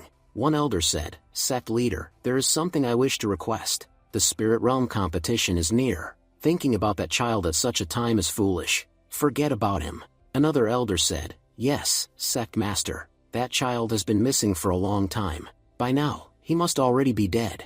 After all, the last time we tracked him, he had fallen into the forbidden forest, and the beasts there are so dangerous that even adults struggle to survive. A child would never make it." A third elder added, "Sect master, we are not saying we want to abandon Chuyun. We are saying that this competition is extremely important for us. Its results will decide whether our sect survives or not. So for now, please check our current participant list. We're not saying we won't look for him. After the competition, we will investigate Chuyun's disappearance thoroughly, and even open the Forbidden Lands if needed. But right now, we have more pressing matters." The sect master said, "Elder Su is still forging a weapon for Chuyun. She believes nothing will happen to him. And honestly, I think the foolish one here is me. Chuyun wasn't chosen randomly. The chonking bird chose him. And the chonking bird never chooses an unworthy person. They say, it selects only those with extraordinary luck. And someone with such great fortune does not die young. So, I am approving the list, but I am adding one more name, Chuyun. I believe he will return. Adding his name is our highest priority." 15 days later, the competition begins. Elder Xingguan announced, "This time, the competition is hosted by the Luoyuan sect. The rules are simple. The top 4 sects will receive resources. The better your ranking, the better the rewards. If any small sects have come, they may participate, but we large sects are not responsible for their safety." In the crowd, a girl thought, "So, Zhao Ping Tian is back. He was in seclusion for so long, yet he returned for this competition? Is he here for the tournament, or for senior brother Chuyun? Everyone knows he hates senior brother. All 4 major sects have sent 10 participants each, but the beast-controlling sect sent only 9. Is it true that the 10th participant, senior Chuyun, didn't come, and that's why they're 1 person short?" Elder Xingguan said, "You all have a great opportunity before you. I hope none of you waste it." She walked toward Elder Duan and asked, "Elder Duan, why has your sect brought fewer students? Surely your sect isn't lacking disciples?" Elder Duan said, "No, Elder Xingguan, that's not the case. We do have 1 more disciple who was supposed to come, but he is running a little late. He should arrive shortly." Just then, the second elder of the Chengyang sect, Zhu Zhiming, arrived. Zhiming said, "Elder Duan, you really are good actors. The child you're talking about is already dead." Elder Duan asked, "What do you mean, Elder Zhiming?" Zhiming replied, "Looking at your sect's condition honestly makes me sad. Once upon a time, your sect used to dominate. But now, your sect has fallen so low that you're clinging to false hope. Everyone knows what happened to that boy. By now he must be dead. Yet you keep insisting that he will show up any minute. You're just proving how desperate and miserable your sect has become." Suddenly, Miaoyan sect's 4th elder, Lin, walked in. Elder Lin said, "Elder Duan is not at fault. Your own sect master requested that the boy's name be included. He believes that Chuyun will return.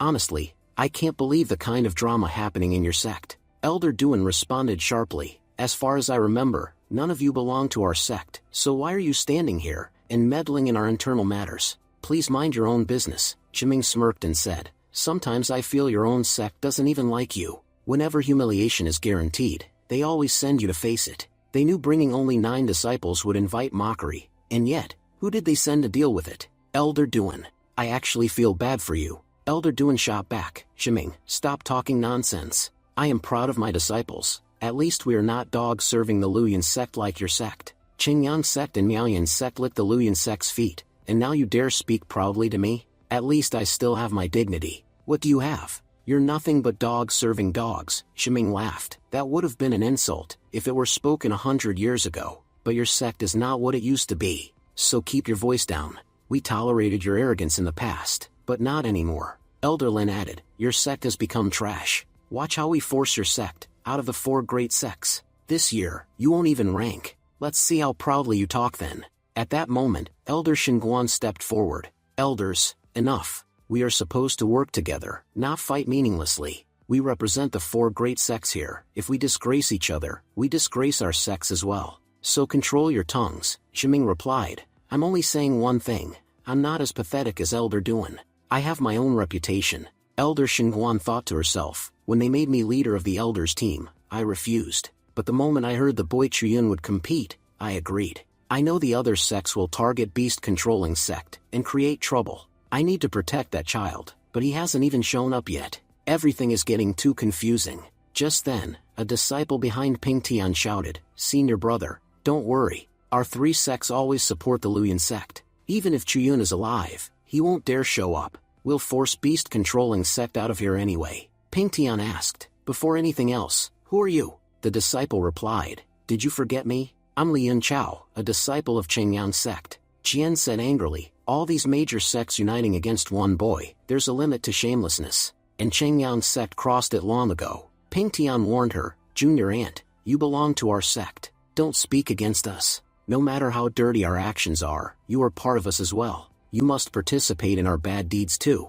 On the side, several girls mocked, beast-controlling sect has become so weak. Allowing them in this competition is already our generosity. They aren't even worthy to stand beside us. Look at their arrogance. Living with beasts has turned them into beasts. Judah snapped, Miaoyan sect girls, shut your mouths. Say whatever you want now, because once we enter the arena, I won't spare a single one of you. Yun Chao laughed, Judah, who are you trying to scare? Your sect is all alone, while we have powerful backup. Do you really think your pitiful strength can defeat us? Your destiny is only one thing, to kneel. Apologize to me right now, and I might show mercy. I, Lian Chao, am a very kind person after all. Suddenly, Chuyun appeared from behind, and lifted Yun Chao into the air using the chonking bird. The elders gasped. What happened? Everyone shouted, Brother Chuyun, you're here? Ximing snarled, so it is you, Chuyun. The competition hasn't even started, and you're already attacking our disciples? For this, your sect will need to face consequences.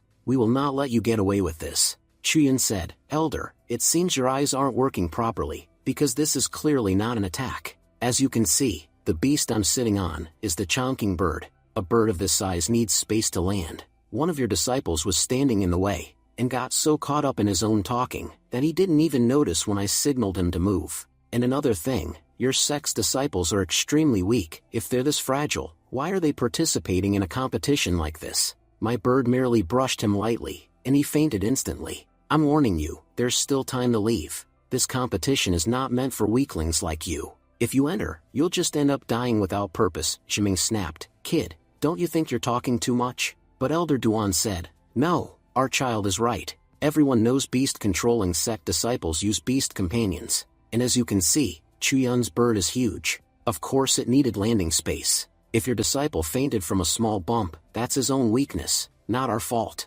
And besides, Chuyun was only stating the truth. Entering with such weak disciples will only harm you. It's better you don't participate at all. Annoyed, Ximing said, fine. Time will tell who deserves to participate and who doesn't. Zhao Ping Tian stepped forward and said, you're still alive, Chuyun? Even after everything that happened? Chuyun replied, Senior Zhao, I'm not going to die that easily. If destiny says I'll die, it'll be after you do. So why don't you go first? Scene shifts to half a month earlier. Erzu, now possessing Chuyun's body, said, finally, this body is mine. With this vessel, I'll grow incredibly powerful. But Chonking Bird's voice echoed, Erzu, it's been a long time. Erzu said, who's talking? This presence, it's not the child's consciousness. Who else is inside this body? Suddenly Chonking Bird wrapped its chains around him.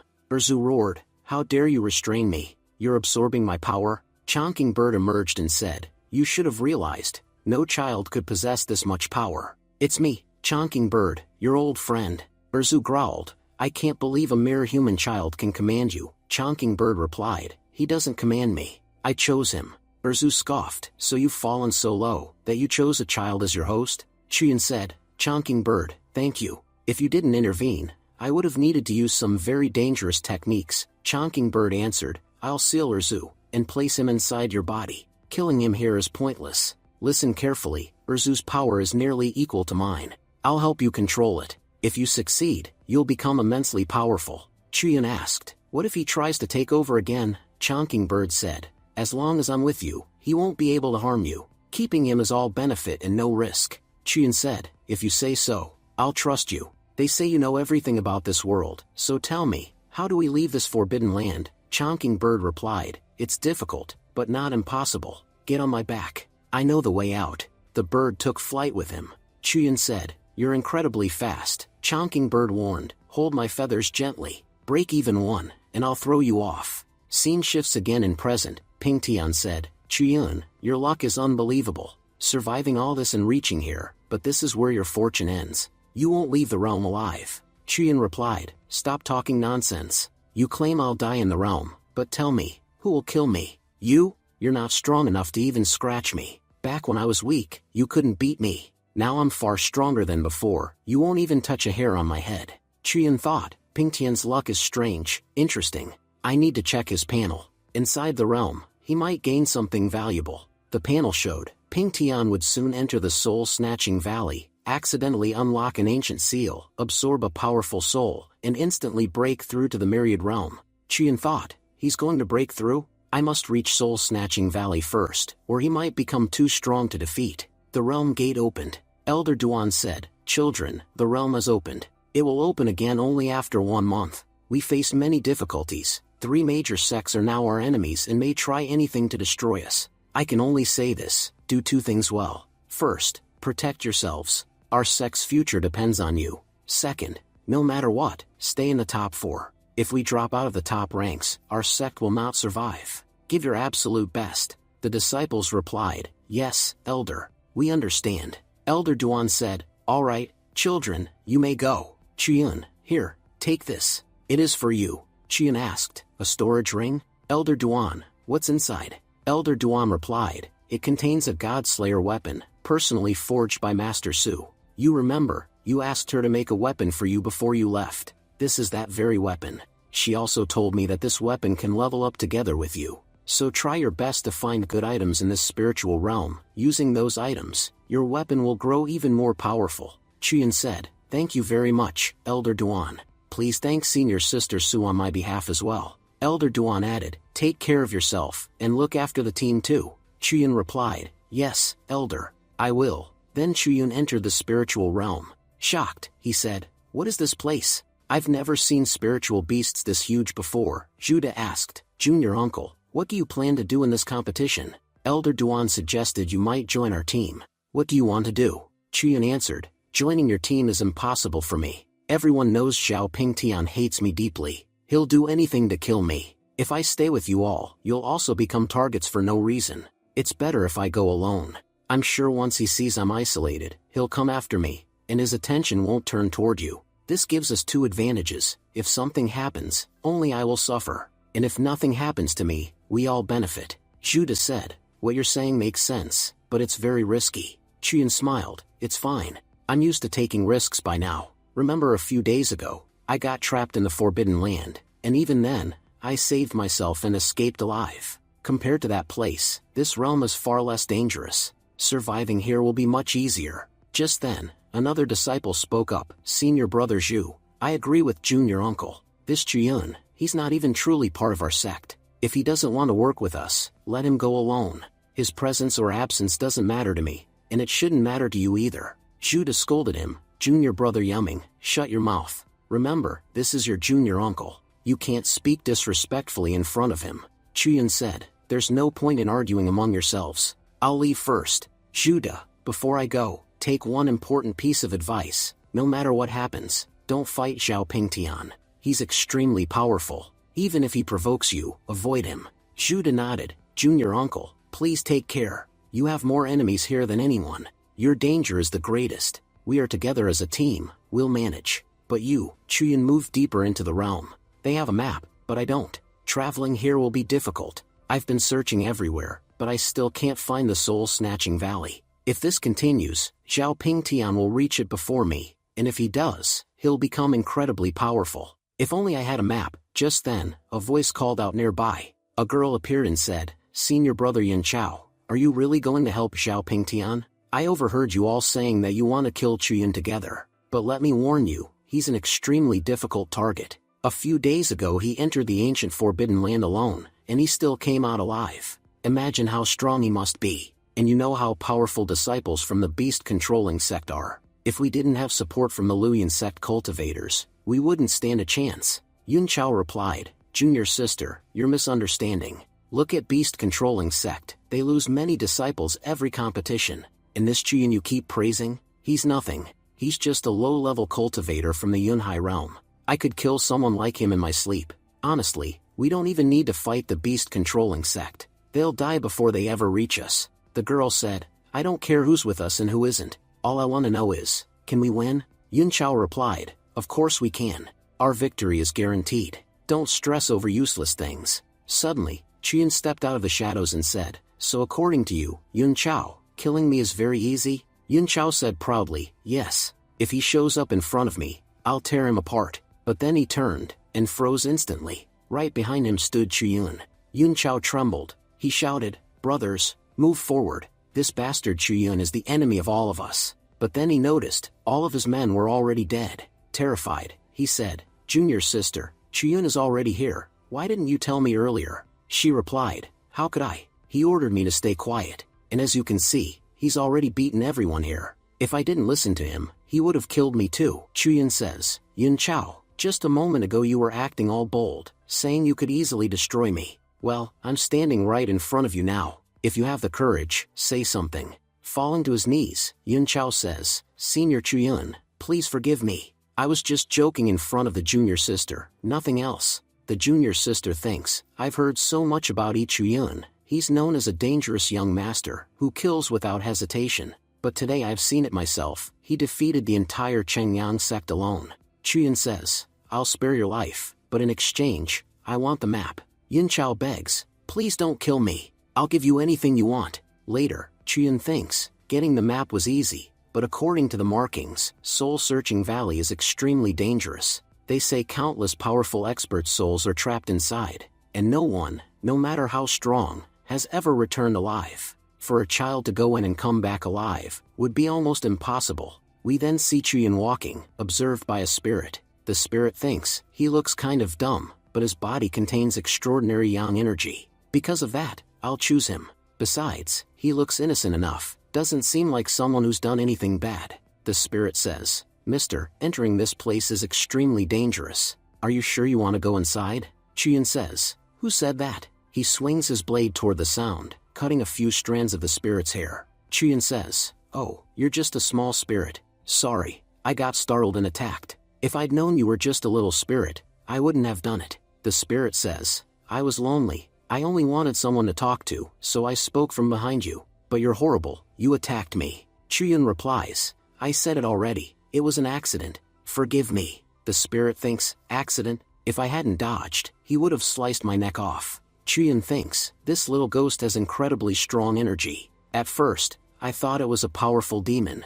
If she weren't strong, how could she avoid my attack? He decides to check her profile. The system says, this girl's name is Ping Yujin. She is a vengeful ghost, who has been waiting thousands of years for revenge. Long ago, she loved someone, but he betrayed her and trapped her here. She died a horrible death, and her soul is filled with hate. A turning point is coming in her fate. Seeing Chuyin's yang energy, she has grown greedy. She intends to absorb his yang energy to break through. Chuyin thinks, so, she came here to steal my yang energy? She looked cute at first, but I should have known a spirit can't be that innocent. The spirit says sweetly, Mister, what's wrong? Why do you look so troubled? Believe me, I'm not going to do anything to you. Chuyin replies, yeah, I know. I was just observing the ground. Chuyin thinks, ever since I was a kid, people have told me I'm unlucky. In the other world, in this world, everywhere. And now I believe it. A cute ghost shows up, not to help me, but to drain my yang energy. How can someone's luck be this bad? The spirit thinks, what is he planning? He really is an idiot, or does he suspect something? No, that's impossible. He's only at the Yunhai level. There's no way he can see through me. I just need to lure him into the soul-searching valley. Once he's inside, I'll take control of him completely. Pulling his sleeve, the spirit says, Big brother, you must be tired. I know a perfect resting place, it's not far, just a little deeper into the valley. Come with me, I'll take you there. Chuyun says, no, I'm here because of the competition. I have to hunt a beast. Maybe next time I'll go with you, but not today. The spirit tries to pull him again. Chuyun thinks, I'm not stupid enough to walk into your trap. Suddenly, an attack flies toward them. Ping Tian appears and says, so you're finally here, Chuyun. I didn't expect you to walk right into this place. Chuyun replies, senior brother, I'm disappointed. Look at the men around you, these weaklings belong to such low-level sections. Are these the only guards you could find? Wang Chen of Zhuanquan Palace says, isn't he the traitor of the Luyan sect? He scoffs, Chuyun, I'll admit, you're not that strong, but you're really good at hiding. Yun Chao says, I altered the map before giving it to him. That's how he fell right into our trap. Brother Wang Chen, let's join forces, and take him down. Wang Chen says, don't worry, Brother Yun Chao. All three sects have joined hands today. Killing one Yunhai realm cultivator is nothing for us. Watch, together we'll finish this fool. The junior sister thinks, Yun Chao really is disgusting. No shame at all, he's wagging his tail like a dog, just to please these people. I'd rather die than be like him. Chuyun says, you all are talking nonsense about me. Luyan sect, I respect, they are truly powerful. But you too? You belong to the lowest ranked sections. You don't even have the right to speak to me. He points at Zhuanquan Palace. Your sect only has a nice name. Your history is disgusting. You robbed graves of high-level cultivators, and used stolen treasures to build your sect. No one can match such shamelessness. He glares at Yun Chao. And this fool here, if I wanted to, I could have killed him 5 minutes ago. Ask him where his companions are. Qingyang sect didn't send just 2 people. They sent 10. Where are the other 8? Or rather, who do you think killed them? He turns to Xiao Ping Tian. You're an enemy, but I respected you once. You used to rely on your own strength. But now, you surround yourself with trash. The spirit smiles and says, senior brother, I have to admit, you just provoked 3 sects at once. As the 3 attackers advanced, they said, no matter what happens today, we're going to kill this bastard. All 3 struck at Chuyun, but what they hit was only his afterimage. Running lightly, Chuyun said, with such slow speed, you won't even be able to touch me. If you want to kill me, increase your pace. Ping Tian shouted, form the formation. Don't let him escape. But Chuyun broke through their formation easily, and kept moving. Chuyun mocked them, now I understand why you brought this trash. You thought these weaklings could trap me? You really are fools. Ping Tian rushed forward and said, I know they can't trap you, but I finally have a chance to fight you one-on-one. The 2 clashed fiercely. A spectator said, look at him, running like a dog. He's so weak. Another said, what? Running? You're just jealous of Chuyun.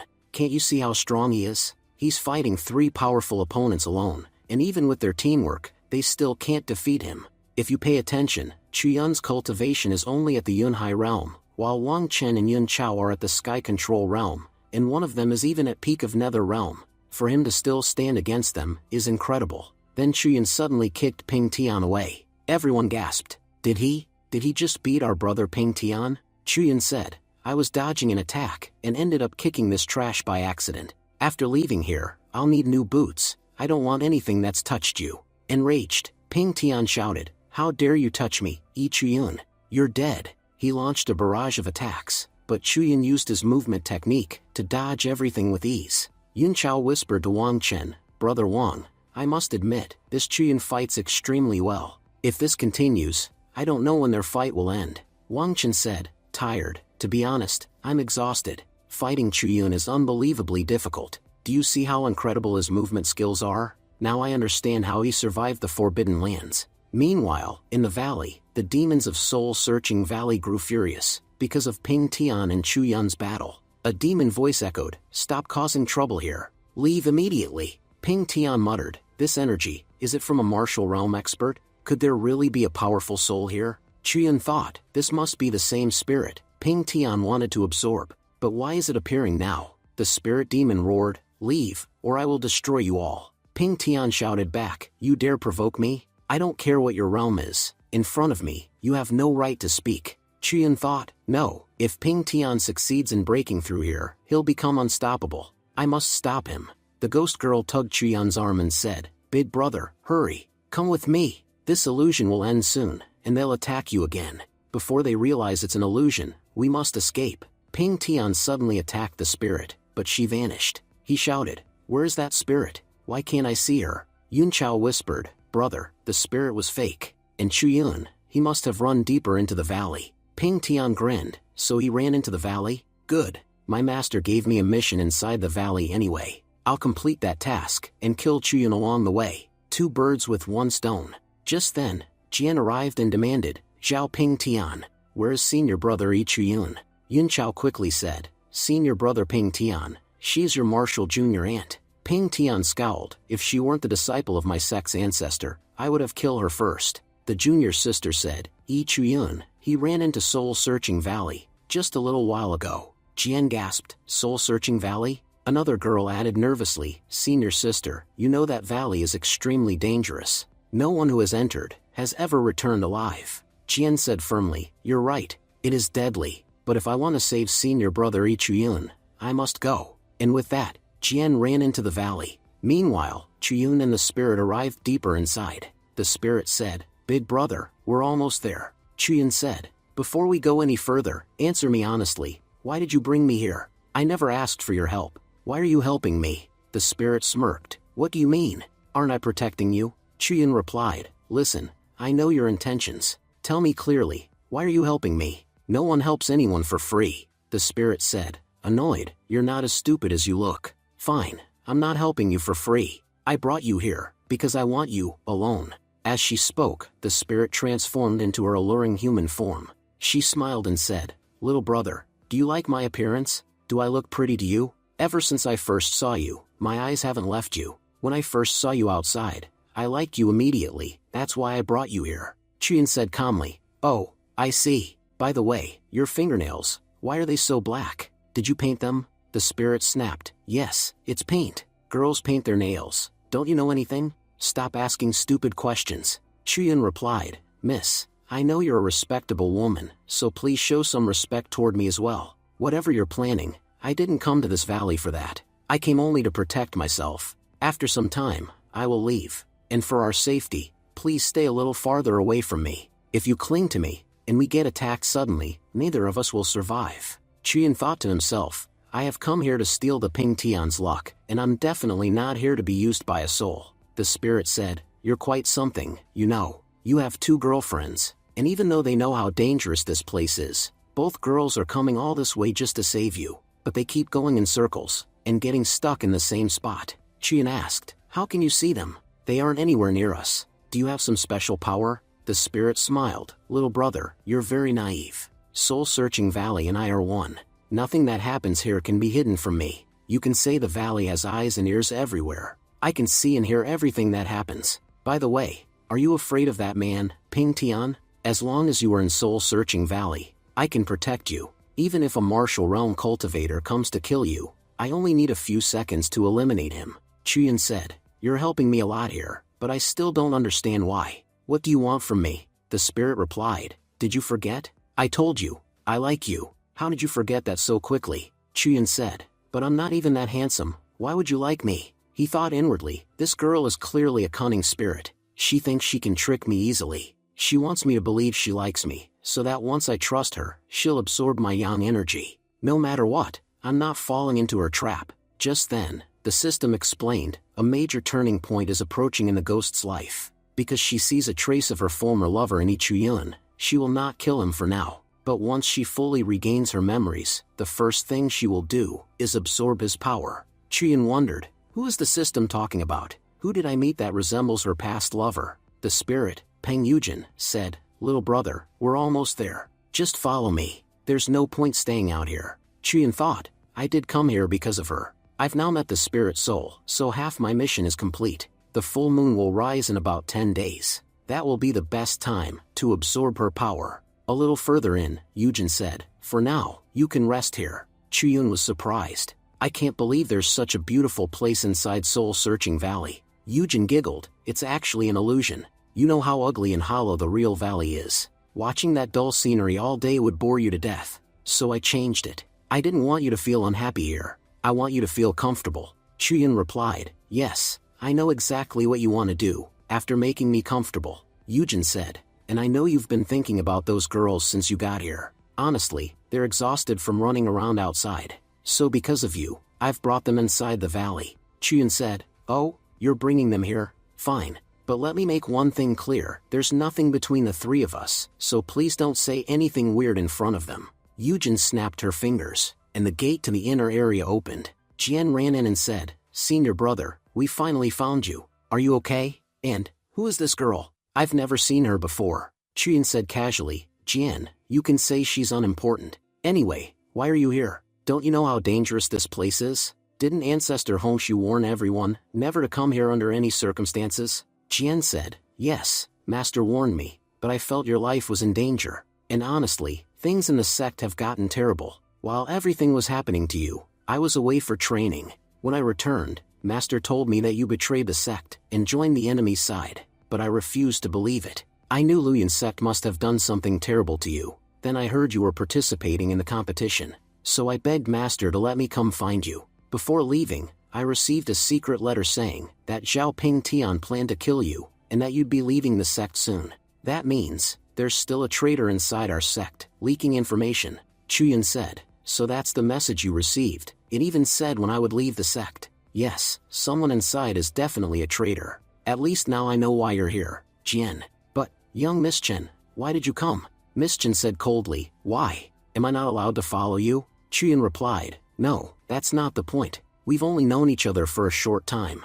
So for you to follow me, all the way into such a deadly valley, makes no sense. That's why I want to know your reason. Miss Chen said, you're right, we barely know each other, but I still had a strong reason to come. I only have one question. Why did you save me? Your entire sect couldn't save my father. My entire family died. Like everyone else, you should have let me die too. So why? Why did you use that leaf to save my life? You were nearly killed while saving me. And afterward, Zhao Ping Tian attacked you. Everyone called you a traitor, and no one punished them. Everything terrible that happened to you, I feel it all happened because of me. Chuyun said gently, no, Miss Chen, that's not true. You asked why I saved you. Your father, with his dying breath, made me promise that no matter what happens, I must protect you. So I did everything I could to keep that promise. As for Luyan's sect, they were rotten long before you came along. Nothing that happened to me was your fault. And don't worry, the day is coming when I will personally destroy every last scoundrel in Luyan's sect.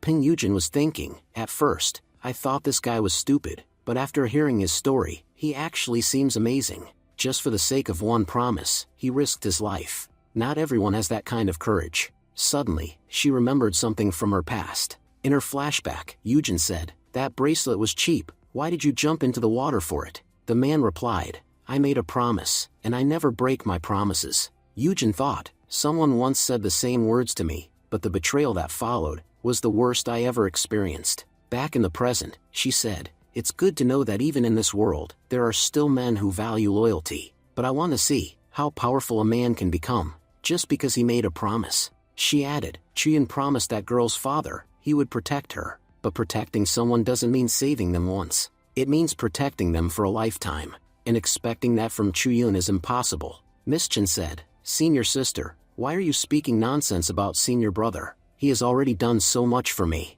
Expecting anything more would be unfair. Jian added, and I'm strong enough on my own. I don't need senior brother's protection. Yujin smirked, you girls have no idea how easy it is to change a man's heart. Right now he calls you junior sister and young miss, but turning those words into wife and girlfriend is extremely easy. Miss Chen protested, no, that will never happen. Jian snapped, stop talking nonsense about senior brother. If you speak one more word like that, I won't hesitate to attack you. Yujin replied, fine. But I bet anything that he has feelings for both of you. Jian said firmly, no, our senior brother is a good man. Every time he's helped us, he did it without expecting anything in return. If he had any intentions, he would have told us openly. He has no reason to hide anything. Chuyun said, all right, why are you three arguing over such a small thing? He thought to himself, this ghost doesn't know who she's provoking. Jian is a future empress. I've already invested a lot into maintaining a good relationship with her. If she gets angry because of this ghost, I'll be in real trouble. Yujin said, it's getting late. Why don't you all rest? We'll talk more tomorrow. Chuyun said, oh, it's already late? Good, sounds perfect. Everyone went to sleep. Later, Yujin walked to her wardrobe and muttered, you foolish girls, do you really think I meant what I said? I just made a bet with you, and I guarantee, I'm going to win. She took out 2 books, 100 Ways to Tame a Young Boy, and Young Boy's Manual. Meanwhile, in his room, Chuyun said, I've been sleeping in forests for so long, I didn't expect the spirit to give me this room. But why are there so many books here? Does she think I'm some kind of scholar? Then he noticed a strange book on the table. This one looks different. Why do I get the feeling this ghost woman is trying to trick me? It could even be a trap. Well, whatever. Let's open it and see. But just as he was about to open the book, Miss Chen suddenly entered the room. Chuyun said, Junior sister, why are you here? Didn't you already choose your room? Miss Chen said, Senior brother, I went outside for a moment and found an amazing fish pond nearby. The fish looked delicious. Come with me. Let's go fishing. Chuyun hesitated, but it's already late at night. How can we catch fish in the dark? But Miss Chen grabbed his arm and insisted, come on. It will definitely be fun.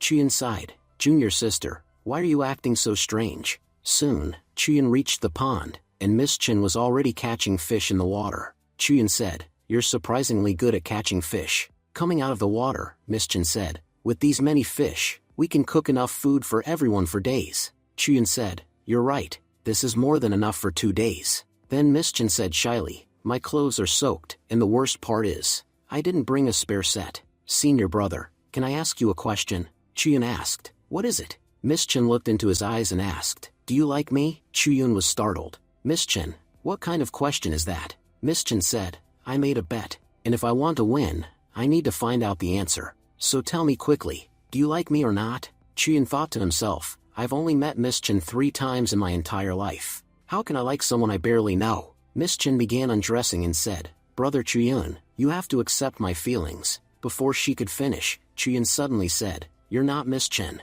Stop acting. Yujin, don't ruin Miss Chen's reputation in front of me. Yujin smirked, I was acting pretty well, wasn't I? How did you figure out I wasn't Miss Chen? Chuyun replied, you copied her mannerisms well, but you know nothing about her. Miss Chen belongs to a prominent family. Her father was once the king of the city. She has never fished in her life. So the moment I saw how clumsily you were fishing, I knew you weren't her. Yujin sighed, fine, forget it. What difference does it make? I've copied Miss Chen's body anyway. If you want, I can make you very happy. Chuyun replied firmly, no, I don't need your service. He thought, maybe for a moment I could have given in, but with her, the moment I fall for the trap, I'll become her puppet. No matter what happens, I will not allow that. Yujin returned to her real form and said, you caught me. I could have kept pushing, but it's clear you won't agree. Fine, go to sleep. I'll need a new plan for tomorrow morning.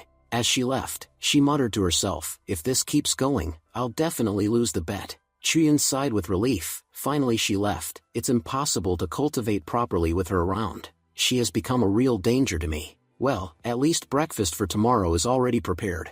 Now I can enjoy these fish and focus on cultivating. At home, Chuyun began cultivating, but suddenly energy leaked from the mysterious book and rushed into his mind. The next moment, he opened his eyes and found himself in a wedding chamber. Shocked, he thought, where am I? Is this Yujin's doing? His body moved on its own as he said, my wife, I'm here. Yujin appeared and said, pretending, my husband, our wedding has finally happened. With that, a spicy moment began between Chuyun and Yujin. Scene shifts. Outside the Luyan sect, some men reported, Sect Master, we found the item you asked for. The Sect Master replied, good. You've done well. You may leave. He opened a box. Gu Shenda said, after 1,000 years, we finally found it. Because of this curse, the entire Gu family was destroyed. I am the last surviving descendant. If I die, the clan ends forever. I promised my grandfather, I would preserve our family's legacy no matter what. And now I've finally found it, the Gu family's 1,000-year-old legacy. Yujin, you killed so many people. Now, at last, you've fallen into my hands. Back to Yujin's past, Yujin's husband told her, this journey is very important. I'm going to the capital to take the imperial examination. It may take 4 or 5 months, but if I pass, our entire destiny will change. Yujin said, I'm home with my father and brother. Don't worry, as long as we're here, no one will trouble us. This house is safe. Her husband promised, when I return, I'll bring you the finest bracelet from the capital. Yujin said she wanted more things. He replied, once I become an official, I'll get you anything you want. She thought, my husband, my daughter and I will wait for you. But just a few days later, disaster struck. Soldiers arrived, shouting, Peng Yujin is a shameless woman. She claimed the princess's fiancé as her husband. Because of her, the princess's reputation has been severely damaged. For this crime, the entire Peng family will be executed. Every single member will die. And Peng Yujin, she will serve the soldiers for 3 years, until the princess's anger is satisfied. Yujin cried, Yilang, why did you do this? If you already belonged to someone else, why did you lie to me? Because of you, my entire family is going to be destroyed. Soldiers rushed at her. Yujin screamed, no, please. I didn't do anything. Meanwhile, Chuyun, who was seeing all of this through the illusion, suddenly opened his eyes in shock. Chuyun was thinking, what was all of that? Was that really Yujin's memory? I clearly remember sitting here cultivating, and then suddenly, some strange energy came out of that book and entered my mind. I'm sure now, there's definitely something unusual about this book. I saw that Yujin's husband, Yi Lang, went to the capital supposedly to take an exam, but he never returned. In reality, he turned out to be the princess's fiancé, and lied to marry Yujin. Because of this, the princess became furious and destroyed the entire Peng family. She even tormented Yujin terribly. But why did Yi Lang do this? He destroyed an innocent family for no reason. Chuyun recalled, Yujin had said before that someone betrayed her horribly. If I want to free her from that pain, I have to understand everything that happened. When Chuyun stepped outside, he saw both girls waiting. Miss Chen said, Senior brother, you're finally awake. We've been waiting for you for half an hour. Jian asked, Senior brother, you look troubled. Did something happen? Chuyun replied, no, nothing happened. Yujin approached and said, you all woke up pretty early. Miss Chen looked at her and said, Yujin, what were you doing? You look like you didn't sleep at all last night. Yujin laughed lightly. It's been many years since I had guests. But after you arrived, I couldn't prepare anything special for you. So I stayed up all night getting things ready, so that when you see them, you'll be happy. But in her mind, Yujin was thinking, last night, I read through those books, so I could use their tricks to trap Chuyun and win my bet.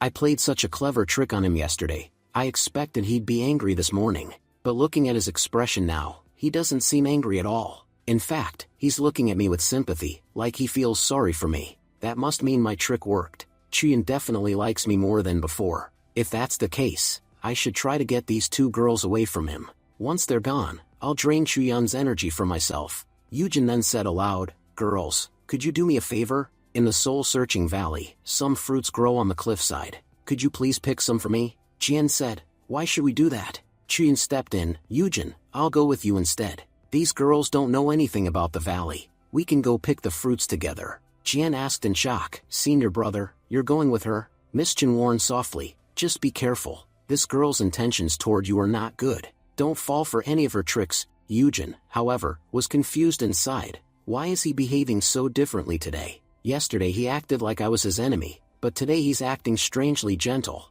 Scene shifts to soul-searching valley. We see Chuyun calmly picking fruits. Chuyun said, Yujin, I think these fruits are enough. She replied softly, yes, little brother, these are enough. We should head back now. But, I want to ask you something.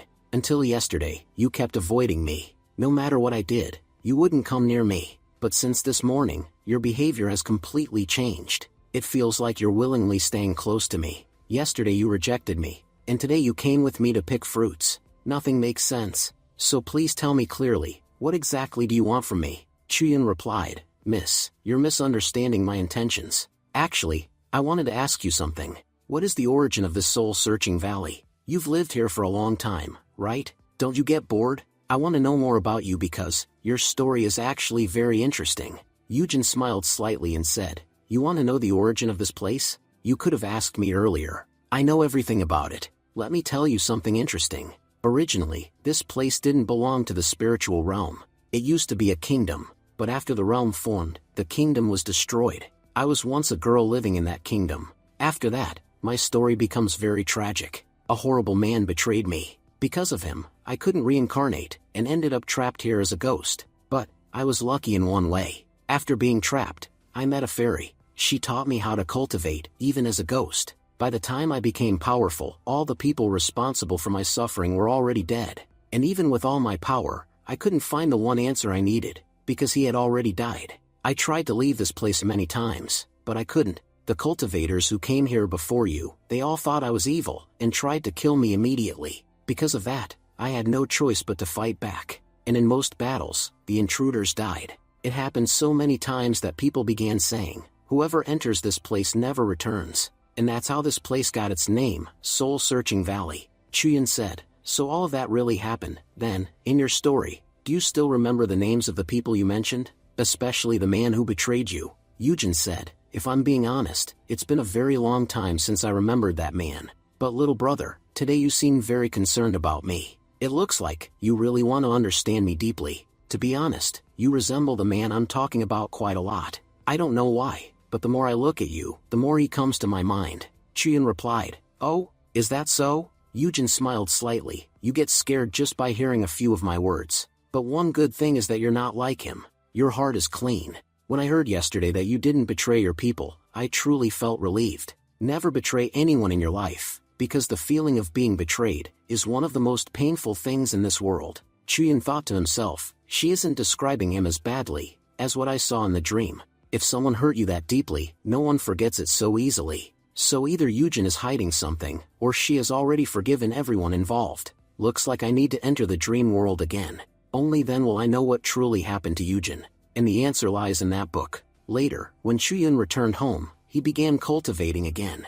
Immediately, the book released its strange power once more, and sent Chuyin back into the past. When he opened his eyes, he had become Yilang again, and his body was moving on its own. Yilang said, forgive me, I overslept. A man shouted, boy, it's already late at night, and you still haven't paid for your stay. Hurry up and pay. Just then, the lodge owner arrived and said, let him stay. In my entire life, I've never seen someone as unlucky as this man. Even though he's a scholar, he was robbed halfway here. His horse and cart were stolen, and as soon as he reached the capital, the last bit of money he had was stolen too. And to make things worse, the princess saw him and took a liking to him. She wants to keep him as her servant now. He can't even report what happened to the authorities, because even the local officials can't go against the princess. Yilang asked helplessly, owner, what should I do now? My friend Gu Zhirong was with me, and the princess already took him as her servant. I'm sure Zhirong hates the idea, but he has no choice. He might already be trapped with her. Chuyin thought, wait a minute, these soldiers told Yujin that Yilang was the princess's fiancé, but here Yilang says he isn't. It's Gu Zhirong who is. So how did Yilang get framed later? Now it's clear, Yilang didn't do anything wrong. Scene shifts to princess's palace. We see Zhirong serving the princess. The princess said, my dear servant, you've done remarkably well. Tell me, what reward do you want? Anything except women. I can give you everything else. Zhirong replied, princess, I want an official rank. Could you please make me an official? The princess answered, you want to be an official? That's easy. But unfortunately, the exam results will be announced tomorrow, and the list must already be finalized. Getting your name onto that list now might be difficult. Zhirong said, oh, then I guess I should change my request. The princess smirked, don't think I'm weak. I'm the princess of this kingdom. If I want something done, it gets done. Yes, the list is finalized, but I just need to order someone to kill one of the top scholars. Then I'll put your name in his place. Zhirong bowed deeply, princess, thank you very much. Next day, the exam results were announced. Yilang pushed people aside and said, move. Let me see. He spotted his name on the list and cheered, yes, I finally became a scholar. Now I can bring honor to my family. The narrator explained, after this, they killed Yilang, and replaced him with Gu Zhirong on the list. Then they destroyed the entire Peng family, so no one can cause trouble. And Peng Yujin will be forced to serve the soldiers for the rest of her life, to appease the princess. Outside the tent, soldiers talked cruelly. This woman was so stubborn. No matter how much we beat her, she wouldn't obey. Another soldier said, she's beautiful, but who knows what crimes she committed to end up here. Everyone together has turned her life into hell. Just then, a robed master entered the camp. She said, Yujin, I have come for you. If you had listened to me before, and accepted the path of cultivation, you would never have suffered like this. Look what they've done to you. Your bones are broken, your meridians shattered. Your spiritual roots are destroyed. Your life is barely hanging on. But I brought you a longevity wood. If you fuse it with your soul, it will guide you onto the demonic path. This is my last time asking you, will you accept this suffering and die? Or will you choose a long life and power? Crying, Yujin said, I want a long life. I don't care what form that life takes. I must cultivate. I must take revenge. They killed my family. They killed my daughter in front of me. I will never forgive them. The power from the book began escaping Chuyun's body. It said, you've learned enough. Chuyun opened his eyes and shouted, stop. The red energy turned back and said, how did you notice me? You don't have the skill to catch me, boy. Chuyin replied, Spirit, you're underestimating me. He used his movement technique and grabbed the spirit. Chuyin said, You were talking so confidently, what happened now? Can't escape? The spirit admitted, You have impressive skills, but how did you figure me out? Chuyin explained, Since last night, I suspected you. I kept wondering how I suddenly became Yilang, and why I was shown Yujin's past. I confirmed it wasn't Yujin's doing. Then I wondered, whose memories were these? Yilang's? Or Yujin's? But Yujin has no idea what truly happened in the capital. She still believes Yilang betrayed her. And Yilang, he was just a normal man. His memories couldn't survive this long. So everything became clear, neither of them showed me this. It was you, the one who knows everything about Yujin's story. You're present in this valley. There aren't just 4 people here. You tried to trick me into believing I am Yilang, reincarnated, just because my surname begins with Yi. I'm sure you used the same trick to kill countless others before me. If I had fallen for your trap, I too would have died, the moment I faced Yujin. You evil spirit, so many lives were lost because of you, the spirit said. In all these years, you're the first human who managed to figure out my entire plan. So tell me, boy, what are you going to do now? Will you try to run away? Either way, it doesn't matter to me anymore. I'm leaving. Whatever happens to you from this point on, that's your fate. Chuyin shouted, What do you mean by that? Come back here. The spirit replied, Very soon, the full moon will rise. If the longevity wood doesn't receive energy before that night, then everything will be over for Yujin, forever. Chuyin demanded, What are you talking about? You've already done so many terrible things to Yujin. Explain everything before you go. Scene shifts to Edge of the Soul-Searching Valley. Zhao Ping Tian said, Master, I've tried everything. No matter how much I attempt it, I can't get close to Yujin at all. The sect master replied, In that case, we wait. Our task can only be completed on the full moon night. Remember this carefully, Ping Tian. On the full moon, the evil aura grows extremely strong. Every evil spirit reaches its peak power on that night. No matter what happens, the task I gave you must be finished on the full moon night. And since I already know Jian is present there, we cannot afford any mistakes. Ping Tian answered, Yes, Master. Don't worry, because of that boy Chuyun, we've already suffered enough losses. I won't repeat any mistakes again. Nearby, a junior sister asked, Brother Yun Chao, what are senior brother Ping Tian and the master talking about? Also, I thought that once inside the spiritual realm, we can't contact anyone outside. So how are they communicating right now? Yun Chao replied, You're still young and don't understand. This entire competition is hosted by the Luyan sect. And the jade token Ping Tian is using is a very rare treasure. It allows communication with the outside once. Space laws inside the realm cannot interfere with that treasure. Only the Luyan sect possesses resources of that level. And since Brother Ping Tian is the sect master's most trusted disciple, he naturally receives special treatment, the junior sister said. But I've noticed something. Ever since senior brother Ping Tian arrived, he hasn't been happy. He seems worried about something. If he has so many special privileges, why is he so troubled? Yun Chao sighed. You still don't understand. The greater the power you hold, the heavier the responsibility becomes. That's why he's constantly stressed. Since we entered the spiritual realm, he hasn't even hunted a single beast. He's too focused on some separate mission. The junior sister said, You're right, but you also received responsibility, didn't you? And what have you done since arriving here? Our team has already lost 8 people. When that Chuyin attacked us, you couldn't do anything. And now, even our map is gone. We're basically following Ping Tian blindly. Whatever he does, we just mirror it. We haven't killed even one beast since entering. If we leave like this, our sect's ranking will definitely be last. Even the weakest sects will be ahead of us. Annoyed, Yun Chao snapped, Are you blaming me? If that bastard Chuyin appears again, I won't spare him this time. Last time, I was simply caught off guard, that's why he escaped. Do you really think someone like him can defeat me? Stop disrespecting me. I'm still the one in charge here. The junior sister backed off. Brother Yun Chao, why are you getting so angry? I was just saying what I saw. Fine. I won't argue anymore. Just then, Ping Tian approached them and said, Yun Chao, take your team and head south. Yun Chao asked, Senior brother Ping Tian, what should we do there? Ping Tian answered, In the south, the beast-taming sect disciples are fighting. You must go assist them. Yun Chao frowned. Assist? You want us to help the beast-taming sect? Why would we do that? I thought you'd tell us to kill them. Ping Tian scolded him, Idiot. We are going to kill them. Among them is a man named Fei Yuming. He's one of their traitors. After reaching there, support him. He will help you eliminate the rest. Scene shifts to the south region. All beast taming sect members had already fallen.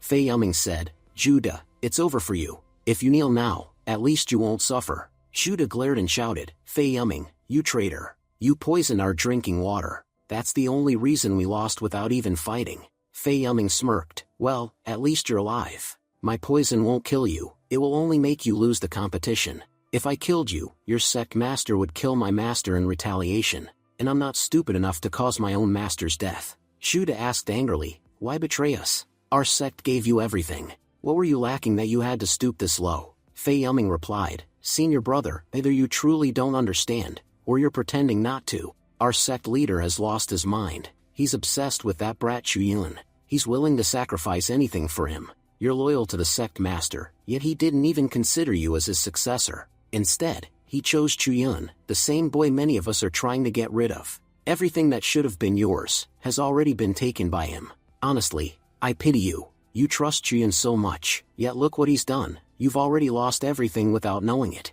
Work with us. Our only target is Chuyun.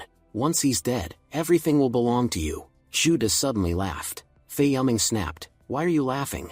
Judah leapt off a cliff and shouted, I won't deal with traitors like you. I'll decide my own fate. Wang Chen said, you think you can escape? He threw a dagger toward Judah. Back to Chuyun. Chuyun thought, the full moon night is coming soon. If Yujin doesn't receive energy before then, she may disappear forever. I need to find out where the longevity tree is, and why it matters so much. Miss Chen says worriedly, our brother Chuyun has become very strange lately. When he first arrived here, he talked a lot with us, but now he just sits all day lost in thought. He only reacts when Yujin calls him. When we call him, he doesn't respond at all. Could it be that Yujin has enchanted him? Or has he fallen into her trap? Jian replies, no, I don't think that's the case. Sitting nearby, Yun speaks up, what bad things are you all saying about me? You're wondering what's good about me. If you look carefully, I'm actually much better than all of you. Miss Chen responds sharply, you claim to be gentle and say we're your guests, but we're the ones cooking, while you spend all day reading books. Yujin replies calmly, to be honest, my books are very valuable.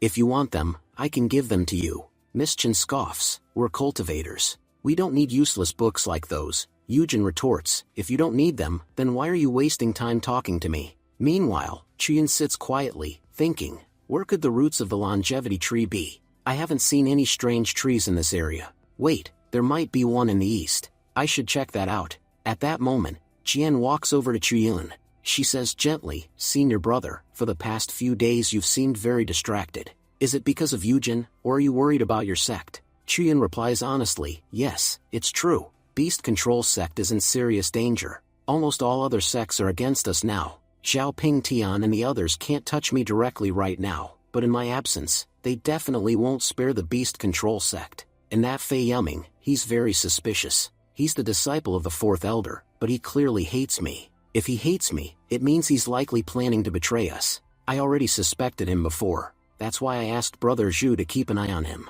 I don't know what they've done there by now. Jian asks, Senior brother, is there anything I can do to help you? Chuyun nods. Yes, there's one thing you must do. I don't think it's safe for you and your sister to stay here. It would be better if you both left. Jian was shocked. Leave? You know the entrance and exit of this place are both controlled by Yujin.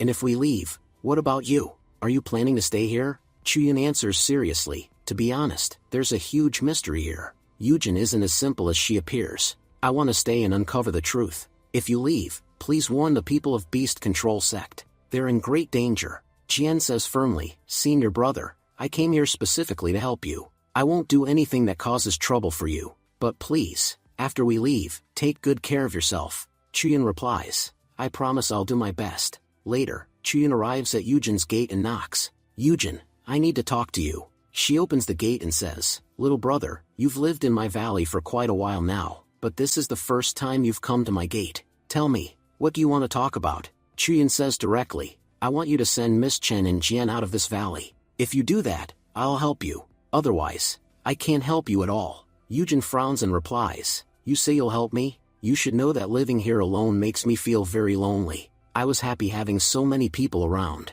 If I send them away, it'll make me very sad. And besides, our bet isn't over yet. Chuyun responds firmly, if you want the longevity tree to grow, you need me. Without my energy, the tree will stop growing. Yujin's expression changes. Who told you about the longevity tree? Chiyun answers carefully, you could say, an immortal appeared in my dream. Ever since I entered the valley, I've been having strange dreams. Someone told me that there's a tree in this valley that's directly connected to your life force. Chiyun thinks to himself, I can't tell Yujin about my system, and I definitely can't tell her that the red energy revealed everything.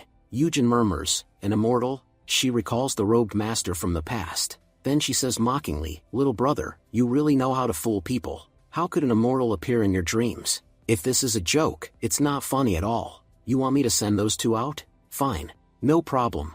I'll send them out immediately. Chiyun says, thank you. Yujin replies, since this is your first time visiting my home, I'll bring some tea. Chiyun answers, all right, I'll wait. Chiyun thinks to himself, just as I suspected, this tree and Yujin's life are connected. Once those people leave, I'll uncover the true reality of this place. After that, I'll free Yujin from here forever. Chiyun says, I got so busy talking that I didn't really pay attention to the room. Now that I look carefully, Yujin's room is extremely cluttered. Nothing here is properly organized. Suddenly, something falls near him. Chiyun picks it up and says, what is this? This is a child's tooth. Why would there be a child's tooth in this room? Could this be a child's room? But where is the child? Ever since I came here, I haven't seen any children. Is the child hiding under the bed? At that moment, Yujin appears from behind and says, little brother, what do you think you're doing? Peeking into someone's room isn't polite. Chiyun replies calmly, something fell near me, so I bent down to pick it up. That's all. Yujin says, if that's the case, then give it back. Chiyun asks, give back what? Yujin replies sharply, the child's tooth. Give it back immediately. Chiyun says, I don't understand why you're keeping a child's tooth. Yujin answers, that's a secret, and I won't tell you. Chiyun mutters, whether alive or dead, women are always strange. The scene shifts to outside the spirit world. A masked man from the evil sect says, this competition is really boring. I heard that only weak participants are left inside. There's only one person who's still strong. Everyone else is barely surviving. A masked woman replies, Xiao Ping Tian is very powerful, but even so, everyone has joined forces to destroy Beast Control Sect. The masked man asks, who is this person that everyone has united to defeat? Is he Judah from the Beast Control Sect? The woman answers, your information is outdated. Haven't you heard about Chiyun from the Beast Control Sect? He's become very famous recently, and because of him, the sects are facing serious trouble. The stronger he is, the more dangerous he becomes. The scene shifts again. Chiyun tells Yujin a story. Once upon a time, there was a couple. The husband went to the capital for work, and promised his wife that he would bring her many gifts. But a few months later, the wife received terrible news. She was told that her husband was a bad man, who had betrayed her and chosen another woman. But in reality, the man wasn't bad at all. He was imprisoned in the capital, and people lied to his wife and had him killed. The wife always believed her husband was evil. Seeking revenge, she walked the demon path, and became a ghost. Even today, she doesn't know that her husband was innocent, and was killed long ago. Yujin says softly, this story sounds very familiar. Chiyun asks, does hearing this remind you of anything? Yujin replies, yes, I've heard a similar story before, but I can't remember exactly which one. Chiyun thinks, why doesn't she remember? This is her own story. I thought she would remember everything after hearing it, but she's acting as if nothing happened. Yujin says casually, most stories follow the same plot. This could be the ending of any story. By the way, brother, why are you telling me this story? You know there are many ways you could make me happy. I already followed your request, and sent the two girls away long ago. So tell me, how are you going to fulfill my wish? Chiyun replies, the full moon night hasn't arrived yet, and I still have many things to do. Yujin smiles and says, do you know why I need your energy? On the night of the full moon, I'll take your energy. After that, I'll be able to leave this valley. Once I leave, I'll absorb the energy of the entire realm, and my revenge will be complete. I must say, you put in a lot of effort telling that story. That's why I'll forgive you this time. Chiyun asks calmly, are you going to kill me after taking my energy? Yujin shakes her head. No, I'm not that cruel. I only need a small portion of your energy. If you leave, that's your choice. But if you stay, I can help you deal with your enemies. Over the years, many people have died here. I'll use their souls as sacrifices. Yujin thinks to herself, I just need him to stay. His presence here is very important to me. Chiyun thinks, on the night of the full moon, Xiao Ping Tian will absorb the demonic energy. Once that happens, his cultivation will increase dramatically. I must stay here and stop that from happening. If he becomes powerful, the first person he'll try to kill will be me. Chiyun says firmly. Don't worry, I'll stay here. Yujin smiles. Thank you very much, little brother. You'll have a lot of work tomorrow, so rest well tonight. The full moon night arrives. Yun Chao says urgently, Brother Ping Tian, look, the barrier around the valley has disappeared. We can enter now. Ping Tian thinks to himself, Master told me to focus on my mission. That means I can't kill Chiyun right now. Before killing him, I have to finish one important task. Honestly, the fact that I can't kill that bastard right now is extremely irritating. Ping Tian says, alright then, let's go. Today, we'll completely destroy that evil spirit. After all, this spirit has killed many people here. As they move forward, everyone suddenly freezes in shock. Yujin and Chuyun were standing there, fully prepared, with their ghost army behind them. Yun Chao says, now I understand why this place is called the Soul-Searching Valley. The ghosts here are incredibly strong. Wang Chen says confidently, Brother, it doesn't matter how powerful these ghosts are. Did you forget? We have plenty of hostages. He drags out members from the beast control sect and throws him to the ground. Wang Chen shouts, Chuyun, you traitor. If you dare attack us, we'll kill all your people, and every death here will be blamed on you. Yuming says coldly, Chuyun, now the decision is in your hands. If you want, you can save many lives. Whether people live or die depends entirely on you. But suddenly, the ghosts charge forward to attack. Yun Chao shouts, they're attacking us. Yuming yells angrily, you damn bastards. You don't care about your own people at all? Panic spreads as everyone starts running. The ghosts are too dangerous. If we stay here, we'll definitely be killed. Yujin uses her power and pulls the beast control sect cultivators toward her. Chuyun says gratefully, Miss Yujin, thank you so much again. You have no idea how much you've helped me by saving everyone. Yujin replies calmly, there's no need to thank me. If enemies remain here, we won't be able to complete the ritual. Driving them away was important for me as well. Meanwhile, Ping Tian shouts to his subordinates, running won't help. These ghosts only look strong. They're not invincible. If you fight back, you can definitely win. Yun Chao yells, yes, brothers. Move forward and fight. Ping Tian roars, you damn evil spirit. I'll destroy you. Yujin sneers, you're quite bold, attacking me head-on. You think your cultivation is impressive? But you're nothing more than another realm cultivator. You can't harm me. Chuyun suddenly notices something and thinks, what is Xiao Ping Tian holding in his hand? Chuyun shouts, Miss Yujin, be careful. That talisman in his hand is extremely dangerous. You must avoid it at all costs. Ping Tian throws the talisman and yells, evil spirit, you won't survive this. Yujin scoffs, do you really think a normal talisman can hurt me? But suddenly, the talisman flies extremely close to her. She steps back quickly and says in shock, this talisman is very strange. Chuyun asks anxiously, Yujin, are you hurt? Yujin replies, Chuyun, that talisman is extremely powerful. I can tell it was created by a high-level cultivator. Luckily, I didn't touch it directly. If I had, I would definitely be dead. Suddenly, Yujin's heart starts beating. She thinks in confusion, what's happening? I've been dead for a long time. Why is my heart beating?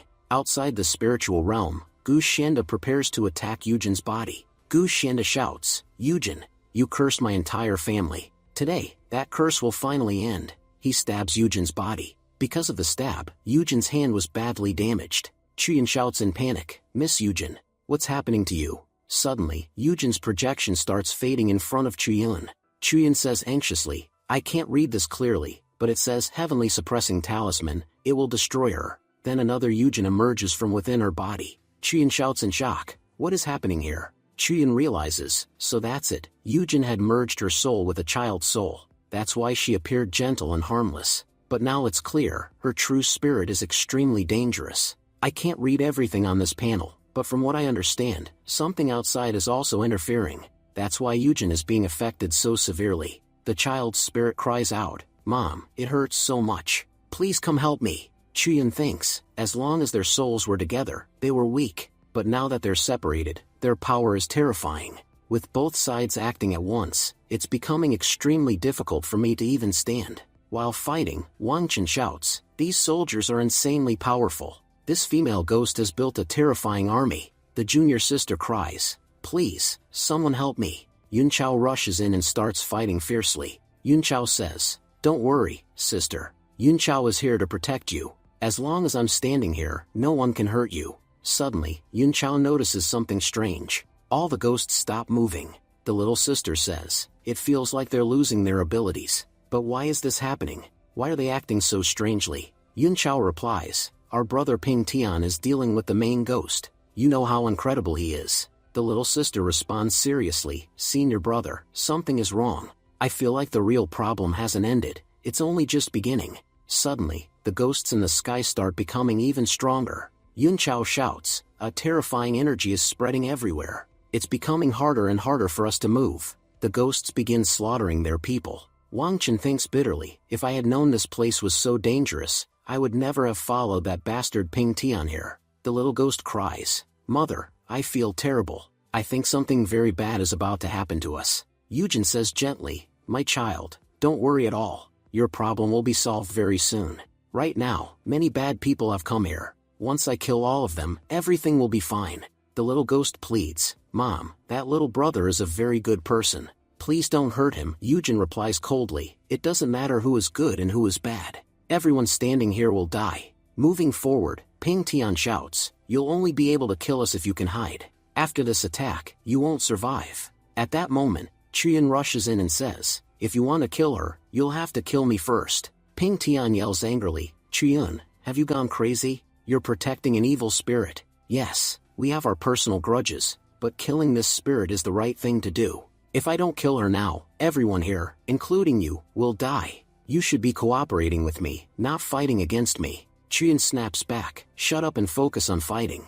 Yujin shouts, move aside. She launches a terrifying attack toward Ping Tian. Ping Tian thinks, I waited too long to dodge. I'll have to face this attack head on. But suddenly, Gu Xianda strikes Yujin on the head, causing her attack to fail. Ping Tian thinks in shock, I recognize that aura. It looks like Master attacked her from outside. Thank you so much, Master. You've given me a perfect opportunity. If I kill this evil spirit here, Master will value me even more. Just then, Chiyun charges forward to attack. Ping Tian shouts in disbelief, how can this bastard Chiyun be so fast? Their attacks collide. Ping Tian sneers, Chiyun, don't think you can change anything. This time, I have extremely powerful talismans, personally prepared by my master. As long as I have them, you can't do anything to me. Chiyun asks sharply, did Gu Xianda tell you to do all this? Chiyun thinks, wait, the name Gu Xianda contains the Gu family. Everything that happened here traces back to Gu Jiran. So Gu Xianda must be Gu Jiran's descendant,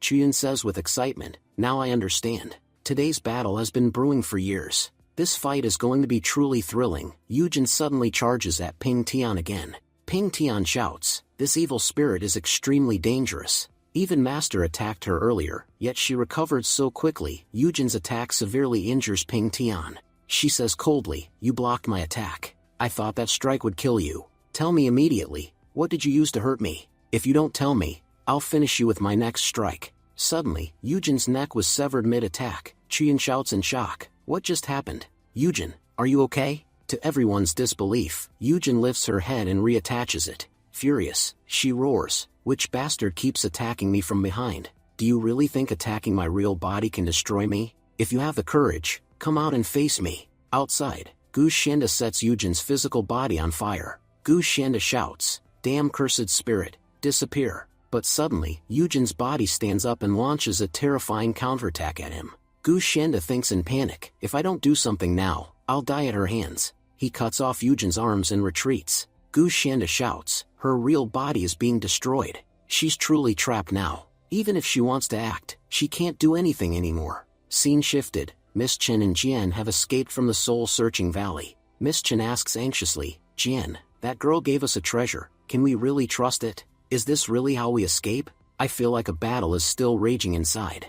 Shouldn't we go back and help senior brother? Jian replies firmly, no, we can't go back. Senior brother said that if we returned, we would only cause more trouble. We must not do anything that puts him in danger. If we want to help, there's only one thing we can do. We must help the beast control sect cultivators, so they can go and support senior brother. They notice Judah lying unconscious in the water. Miss Chen says, isn't that beast control sect's Judah? Scene shifts back. Yujin uses her fire power to wipe out all the cultivators. Yun Chao shouts urgently, junior sister, run. The situation here is getting worse. If you stay, you'll definitely be killed. Wang Chen says firmly, we can't retreat like this. Brother Fei, wait. Yuming says to Brother Wang, we're all in serious trouble right now. In this situation, I can't help you anymore. You'll have to take care of yourself. Wang Chen replies, yes, Brother Yuming, you're right. Yuming suddenly asks, what are you doing? At that moment, Wang Chen uses Yuming's body as a shield to save himself, and Yuming was killed on the spot. Wang Chen says sorrowfully, Brother Yuming, even in your final moments, you helped me so much. Because Yujin used a huge amount of energy, she has become extremely exhausted. Yujin says coldly, your cheap tricks won't work on me. I know someone outside is controlling all of this. I've already attacked that person using my power. Even if he didn't die, he must be seriously injured. I've dealt with the person outside. Now it's your turn, boy. Ping Tian replies arrogantly, you can't do anything to me using such low-level moves. My barrier is incredibly strong. You'll have to break it first before you can attack me, and I guarantee you'll never be able to break this barrier. Yujin responds calmly, whether I can or not, only time will tell. She launches a terrifying attack at Ping Tian. Qian thinks to himself, this barrier really is extremely strong. Yujin is attacking Ping Tian from every position, but the barrier still isn't breaking. Qian urgently calls out,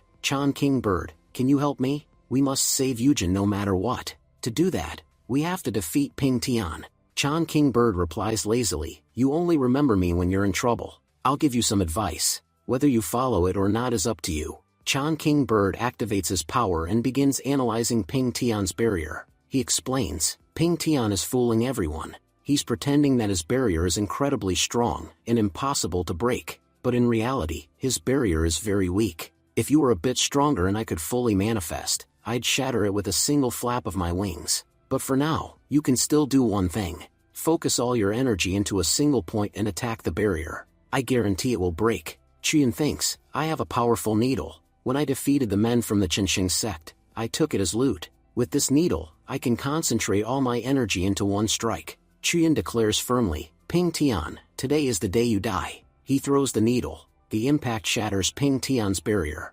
Shocked, Ping Tian shouts, how is this possible? Master said my barrier was invincible. How did you break it? You damn bastard, Qian. How many tricks do you have? Qian replies calmly, blaming me won't help. Your master lied to you. He told you your barrier was invincible, but that was a lie. Look how easily I broke it. Yujin says coldly, without that barrier, you are nothing. Now watch how I destroy you. Ping Tian thinks in panic, there's no way for me to escape now. It looks like I have no choice but to fight back. He begins using his forbidden power. At the same time, Qian and Yujin charge forward to attack him. As a result, both of them were thrown aside and fell to the ground. Yujin declared fiercely, no matter what happens, I won't let you go. Meanwhile, Qian moved very close to Ping Tian. Because of Qian's attack, Ping Tian's talisman separated from him. Grabbing the talisman, Yujin said mockingly, good job, boy. She then tore the item apart. Ping Tian thought in panic, without this item, I can't do anything.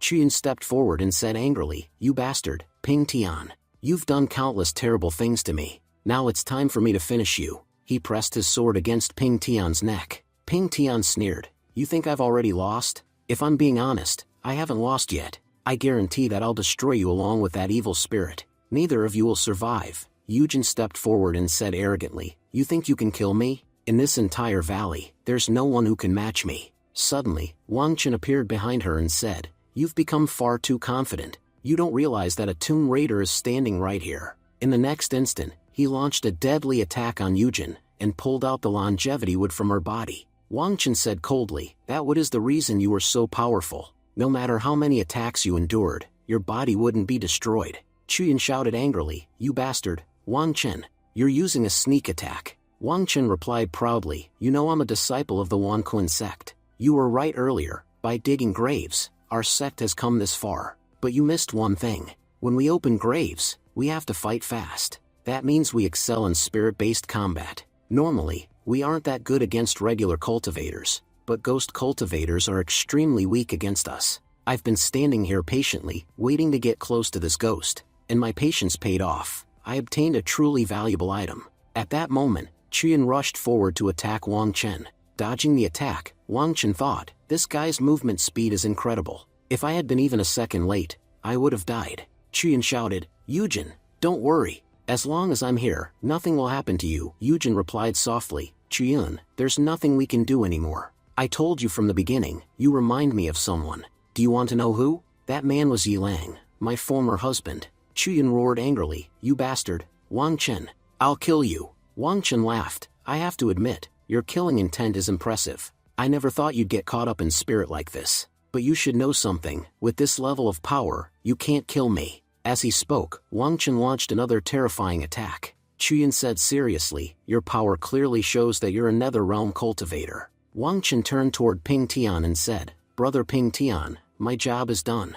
Now it's your turn." Chuyan narrowed his eyes. "So from the beginning, you had 2 nether-realm cultivators, and you hid that fact from everyone." Ping Tian replied smugly, "So what if you found out our secret? You won't be able to tell anyone after you die. Once we leave here, our reputation will soar. We'll win this competition, and wipe out your sect completely." Chuyan thought carefully. "I'm currently at the 7th level of the Yunhai realm. My sword cultivation and movement techniques are excellent. Fighting both of them wouldn't normally be a problem, but I need to protect this little spirit. I can't let anything happen to Yujin's daughter. If I fight while protecting her, we'll both get caught. I should take her somewhere safe first, then decide what to do next." Ping Tian shouted, "Chuyun, if you're so brave, why are you running away?" Wang Chen said calmly, "Brother, let him go. Chasing him now is pointless." He thought to himself, "Many of our people have already died, and now I'm stuck with this Ping Tian. He has power, but no brain. The Luyan sect is wasting resources on an idiot.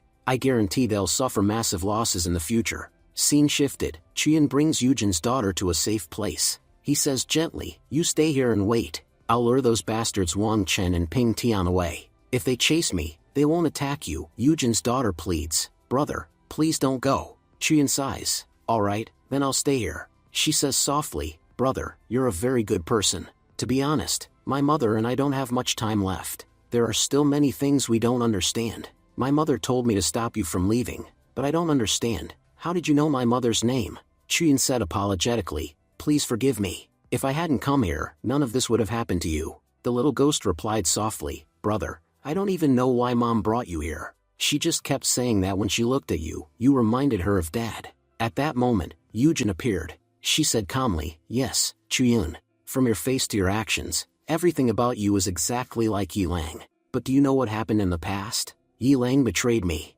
Later, he married a princess, and because of that, my entire family was wiped out. I cursed that damned princess. All of her descendants have suffered under my curse ever since. Maybe after my death, the curse will finally disappear. But in my entire life, I was never able to curse Yi Lang. I deeply regret that. The man who destroyed my entire family, I was never able to hate him. I always felt like a flower that Yi Lang played with so easily." Chuyan said gently, "The reason you could never curse Yi Lang is because he never betrayed you. The first person who died after entering the capital was actually Yi Lang. After killing him, someone else stole his identity. It's true that there was a marriage, but the one who married the princess was Gu Zhirong. Gu Zhirong wanted an official position. That's why he had his best friend Yi Lang killed, and lived on using Yi Lang's identity." Hearing this, Yujin was completely shocked. Chuyan continued, "Since you're about to die, I'll explain everything clearly. The rankings of the imperial examinations had already been announced, and Yi Lang had become a top scholar. But Gu Zhirong and the princess captured Yi Lang, and poisoned him to death. Before dying, Yi Lang kept apologizing because he couldn't protect you. That poor man was completely innocent. He died a miserable death," Yujin whispered tearfully. "So it turns out I learned the truth far too late. Only at the moment of death do I find out that Yi Lang never betrayed me." The little ghost said sadly, "Big brother, without the longevity wood, neither of us can survive. That's why we have to say goodbye. I still have a small portion of my power left. Please accept it. If you don't take it, those people will steal it, and their power will grow even stronger." Chuyan shook his head. "Don't give up. There must be a way to save you." The little ghost smiled gently. "Big brother, please don't be sad. After disappearing from this world, my mother and I will be able to reincarnate. I truly believe that in this lifetime, we'll meet again." Yujin said gratefully, "You are like an angel to us. Thank you so much. At least because of you, I can die knowing that Yi Lang did nothing wrong. To be honest, I have no regrets left in this life. At least before dying, I was able to meet someone like Yi Lang again. Who knows, maybe you are his reincarnation." With those words, Miao Jin vanished. Just then, Wang Chen arrived and said coldly, "So, Chuyun, you were hiding here." Ping Tian sneered, "No matter how much you hide, you'll die for sure." Chuyun replied fiercely, "I'll decide who lives and who dies. Gu Zhirong, the Luyan sect, and you, Ping Tian, All of you are disgusting scum. I won't let any of you go. The Chan King Bird warned him, child, you currently have enough power to defeat Ping Tian in a direct fight, but there are many ordinary cultivators standing before you, and Wang Chen is already in the nether realm. You can't fight all of them at once. Acting recklessly out of emotion won't help. You need to fight using your mind. Chuyun realized that this moment was a turning point in his life, a place where charging in blindly would only lead to death. He said sincerely, thank you, Chan King Bird. Now I remember how I should fight. The Chan King Bird said, Chuyun, you still have a powerful trump card. Use the weapon given to you by Elder Zhu. Show them how powerful you truly are. The enemies mocked him, Chuyun, how long do you think you can last? That spirit was protecting you before, but now it's gone. You have nothing left to save yourself. Your destiny now holds only one thing, death. At that moment, Chuyun removed a bracelet from his wrist. Everyone was shocked. What is that thing made of? It feels incredibly heavy. Chuyun said calmly, you're asking what I'll use? As long as this Godslayer weapon is in my hands, do you really think you can do anything to me? Ping Tian shouted in disbelief, a Godslayer weapon? How did this bastard obtain such a powerful weapon? The Chan King Bird explained, Chuyun possesses the God-slaying bow, a divine weapon personally forged by Elder Zhu. It was made using the body of a dragon. If you unleash its full power, no matter how strong a cultivator is, they won't be able to withstand its attack. You could kill everyone here with a single strike. However, using it will consume an enormous amount of your energy. Even so, I believe using it now is completely justified. Wang Chen frowned. It seems beast-controlling sect gave this brat quite a lot. I can sense how terrifying that weapon is. Another man asked nervously, Brother Ping Tian, what should we do? I can feel a deadly aura coming from that weapon. Ping Tian scoffed, he's just bluffing with a powerful weapon. Do you really think Chuyun can control something like that? His personal cultivation is far too low. No matter how strong a weapon is, if the user is weak, they can't use it properly. Chuyun smiled coldly, your confidence is admirable. Now let's see who's truly weak and who isn't. You killed Yujin and her daughter. For that, all of you will die. With those words, Chuyun fired an arrow toward them. Ping Tian shouted in panic, this power is terrifying. We have to run. Ping Tian said nervously, I still have the last treasure my master gave me. If I use this talisman, I can escape thousands of miles instantly. Wang Chen shouted desperately, Brother Ping Tian, save me. Ping Tian replied coldly, I'm sorry, but I can't do anything. This talisman works on only one person. At that moment, the arrow pierced through Wang Chen's body. Just as it was about to strike Ping Tian directly, he teleported away. Scene shifts to outside the spirit realm. An elder from the Chengyang sect said angrily, Elder Duan, what is happening to our disciples? The soul lamps of nearly all our sect members are about to go out. It seems like your sect has attacked our children. An elder from the Wankun sect replied, it's obvious that Chuyun has done something. Only 1 or 2 people from your sect died, but almost everyone from ours is about to be wiped out. Elder Duan said calmly, how would I know what's happening inside? It's possible your disciples provoked ours, or maybe your own disciples fought among themselves. You can't blame our sect without proof. Chengyang elder shouted, where is Elder Shenguan gone? Bring her here immediately. Scene shifts to Luyan sect. The furious ancestor said, Shenguan, what do you mean the sect leader is missing? I've been trying to contact him for a long time, but there's no response. Most of the disciples who entered this competition are about to die. Even Zhao Ping Tian's soul lamp is about to extinguish. So many things are happening in the spirit realm, and that bastard Gu Shenda is nowhere to be found. At a critical moment like this, he should be here. Shenguan replied, Master, in my opinion, all of this is happening because of Chuyun.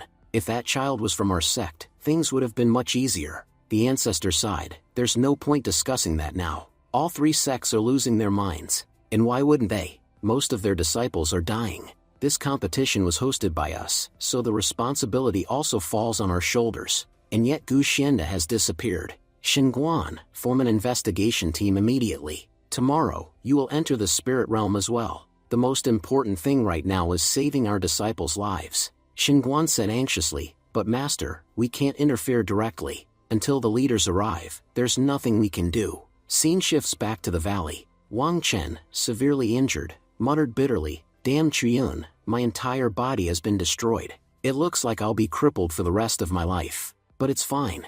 If I sell this longevity wood, I'll make a fortune. Even as a cripple, I'll live comfortably. I don't need to worry about anything anymore. Suddenly, someone attacked and killed Wang Chen instantly. It was the same mysterious woman, who had once given the longevity wood to Eugen. She said coldly, I didn't expect that even after 1,000 years, this longevity wood wouldn't grow at all. It seems Eugen didn't contribute much to nurturing it. Wait a second, this is a small soul fragment. Eugen, you hid your daughter's soul here? You really put a lot of thought into protecting your child. But unfortunately, all your years of effort have fallen into my hands. Now it will be useful to me. Meanwhile, Chuyun was completely exhausted. The Chan King bird said, I've confirmed the surroundings. No one is alive in this valley anymore. You can't rest here. Your martial sister and the sect members are still in danger. We must save them. Chuyun replied weakly, I know, but the attack you told me to use consumed almost all my energy. I don't even have enough strength to stand anymore. I need some time to recover. The Chan King bird replied irritably, that attack drained you badly, yes. But wasn't it incredible? If you had kept fighting normally, you would have died for sure. My advice saved your life, and instead of thanking me, you're yelling at me. Chuyun asked seriously, do you think Ping Tian survived? The Chan King bird replied, if no one helps him, he'll definitely die. But I have to admit, Ping Tian's luck is absurd. There's a chance he survived. I'll transfer a small portion of my energy to you, so at least you can leave this place. Chuyun said firmly, I know Ping Tian didn't die. After leaving here, I'll need to work even harder. And now I've gained a new enemy, Gu Xianda. What he did to Eugen and her family, no matter what happens, I'll kill him with my own hands. The Chan King bird asked, why are you so confident Ping Tian survived? Chuyun replied, I left a mark on Ping Tian's body. That's how I know he's still alive. He must be hiding nearby. Today, we'll find him and finish this. Chuyun and the Chan King bird began searching for Ping Tian. Chuyun said quietly, Chan King bird, go a little lower. I can sense Xiao Ping Tian from here. The Chan King bird replied, we can't descend. I can sense two extremely powerful individuals below. At your current level, you can't deal with them. Below them, a masked man said, there's a spatial rupture in the spirit realm. Someone used a space-type artifact, creating a hole. That hole allowed us to enter. A masked woman replied, stop wasting time. We need to hurry. At this rate, once all 4 factions realize how many disciples are dying, they'll form an investigation team and enter. It would be best if we leave before that happens. The masked man suddenly said, look, what's that? Moving forward, they saw Xiao Ping Tian's badly injured body. The man said, that's Xiao Ping Tian, but he's severely injured. I heard he's the strongest of his generation. Who could have done this? Was it Chuyun? The masked woman replied, no, these wounds were caused by an extremely powerful attack. Chuyun couldn't have done this. I think they provoked a hidden expert. That's why Ping Tian ended up like this. Let's take him with us. The man asked, why bring him along? What benefit does that give us? Above them, Chuyun approached quietly. He thought, I'm still far from them, and they're wearing masks. I can't see their cultivation panels. If I get closer, I might find out who they really are. Chuyun whispered, Chan King bird, can we go down? The Chan King bird snapped, I'm a spirit pet, not a flying machine. Flying here is already extremely difficult for me, and you're making it worse. Suddenly, the masked woman sensed something and said, there's someone above us. She immediately threw her weapon toward the sky, but the weapon struck a giant centipede instead. The woman said, so it was just a giant centipede. The masked man asked, what's wrong with you? Why did you attack that centipede? The masked woman replied coldly, all of them must be captured. We need them for our sacrifice ritual. Xiao Ping Tian is excellent material, and we need more outstanding disciples like him. The masked man frowned and said, material? Have you forgotten? That's Xiao Ping Tian. According to our deal, we are not allowed to touch him. The masked woman sneered, are you teaching the Ghost King how to do things now? It seems you don't value your life at all. At the same time, Chuyun was hiding behind the centipede's body. He thought, this is actually a good thing. They left. The Chan King bird's speed was extremely fast. It reached the centipede instantly, which is why their attack missed us, and hit the centipede instead. I barely have any energy left now. In this condition, fighting anyone would be pure stupidity. But what exactly are those Red Ghost sect people planning? They said they were taking Xiao Ping Tian away for sacrifice, but none of this makes complete sense. Suddenly, Chuyun noticed that when the centipede fell, a hidden passage had opened. He thought, the system mentioned that there is a secret realm inside the spirit realm. It looks like I've found its entrance, but I can't enter it right now. First, I need to save my people. Only after that can I think about anything else. Scene shifts to Luyan sect. One man said angrily, Gu Xianda, you claimed you had a foolproof plan. Then explain this. Look at Xiao Ping Tian's soul lamp. it's about to go out. You know what that means. Gu Xianda replied calmly, you don't understand. Today, a massive curse has been lifted from my family. The master retorted angrily, you bribed 3 sects with treasures to get their support. Because of your disgusting plan, our sect's disciples are in serious danger. Even the greatest genius of our generation, Zhao Ping Tian, is about to die. The spirit realm was meant to be a place where these children trained, and returned with great rewards. But because of your plan and your family's curse, countless disciples have already died.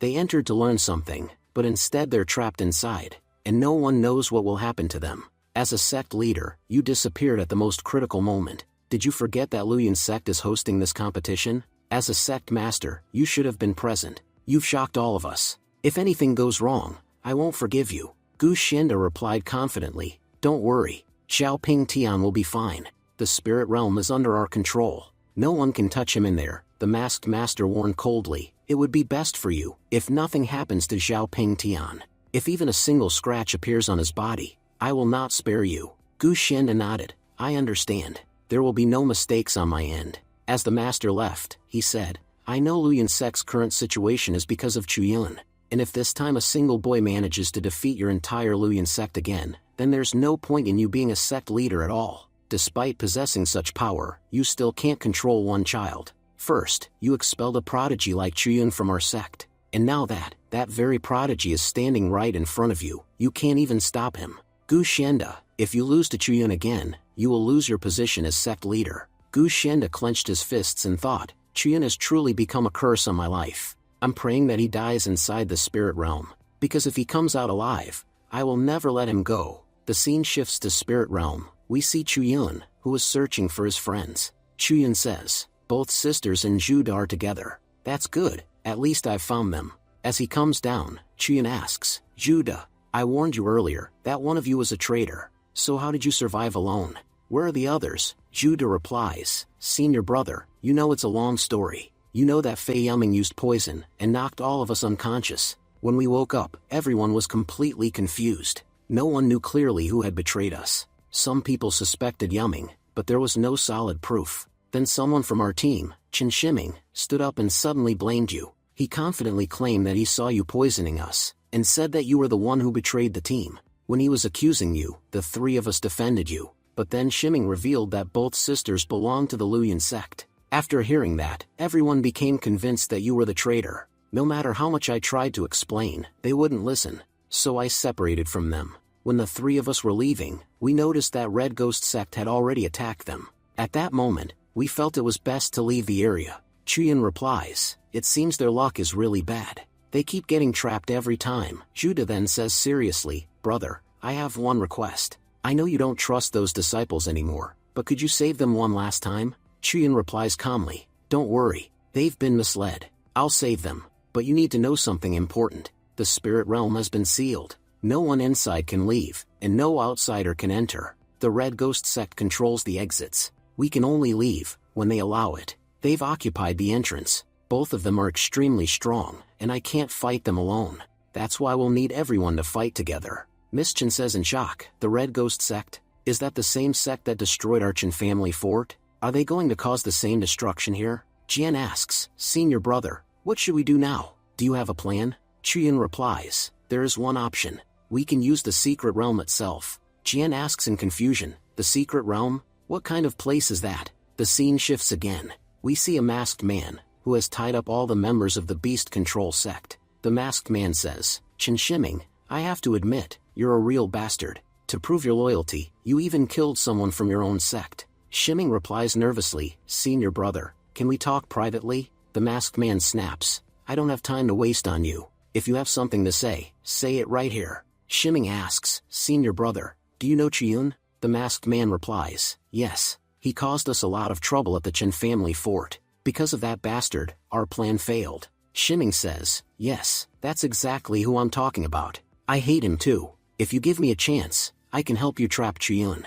I know for sure that he'll come to rescue these people. The masked man said thoughtfully, your offer isn't that bad. The girl sitting nearby snapped angrily, Chen Shiming, you're truly shameless. Brother Chuyun already tried to save us. You know he's the future of our sect, and yet you're planning to get him killed? Shiming, you won't even have a place in hell. Shiming replied coldly, you people don't understand. Yi Chuyun is a traitor. He betrayed his previous sect too. I guarantee that sooner or later, he'll betray us as well. If we get him killed here, it'll actually be good for our sect. With his death, nothing bad will happen to us. Chuyun said, does Shiming thinks I'm a complete idiot? Does he really believe it's that easy to trick me? Judas said furiously, I'm extremely angry at Chen Shiming. He's already killed one of our companions, and now he's begging our enemies like a dog. If I had known he was this big of a bastard, I would have killed him myself. Keeping someone like him in the sect is poison. He could betray us at any moment. The masked man shouted impatiently, enough. Step back. I've been listening to nonsense for far too long. Let me make one thing clear. You're useless to me, and if you keep talking, I'll kill you right now. Shiming said desperately, senior brother, please trust me. I can prove everything I'm saying. Meanwhile, Yi Chuyun was observing quietly and thought, let's see who this red ghost sect bastard really is. The system revealed, this man's name is Qi Dashing. A major turning point is coming in his life. Inside the spiritual realm, he will capture Yi Chuyun. After returning to his sect, he will receive a promotion. Chuyun thought, so that's how it is. If I take action now, I'll get caught. That means, I need to wait, or use my brain. Yi Chuyun secretly wrote a message, and threw it toward Maya. Maya thought, this paper wasn't here before. Brother Yi Chuyun really came to rescue us. As long as this red ghost sect guy isn't looking, I'll read it. The message said, tonight, I'll come to save you. I'll lure these red ghost sect members into the secret realm. Use that opportunity to escape. Maya thought emotionally, this letter was really written by brother Yi Chuyun. He says he'll save us tonight. He's truly a good person. Even though we doubted him, he still came to save us. Suddenly, Shiming snatched the letter from her hand. Shiming shouted, senior brother, see? I told you, that bastard Yi Chuyun would definitely come to rescue them. This girl, Maya, was reading his letter. I caught her red-handed, Qi Dashing said, fine. Show me what that bastard wrote. Maya cried out, Shiming, give it back. How can you do this to us? Watching everything unfold, Yi Chuyun thought calmly, Shiming, you really played your role perfectly, just as I expected. Now, because of you, my plan will succeed very easily, Qi Dashing ordered. Brothers, Yi Chuyun just threw this letter. That means he must be nearby. Search for him. If you find him, bring him here. Half an hour later, the men returned. They reported, Brother Dashing, we searched everywhere nearby. We couldn't find Yi Chuyun, but all the men we sent north are dead. Their soul flames are extinguished. That clearly means Yi Chuyun went north, Qi Dashing said. At least one thing is confirmed, Yi Chuyun was definitely here. I'm giving all of you a strict order. No one moves anywhere without my permission, especially not toward the north. He's definitely still there. And you know, we'll need all of you to deal with him. He'll come back to rescue them. And this time, he must not escape. Do your jobs properly. All the men replied, yes, senior brother. Shiming added, senior brother, honestly, there's no need to guard this place heavily. That bastard Yi Chuyun is very good at sneak attacks. He won't attack you head on. But once he finds the right opportunity, he'll definitely strike. If you fight him face to face, he can't do much. But if he manages a sneak attack, it could be very dangerous for us. Dashing said angrily, boy, our superiors have already told us that Yi Chuyun is a threat. No matter what happens, we must stay cautious of him. And now you're saying that even if we fight him head on, there won't be any problem? Why does it feel like you're trying to trick us? It seems like you want all of us to go after Yi Chuyun, and while we're gone, you'll take advantage of the situation and escape. Do you think we're idiots? We're not falling for your scheme. Shiming replied quickly, senior brother, you're misunderstanding me. I'm also very eager to kill Yi Chuyun. If you give me a chance, I'll do whatever it takes to kill him. Honestly, I hate that guy, just as much as you do. Yi Chuyun thought to himself, these people are acting exactly as I expected. Chonking bird, we should move toward the secret realm now. In my opinion, they'll definitely follow us there. Chonking bird replied, are you sure? Dashing is already very suspicious, and I don't think he'll fall into your plan so easily. Yi Chuyun answered calmly, you know I haven't harmed anyone here. Yet for some reason, no one wants to miss the chance to kill me. I can guarantee that they'll definitely chase after me. Yi Chuyun continued thinking, it's written in Dashing's fate that he'll enter the secret realm to capture me. If fate says so, it won't change. I need to set a perfect trap here, so I can give him a proper welcome. Later, night fell. All the Red Ghost sect members were guarding the area. Dashing thought to himself, I've talked to all of them. And one thing is clear, no one here personally knows Yi Chuyun.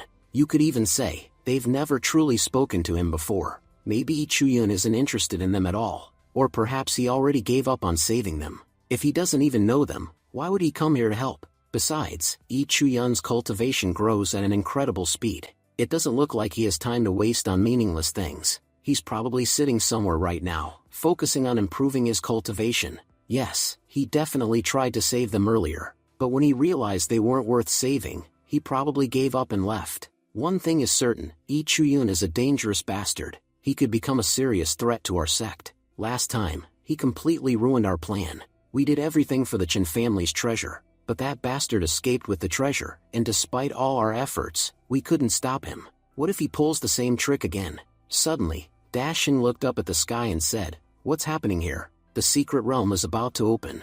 But the secret realm never opens by itself, unless someone activates it. It's clear now, Lee Chuyun didn't come here for those people. He came for the secret realm. Everyone knows the secret realm contains incredible treasures. Anyone's life can completely change after entering it. Dashing ordered, "A few of you come with me. We need to inspect the surrounding area." Shiming said eagerly, "Senior brother, can I come with you? I promise I won't betray you. And if needed, I can help. Please give me a chance to serve you. I guarantee I'll do a good job." Dashing replied impatiently, "You've already given me a headache. Fine, you can come. But before that, eat this. This will guarantee that you won't betray us." Soon, they began moving toward the secret realm with Shiming. Shiming said nervously, "Senior brother, I can smell blood along this path. Ever since I ate that thing, my body has been undergoing strange changes. Can I step aside for a moment to get some fresh air?" Dashing replied coldly, "You were the one who insisted on following us. You also said you wouldn't run away, no matter what. I've already given you this chance. Now do your job properly. If you mess up, all I need to do is give one signal, and the poison inside you will activate.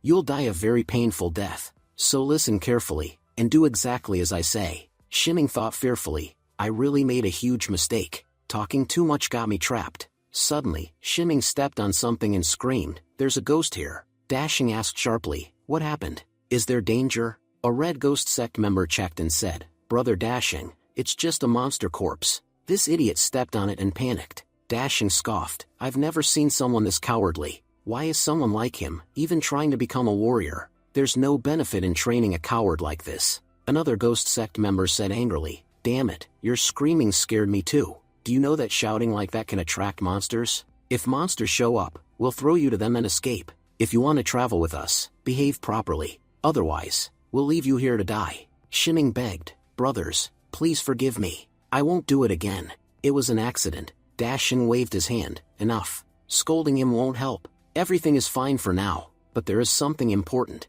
This corpse is very new. I guarantee that Lee Chuyun is the one who killed it. It seems that Lee Chuyun tricked us. The note he left about rescuing everyone was fake. He only wanted to divert us. His real target was the secret realm. I knew it. He doesn't even know those people. Why would he work so hard to save them? His focus has always been on cultivation. He wouldn't waste time on useless matters. I'm certain he hasn't gone too deep yet. He's probably still trying to break through the secret realm's barrier. If we head there now, we'll definitely catch him. And if he falls into my hands, I won't let him go. He'll make a perfect sacrifice for all of us. I guarantee that once the sect master sees him alive, he'll be extremely pleased, and we'll all receive an incredible reward." Shiming said angrily, "Lee Chuyun is truly a traitor. Because of him, many of our people have lost their lives. If he dies here, it would be a very good thing. That man staying alive isn't good for anyone."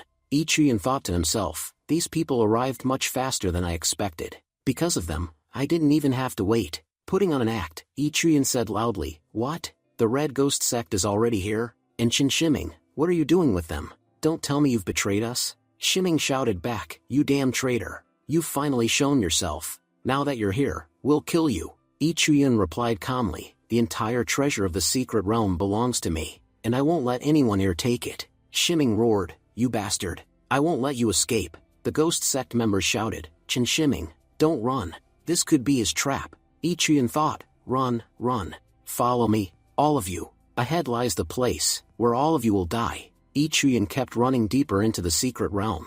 Soon, a massive tree appeared before him. Lee Chuyun said in surprise, "This tree looks incredible. What is this place?" "It seems this is the guardian tree of this area. I've heard a lot about its fruit. It's called the wolf peach. Anyone who eats this fruit gains an enormous increase in cultivation.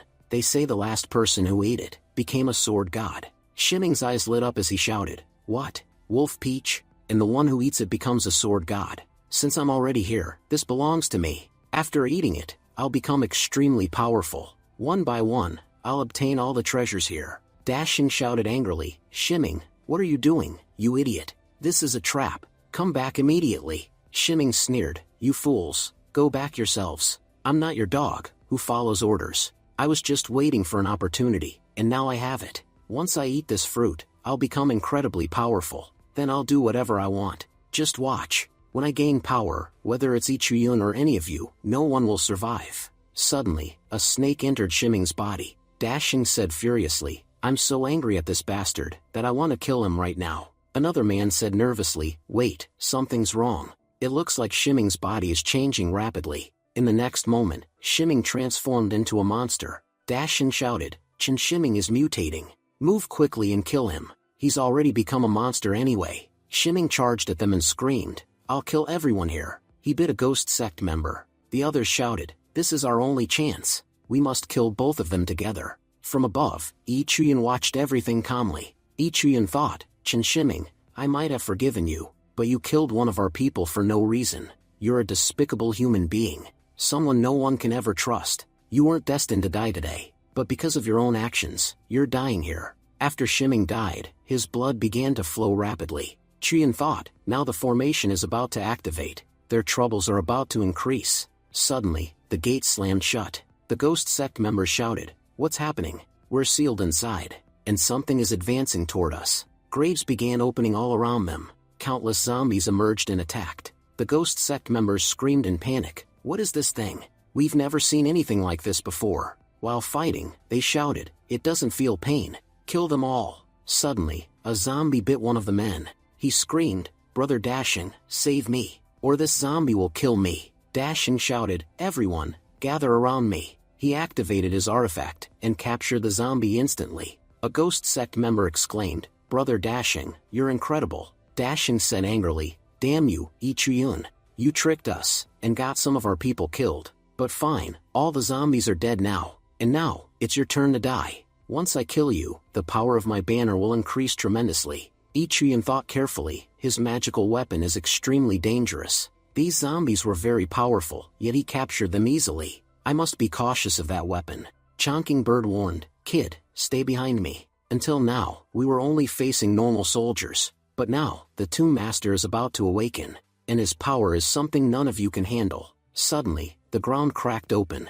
A terrifying presence began to rise. The Tomb Master's voice echoed, "Who are the bastards disturbing my sleep?" Dashing said in shock, "What's happening? Who is coming?" That the entire ground is shaking. The Tomb Master roared, "Damn humans, you have disturbed my slumber." Dashing said respectfully, "Senior, please forgive us. We didn't come here intentionally. We were brought here against our will. Please give us just 1 second. We'll leave immediately, and never disturb you again." Attacking fiercely, the Tomb Master shouted, "Shut your mouth. You've already made enough noise here. I don't want to hear it anymore." Dashing quickly used his banner to block the attack. Dashing thought anxiously, "If I fail to stop this attack, I'll definitely die." But the attack shattered Dashing's banner and struck him directly. Dashing thought, "This is the end for me." Ichiyun thought in shock, did such a powerful person really die from a single strike? How strong is this Tomb Master? The casual attack he used was so powerful that even Dashing couldn't stop it with his magical weapon. I've never seen such terrifying power before.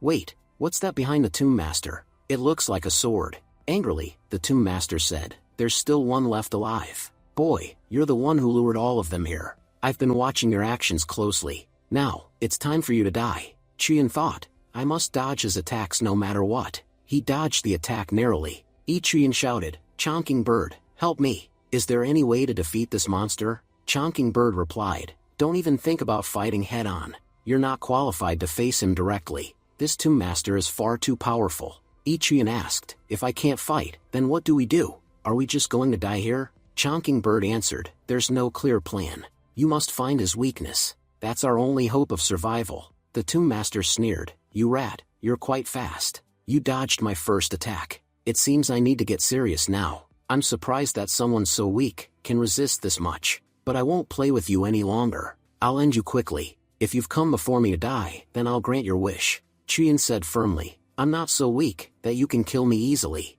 The Tomb Master thought, I recognize this attack. This is the Xian Yuan sword embryo attack. Does this boy possess the same body as that cultivator? I was sealed long ago, because of someone like him. I won't make the same mistake again. He has the sword embryo. I must dodge his attacks. The Tomb Master bent forward. Chuyin quickly reached the sword embedded in his back. Chuyin said excitedly, finally, I got the sword. I thought it would be extremely difficult, but the demon suddenly bent down. Even with all that power, he dodged instead of attacking. He's truly a fool. Because of his mistake, I obtained the sword. Suddenly, the sacred sword began to burn. Chuyin shouted, why does it feel so hot? Erzu echoed, Chonking Bird, why are you releasing me? What happened that you need my help now? Chonking Bird replied, can't you see the situation? Chuyin is in serious trouble. If we don't help him, all of us will die here. If you don't want to die, then help us. And if you want to die, fine, I'll seal you again. The Tomb Master thought, this boy's movements are very similar. I never expected to meet someone like this on the very first day after awakening. He's a genius, just like that sword master. I can't underestimate his attacks. I've made that mistake before. I won't repeat it. Talented humans are the ones I hate the most. If someone like that stands before me, they must die. Chuyin thought, it looks like things are about to get much harder for me. The scene shifts to outside.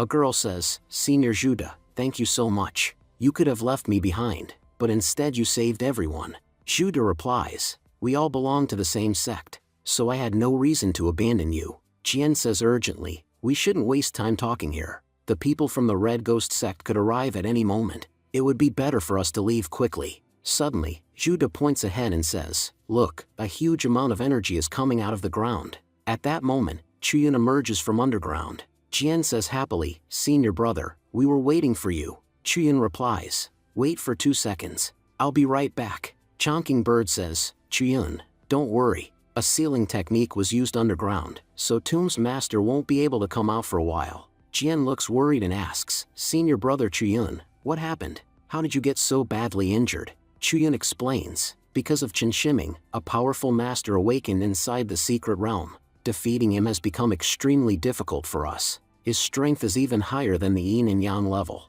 The scene flashes back to what happened inside. Tomb's master says mockingly, what's wrong, kid? You're not running anymore? It seems you've finally understood that running is useless. Accepting your death is the better choice. Chuyin shouts, Chonking Bird, help me. Chonking Bird replies, kid, you have to win. I have no desire to die here with you. Tomb's master prepares his attack and says, your useless attacks can't do anything to me. Take this attack and die. He laughs and says confidently, finally, I've finished him. If this boy were at the same realm as me, I might never have won. It's a good thing I killed him before he became powerful. But suddenly, he was shocked to see that Chuyin survived the attack. Tomb's master says in disbelief, you have a treasure that protected you from my attack? Chuyin replies firmly, I can't die here. Many people have treated me horribly. I won't die like an insect without taking my revenge. Panicking, Tomb's master thinks, what is happening? He survived my strongest attack, and now even the Sky Sword has acknowledged him as its master. His aura has completely changed. He has the same pure killing intent as the woman from Soul Snatching Valley. What happened outside while I was sealed here? Then he calms himself, I'm overthinking. He only survived one attack. If I attack again, he'll definitely die. He's just an ant. There's no need to be afraid. Chuyin steps forward and says, Tomb Master, if I'm an ant, then today you'll die at the hands of this ant. Tomb's master casually throws Chuyin back with one hand and says, even though you're so weak, where do you get the courage to talk like this? Chuyin laughs and replies, I know I'm weak, and attacking you directly wouldn't work. That's why I attacked the ground and destroyed it. I may be smaller than an ant, but I can escape. But where will you escape from, Tomb Master? With that, Chuyin breaks through the ground and escapes. Tomb's master was trapped underground and shouts angrily, just wait, I'll get out soon. And when I do, the first person I'll kill is you. Back in the present, Chuyin says, I shattered the ground and trapped that bastard below. He's not dead yet, but we're safe for now. Judah adds, yes, Martial Uncle, I managed to save everyone. Huaxing steps forward and says, Senior Chuyin, thank you very much. We misunderstood you because of that bastard Chinshiming, yet you still helped us. Chuyin replies calmly, it's fine. People misunderstand me all the time. I don't care anymore. By the way, when the Red Ghost sect captured you, did you meet the other sects? Hua Xing was shocked and asks, Senior Chuyun, why are you asking that? Chuyun answers, we need to form alliances with the other sections. Hua Xing says in disbelief, form alliances? But all the other sects are our competitors. Do you really think they'll cooperate with us? Chuyun replies seriously, we're facing an extremely powerful enemy. None of us can face him alone. That's why we must join forces. Hua Xing says thoughtfully, the people from the Miaoyin sect might help us.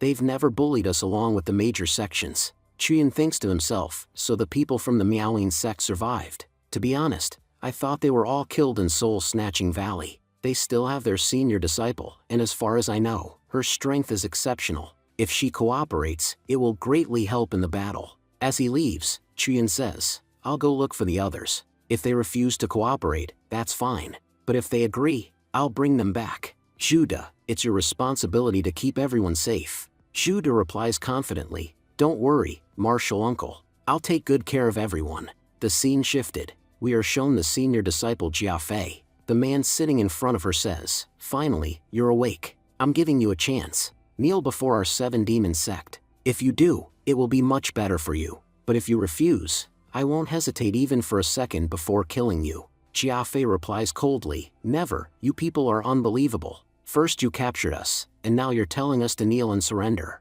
If you want to kill us, then just do it. But wait a second, how will you kill us? You don't even have the courage to kill us behind the Red Ghost sect's back. Enraged, the man in front kicks Jia Fei. A member of the 7-demon sect says coldly, what did you think? That we can't do anything without the Red Ghost sect's permission? Girl, you're taking things too lightly. I admit we can't kill you, but when it comes to torture, no one does it better than us. Jia Fei replies defiantly, if I ever get out of here, and tell my sect what you've done, they'll never let you go. The man laughs mockingly and says, are you dreaming about escaping? Very soon, the Red Ghost sect will sacrifice all of you, and after you die, your sect won't survive either. We'll wipe them out quickly. Just then, Chuyun appears and says, and what exactly will you gain by sacrificing us? The 7-demon sect member shouts, who's talking nonsense over there? The others gasp in shock. That's Chuyun. He's already badly injured. Why is he here? The 7-demon sect member sneers, so it's you, Chuyun.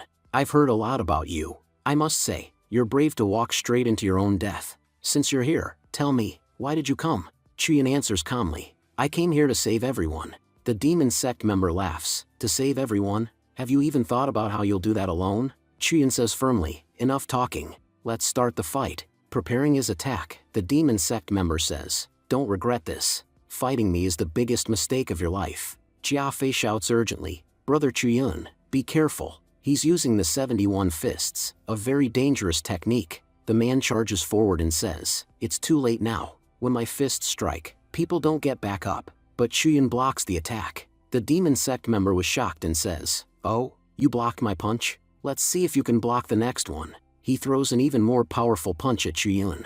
Jia Fei cries out, no, this is bad. The demon sect member scoffs. No matter how strong a Yunhai realm cultivator becomes, he's still just Yunhai realm. I don't understand why the Red Ghost sect is afraid of you. There's nothing special about you. Chuyun smirks and replies, before talking nonsense, you should check whether your punch actually worked. That punch was so weak, it felt like someone tickled me. Before killing you, let me give you some advice. Never be careless during a fight. Your enemy can kill you at any moment. With that, Chuyun strikes and kills him in a single attack. Chuyun says calmly, the problem is solved. I'll free you all right now. But Jia Fei quickly warns him, Brother Chuyun, it's not over yet. That man has a revival technique. I killed him before, but he revived using that technique. Suddenly, Chuyun sees the member of the 7-demon sect escaping. Running outside, the man shouts, everyone, come quickly. Chuyun has arrived to attack us. That bastard dared to invade our territory. Kill him. But as he steps outside, he freezes in shock. All the members of his sect are already dead, killed by Chuyun. Chuyun looks at him and says, what's wrong? Why did you go quiet? Scream. I was enjoying the noise. The man drops to his knees and begs, Brother Chuyun, please don't kill me. Chuyun replies coldly, if you were useful to me, I might spare you. But if you're useless, why should I? The 7-demon sect member hurriedly says, you're hiding from the Red Ghost sect, right? I know everything about their plan, why they came here. Chuyun says impatiently, speak quickly. The man explains, the Red Ghost sect's main force is hiding in the heart of the spirit realm. I don't know exactly what they're searching for, but it's something connected to the Jin Huang Hall. There are many powerful elders there, stronger than Myriad Realm. Chuyin thinks to himself, I already knew this. Then he asks, do you know anything else? Anything useful? Terrified, the man replies, that's all I know. Please spare me. If you let me go, I can help you. Chuyin kills him instantly and says, I don't need help. People like you betray others too easily. Traitors have no place on my team. Turning back, Chuyin says to the captives, what's wrong? I saved all of you, yet you're staring at me like that. They reply nervously, Chuyin, you're terrifying. He surrendered to you, and you still killed him. Chuyin answers firmly, that's the fate of traitors. Betrayal runs in their blood. If I gave them a chance, I'd be digging my own grave. One of them says, then why did you spare us? If you're killing everyone, kill us too. Another girl cries and says, Brother Chuyin, together with my senior brother, I hunted you and that female ghost. We treated you terribly, yet you spared me. Why didn't you kill me? After everything we did to you, why are you still helping everyone? If that's the case, then kill us too. Jia Fei says firmly, Sister Kong, calm down. And all of you, listen to me carefully. There's a limit to ingratitude, and you crossed that limit a long time ago. Brother Chuyin is a righteous cultivator. He does not walk the demonic path. Out of humanity, he saved everyone's life here. And now you're questioning him, as if he were some evil person. Another man speaks up, but how can we trust Chuyin? He betrayed Lu Yun, and because of him, many people died. Jia Fei responds angrily, you're talking as if no one ever died before Brother Chuyin appeared. There have been many competitions in the past, and countless people died in those competitions, long before Brother Chuyin was ever involved. So tell me, whose fault were those deaths? As for his personal grudge with the Luyan sect, that's his private matter. What does that have to do with the rest of the sects? I'll say this one last time, calm your minds and think carefully about who your real enemy is, and who your real ally is. Chuyin says, Jia Fei, thank you for speaking up for me. Jia Fei replies, Brother Chuyin, you've done so much for us. At the very least, I can say a few words for you. I do have a request, though. I know I'm asking for a lot, but will you hear me out? Chuyin nods. Go ahead. Jia Fei asks, can you please help the Vajra sect? Scene shifted. We see Tomb's master emerge from underground. Tomb master growls, those human cultivators invaded my home and tormented me. Now I'm finally free. If any of them fall into my hands, none of them will survive. Breathing fresh air after so many years feels wonderful. Suddenly, he frowns. What's happening in the valley? That woman's aura has completely disappeared. That boy had the same pure intent. Could it be because of him? Just then, someone appears and says, Blood Demon, congratulations. You've finally broken free from the seal. The Blood Demon asks coldly, who are you? The woman replies calmly, Blood Demon, I'm extending a hand of friendship. I hope you'll join the Red Ghost sect and help us with our plans. Scene shifts again. Chuyin asks, Vajra sect, what kind of sect is that? Jia Fei explains, they're located near our sect, and we used to have a very good relationship with them. But right now, they're in serious trouble. The people of the 10,000 Evil sect have completely surrounded them, and they can't escape. I'm asking you to save them, because they're our close allies. And more importantly, their sect has a disciple who possesses the power to uncover the secrets of heaven. That's why the Red Ghost sect and the 10,000 Evils are after them. Even though they've surrounded the sect, they haven't attacked yet. We don't know exactly why the Red Ghost sect came here, but we must protect the Vajra sect and stop their plan. Chuyin thinks in shock, one person who can see the secrets of heaven? That ability is just like my system. Knowing the future, that would be invaluable. He speaks aloud, alright, I'll save them. But first, tell me, where's the Valley of 10,000 Evils? Jia Fei answers, it's nearby. The man you killed earlier reports to the 10,000 Evil sect every night. They'll definitely come again tonight. Scene shifts to the Valley of 10,000 Evils. A man says, that idiot from the 7 Demons sect sent us a letter today. He said someone would come here to discuss future plans. Another man points ahead. Look, he's standing over there. Stepping forward, Jiaojing says, the letter said you captured Chuyin and would share the credit with us. Thank you very much. As a representative of the 10,000 Evil sect, I won't forget this favor. Suddenly, he notices the corpse. Chuyin steps forward and says calmly, it really was easy to lure you out. Jiaojing gasps, Chuyin, you're alive? Chuyin replies coldly, yes, and now you'll die. In an instant, Chuyin kills them all. He mutters, I thought killing these fools would be harder. I'll change into their clothes and enter the valley easily. No one will even realize who I am. Elsewhere, a Red Ghost sect elder watches everything. She murmurs, all those men were sky-controlling realm cultivators, yet Chuyun killed them effortlessly. That boy is truly interesting. Every time I see him, I feel the urge to kill him. I've had to restrain myself with great difficulty. Just then, an elder arrives and says, Jian Qishuang, what are you doing here? Have you seen my beloved disciple, Jiaozhen? I've been searching for him for so long, but I can't find him anywhere. This man was Yuan Fei, an elder of the 10,000 evil sect. Qishuang replies coldly, your disciple, Chuyun just killed 3 of your people over there. Why don't you go and check for yourself? Which one of them was your disciple? Shocked, Yuan Fei shouts, what? My child was killed. He looks to the side and trembles. It's true, my precious Xing is dead. Qishuang, you were right here, and you still let my favorite disciple die like this. Qishuang responds calmly, Elder Yuan Fei, you can't blame me for this. Your disciple acted recklessly, and went after Chuyun on his own. For our Red Ghost sect, Chuyun is extremely important. That's why I couldn't afford to be careless with him. Furious, Yuan Fei roars, I don't care what the Red Ghost sect wants. He killed my child. I will never forgive him. I will take revenge for my son, no matter what. Qishuang says coldly, you may do whatever you want here, but remember, do not kill Chuyun. Leave him half dead, and hand him over to us. If he dies because of you, you can't even imagine what will happen to you. Enraged, Yuan Fei immediately attacks Chuyun. Chuyun thinks in panic, this is the attack of an expert, who has already broken through into Myriad Realm. It's so close, I can't even dodge it. The attack lands, and Chuyun was badly injured. Yuan Fei shouts, Chuyun, killing my disciple was the biggest mistake of your life. I won't let you escape. Chuyun narrowly dodges the next attack and cries out, Chonkingbird and Erzu, help me. Chonkingbird asks anxiously, what happened here? Why does such a powerful expert want you dead? Erzu adds calmly, this fight will actually be easier than the last one.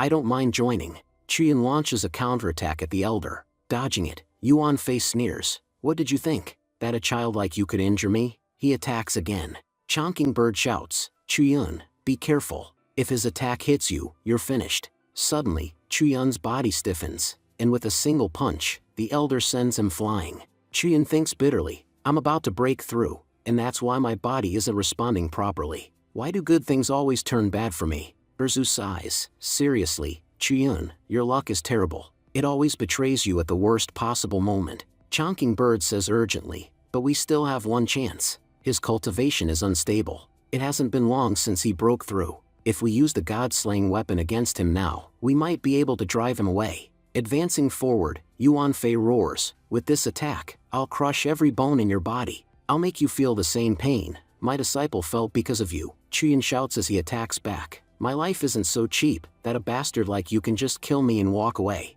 Shocked, Yuan Fei thinks, where did this child get such a powerful weapon? Just the pressure of his attack is making my entire body tremble. If I take this attack head-on, I'll be seriously injured. But if I dodge an attack from a junior, what will people think of me? I have no choice. I must block it. A massive explosion follows. Both Chuyun and the elder were severely injured. Just then, Qishuang appears and says coldly, so this was your trump card, Chuyun. Now I understand how you destroyed Soul Snatching Valley. Our Red Ghost sect has been working on a single plan for thousands of years, and I won't let you ruin everything. You must die here. She launches a deadly attack toward Chuyun.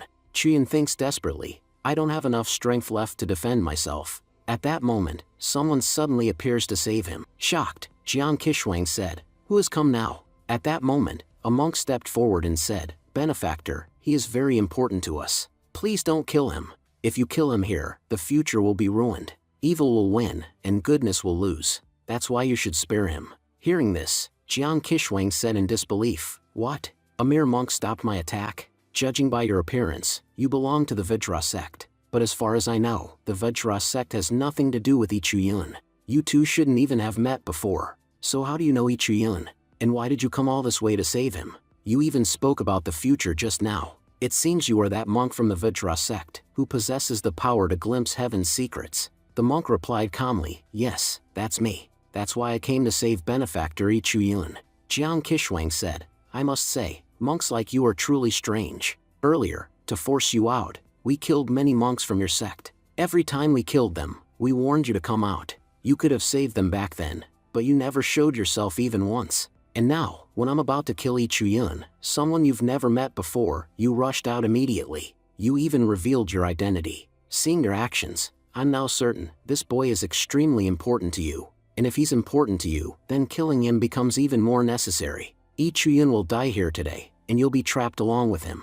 Furiously, the monk shouted, Despicable woman, how many sins will you commit? Put your weapons down immediately. As soon as he spoke, Jiang Qishuang dropped to her knees. Shocked, she said, What's happening? I can't control my own body. I'm already at the myriad realm, yet I can't do anything in front of you. That makes it clear, you're at the yin and yang realm. No disciple can ever be this powerful. You must be the Grand Master of the Vajra sect, who has lived in seclusion for years. As he turned to leave, the monk said, Benefactor Qishuang, everything you're doing in this realm is pointless. Go back and tell your sect master, there's no benefit in coming here. No matter how many people you kill, you'll return empty-handed. So don't ruin your karma unnecessarily. Leave now. That would be best for you. Jiang Qishuang replied coldly, Monk, now we know all about your powers. Revealing yourself like this will cost you dearly. You will regret this. 2 hours later, when Chuyun opened his eyes, he saw many monks healing him together. Shocked, Chuyun asked, Monks, what are you doing? The Grand Master replied, Benefactor, don't worry. We were trying to heal you and remove the evil aura inside your body. That evil aura is extremely harmful to you. Chuyun asked, But who are you? You helped me so much, yet you haven't even told me your name. The monk answered, I am the Grand Master of the Vajra sect, and my Dharma name is Jin Kong. The system announced, he is Vajra sect's Grand Master, Jin Kong. When beast monsters attack the ancient battlefield, he will die while trying to save others. His life is about to take a major turn. Following the secrets of heaven, he entered the spiritual world and saved Yi Chuyun from the hands of Ghost King Jiang Qishuang of the Red Ghost sect. Chuyun thought to himself, so he really is the Vajra sect's Grand Master. The system says he can know heaven's secrets. If that's true, then he must have already known that the Red Ghost sect was going to attack us. And who exactly is this Jiang Qishuang, known as the Ghost King inside the Red Ghost sect? She can't be an ordinary person. Bowing respectfully, Chuyun said, Grand Master Jin Kong, thank you very much for saving me. I, Yi Chuyun, greet you. The Grand Master said, All other monks, leave now. I need to speak privately with the benefactor. Chuyun said, Before I lost consciousness, I clearly remember that the 2 people who attacked me were extremely powerful. Both of them were at the myriad realm. Jin Kong replied, Yes, you are absolutely right. Chuyun asked, Then how did you save me from such powerful cultivators? Jin Kong answered calmly, I was able to save you, because I am stronger than them. Chuyun said in admiration, Grand Master, you are truly incredible. I've never seen such a powerful fighter before. By the way, this spiritual world is under the control of the Red Ghost sect. So how are you able to enter this world, when even our elders couldn't? The Grand Master said, Benefactor, your questions alone prove how intelligent you are. You are absolutely right. The Red Ghost sect has sealed the spiritual world, and because of that, no elder can enter it at the moment. I enter this place together with you. I take the identity of a disciple and suppressed my cultivation, so that I could enter the secret realm. You should know that because I entered, the secret realm's barrier weakened significantly. After that, you arrived here carrying an extremely powerful divine bow. Because of these 2 factors, the barrier weakened so much that the Red Ghost sect was able to enter without difficulty. You could even say that everyone who died here did so because of me. If I had never entered this place, the barrier would not have weakened, and the Red Ghost sect would never have been able to enter. Because of this, my karma has become extremely heavy, and my life no longer feels peaceful. Chuyun said, Grand Master, someone as powerful as you could easily leave this place. I don't think the Red Ghost sect could do anything to you. Even so, you are hiding here in this valley with your people. I don't understand why. If you wanted, you could safely take everyone out of here. Yet you chose to stay. Was there some reason for entering this world that you haven't revealed yet? Jin Kong replied, Yes, there was a very important reason for entering this place. You should know that heaven holds countless secrets, and if you possess the ability to perceive heaven, then you must also help fulfill heaven's intentions. Chuyun asked, Then please tell me, what was the reason that made you enter here, even knowing that your presence would weaken the barrier and cause so many people to die? The Grand Master said solemnly, Yes, the reason is enormous. I entered this place because of you. Shocked, Chuyun said, Because of me? Grand Master Jin Kong continued, Before understanding the reason, you must first understand how heaven works. Heaven, fate, and karma are all deeply connected. Your karma determines your fate, and heaven decides what that fate will be. The good and evil deeds we commit follow us like shadows. Heaven sees everything. Heaven knows everything. To be honest, I entered the spiritual world because you completed the task that heaven had assigned to us. You bore our share of karma, and because of that, the dangers that belonged to us fell upon you instead. The world may not acknowledge this, but I know it clearly. If you had not repeatedly interfered, the Red Ghost sect would have already opened the Xingyuan Palace long ago. Again and again, you risked your life to stop them. This chain of cause and effect is precisely why I had to come here to save you. You don't know this, but if that hall were opened, the entire continent would face catastrophe. That is why, no matter what happens, we must stop it. According to Heaven's secrets, that hall should have already been opened, and the entire Qianlong continent should have fallen. Yet somehow, you alone became a variable beyond Heaven's control. Every disaster that was supposed to happen, you stopped them all. I don't know how, but you possess the power to prevent calamities. That is why I came here to protect you. Even if I die here, it doesn't matter. I had already failed in fulfilling my duty. You are the one bearing the burden of all humanity alone. You are doing the work meant for all of us. That is why it is absolutely essential that you survive. And there is another reason I came here. Those who wish to open the hall still owe me a debt from the past. Today, I came to settle that debt. Chuyin said. Then you must already know what is going to happen here next. Now that you've arrived, will the Red Ghost sect succeed in opening the hall, or will we be able to stop them? Jin Kong replied, first, we cannot speak directly about Heaven's secrets. Second, you possess the power to alter Heaven's path itself. That is why telling you the future is meaningless. You can change it at any moment. However, benefactor, there is something important I must tell you. Inside the soul-snatching valley, a powerful soul transferred all of its power to you. But instead of direct cultivation, what you received was 1,000 years' worth of suppressed evil aura. Because of that soul's power, your cultivation advanced rapidly, and you became extremely powerful in a short time. But you do not realize that this evil aura is affecting you. It is slowly contaminating your pure heart.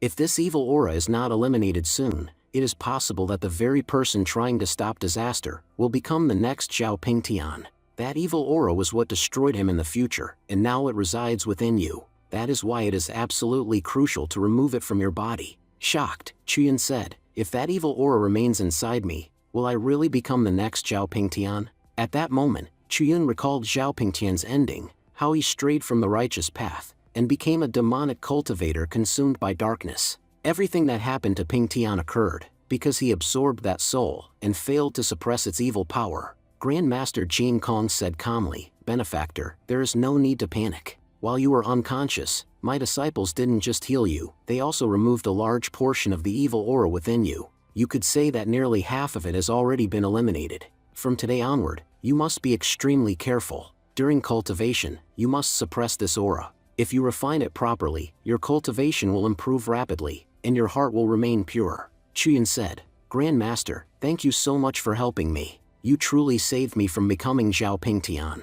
Since you have helped me so much, please tell me, what can I do to help you in return? Grandmaster Jin Kong replied, benefactor, walking the righteous path itself is already a great help to us. Your intentions matter greatly to this world. When I saved you earlier, I noticed that your body was on the verge of breakthrough. However, because of your Yuan Fei, you were unable to break through. Before leaving this place, you should cultivate properly. Your unfinished breakthrough will be completed, and after stabilizing your energy, your body will fully recover. I am here, so don't worry at all. No one will dare to attack you while you are cultivating. Chuyin said respectfully, thank you very much, Grandmaster. The scene then shifts to the Valley of 10,000 Evils. While drinking tea, Jiang Qishuang said, if that bastard monk hadn't interfered, Yi Chuyun would already be in our hands by now. Just then, Yuan Fei walked in angrily and said, Jiang Qishuang, you've really crossed the line. That monk killed my disciple, and you sent my disciple to his death as well. Both of you have made a grave mistake. No matter what it takes, I will kill you both and avenge my disciple. Jiang Qishuang sneered, Fei, I honestly don't know whether you've lost your mind, or gone completely insane. Do you even realize what nonsense you're saying? We are your allies, that's the only reason you're still alive. Otherwise, that weak Yi Chuyun would have already killed you. Think carefully before speaking nonsense again. If you ruin my mood, I won't hesitate to kill you. Enraged, Yuan Fei shouted, after killing my child, you dare threaten to kill me? Jiang Qishuang, even a chameleon doesn't change colors as fast as you do. Joining hands with your sect was the biggest mistake we ever made. At that moment, Qishuang grabbed Yuan Fei by hairs and said coldly, old man, listen carefully. If it weren't for me, you wouldn't have achieved a breakthrough at all. I made you powerful so you could be useful, not so you could bark at me like a dog. Today, I'll let your nonsense slide, but if you ever dare raise your voice at me again, I'll tear you into pieces before you even realize what happened. As for revenge, you're free to take it. Go kill Ichuyun and that damn monk. After all, I wasn't the one who killed your disciple, it was Ichuyun. If you have the courage, go and kill them. The scene shifts again to Chuyun, who was cultivating. The evil aura completely surrounds him, whispering temptations into his mind. Kill everyone in front of you. If you kill them all, there will be no competition left. Chuyun, you must eliminate them all. At that moment, Jin Kong arrived and said calmly, Benefactor, this evil aura is leading you down the wrong path. It is urging you to seek revenge. But the truth is, you can take revenge anytime. There is no need to rush. And after defeating the Luyan sect, what will you do next? Have you ever thought about that? Chuyun replied slowly, what will I do after defeating the Luyan sect? I've never really thought about it. Jin Kong said, your karma determines your fate, and from what I can see, you were born to do good. If someone as good as you strays onto the wrong path, nothing will be able to stop your destruction. Right now, the most urgent matter is stopping the Red Ghost sect from committing further evil. This is not the right time to think about revenge. If we manage to stop the Red Ghost sect, we can save the entire world from disaster. I ask you, don't think about revenge. Think about how many lives will be saved because of you. Your power exists not for vengeance, but to protect the people you care about. That is the true purpose of power. Chuyun said deeply, thank you very much, Grandmaster. To be honest, I was living only for revenge until now, but today, I've found a purpose worth living for. After cultivating for an entire hour, Chuyun opened his eyes. A massive surge of energy burst out as he completed his breakthrough. Walking out, Chuyun said confidently, Grandmaster, I have suppressed the evil aura within me. Chuyun is now fully prepared to save people and do good in the future. Jin Kong replied, Benefactor, now is not the time to relax. Look behind you. Chuyun turned around and asked, behind me? What's behind? Before he could finish, Yuan Fei attacked him.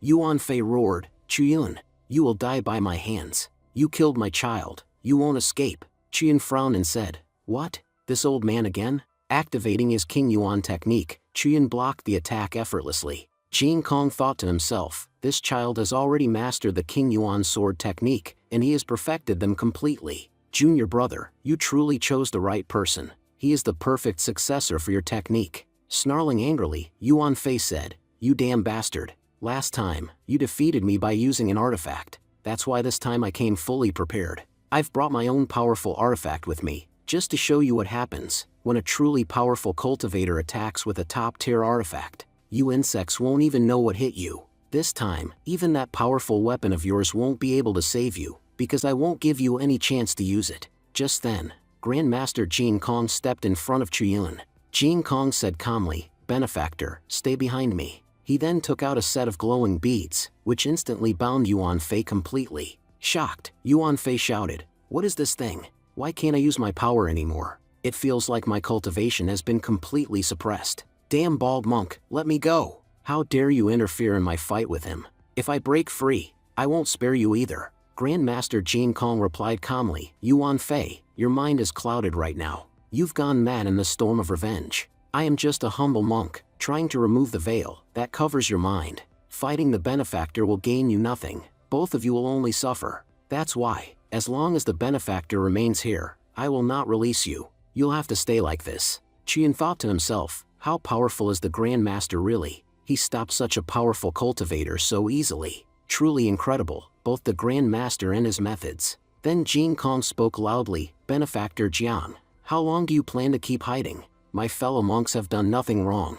Release them. Killing them here will gain you nothing. At that moment, Kishwang stepped out and said with a smile, Grandmaster, you really are impressive. I completely sealed my presence, yet you still noticed me. To be honest, I planned to attack that bastard Ichuyun while he was cultivating, but because you were guarding him so closely, I never got the chance. You never took your attention off him for even a moment. That's why now, I have no choice but to target your disciples instead. Today, I'll finally find out whom you truly care about more, an outsider or your own children. Let's see which one you choose to save. Chuyun immediately said, Grandmaster, this is all my fault. You got involved because of me. You've already helped me more than enough. Please don't help me, save the children instead. I'll handle myself. Grandmaster Jin Kong replied firmly. Benefactor Jiang, before you do anything, please listen to me once. I am a monk who has never taken a life in my entire existence. I have always given everyone a chance to learn from their mistakes. 8 centuries ago, your sect leader Dui Mui attacked me. She was defeated so badly that she had to spend many years in seclusion. 5 centuries ago, 2 extremely powerful ghost kings, sent by your sect, also attacked me. I did not kill them either. I spared them so they could learn from their mistakes and return to the path of righteousness. 4 centuries ago, Dui Mui attacked me again, but she was forced to flee after being gravely injured. You could say that every powerful individual from your sect has lost to me at least once, and each time, I gave them a chance to live. Now that I am over 1,000 years old, time has weakened me somewhat. But believe me, it hasn't weakened me enough that I cannot destroy your Red Ghost sect. If even one of my children is harmed, I swear I will break my no-killing rule. I will erase your entire Red Ghost sect and the plan you've been working on for years, in a single stroke. So for your own sake, step back. Because if I move forward, things will turn very ugly for everyone. What happens next will be revealed in the next episode. Thank you for watching and stay tuned.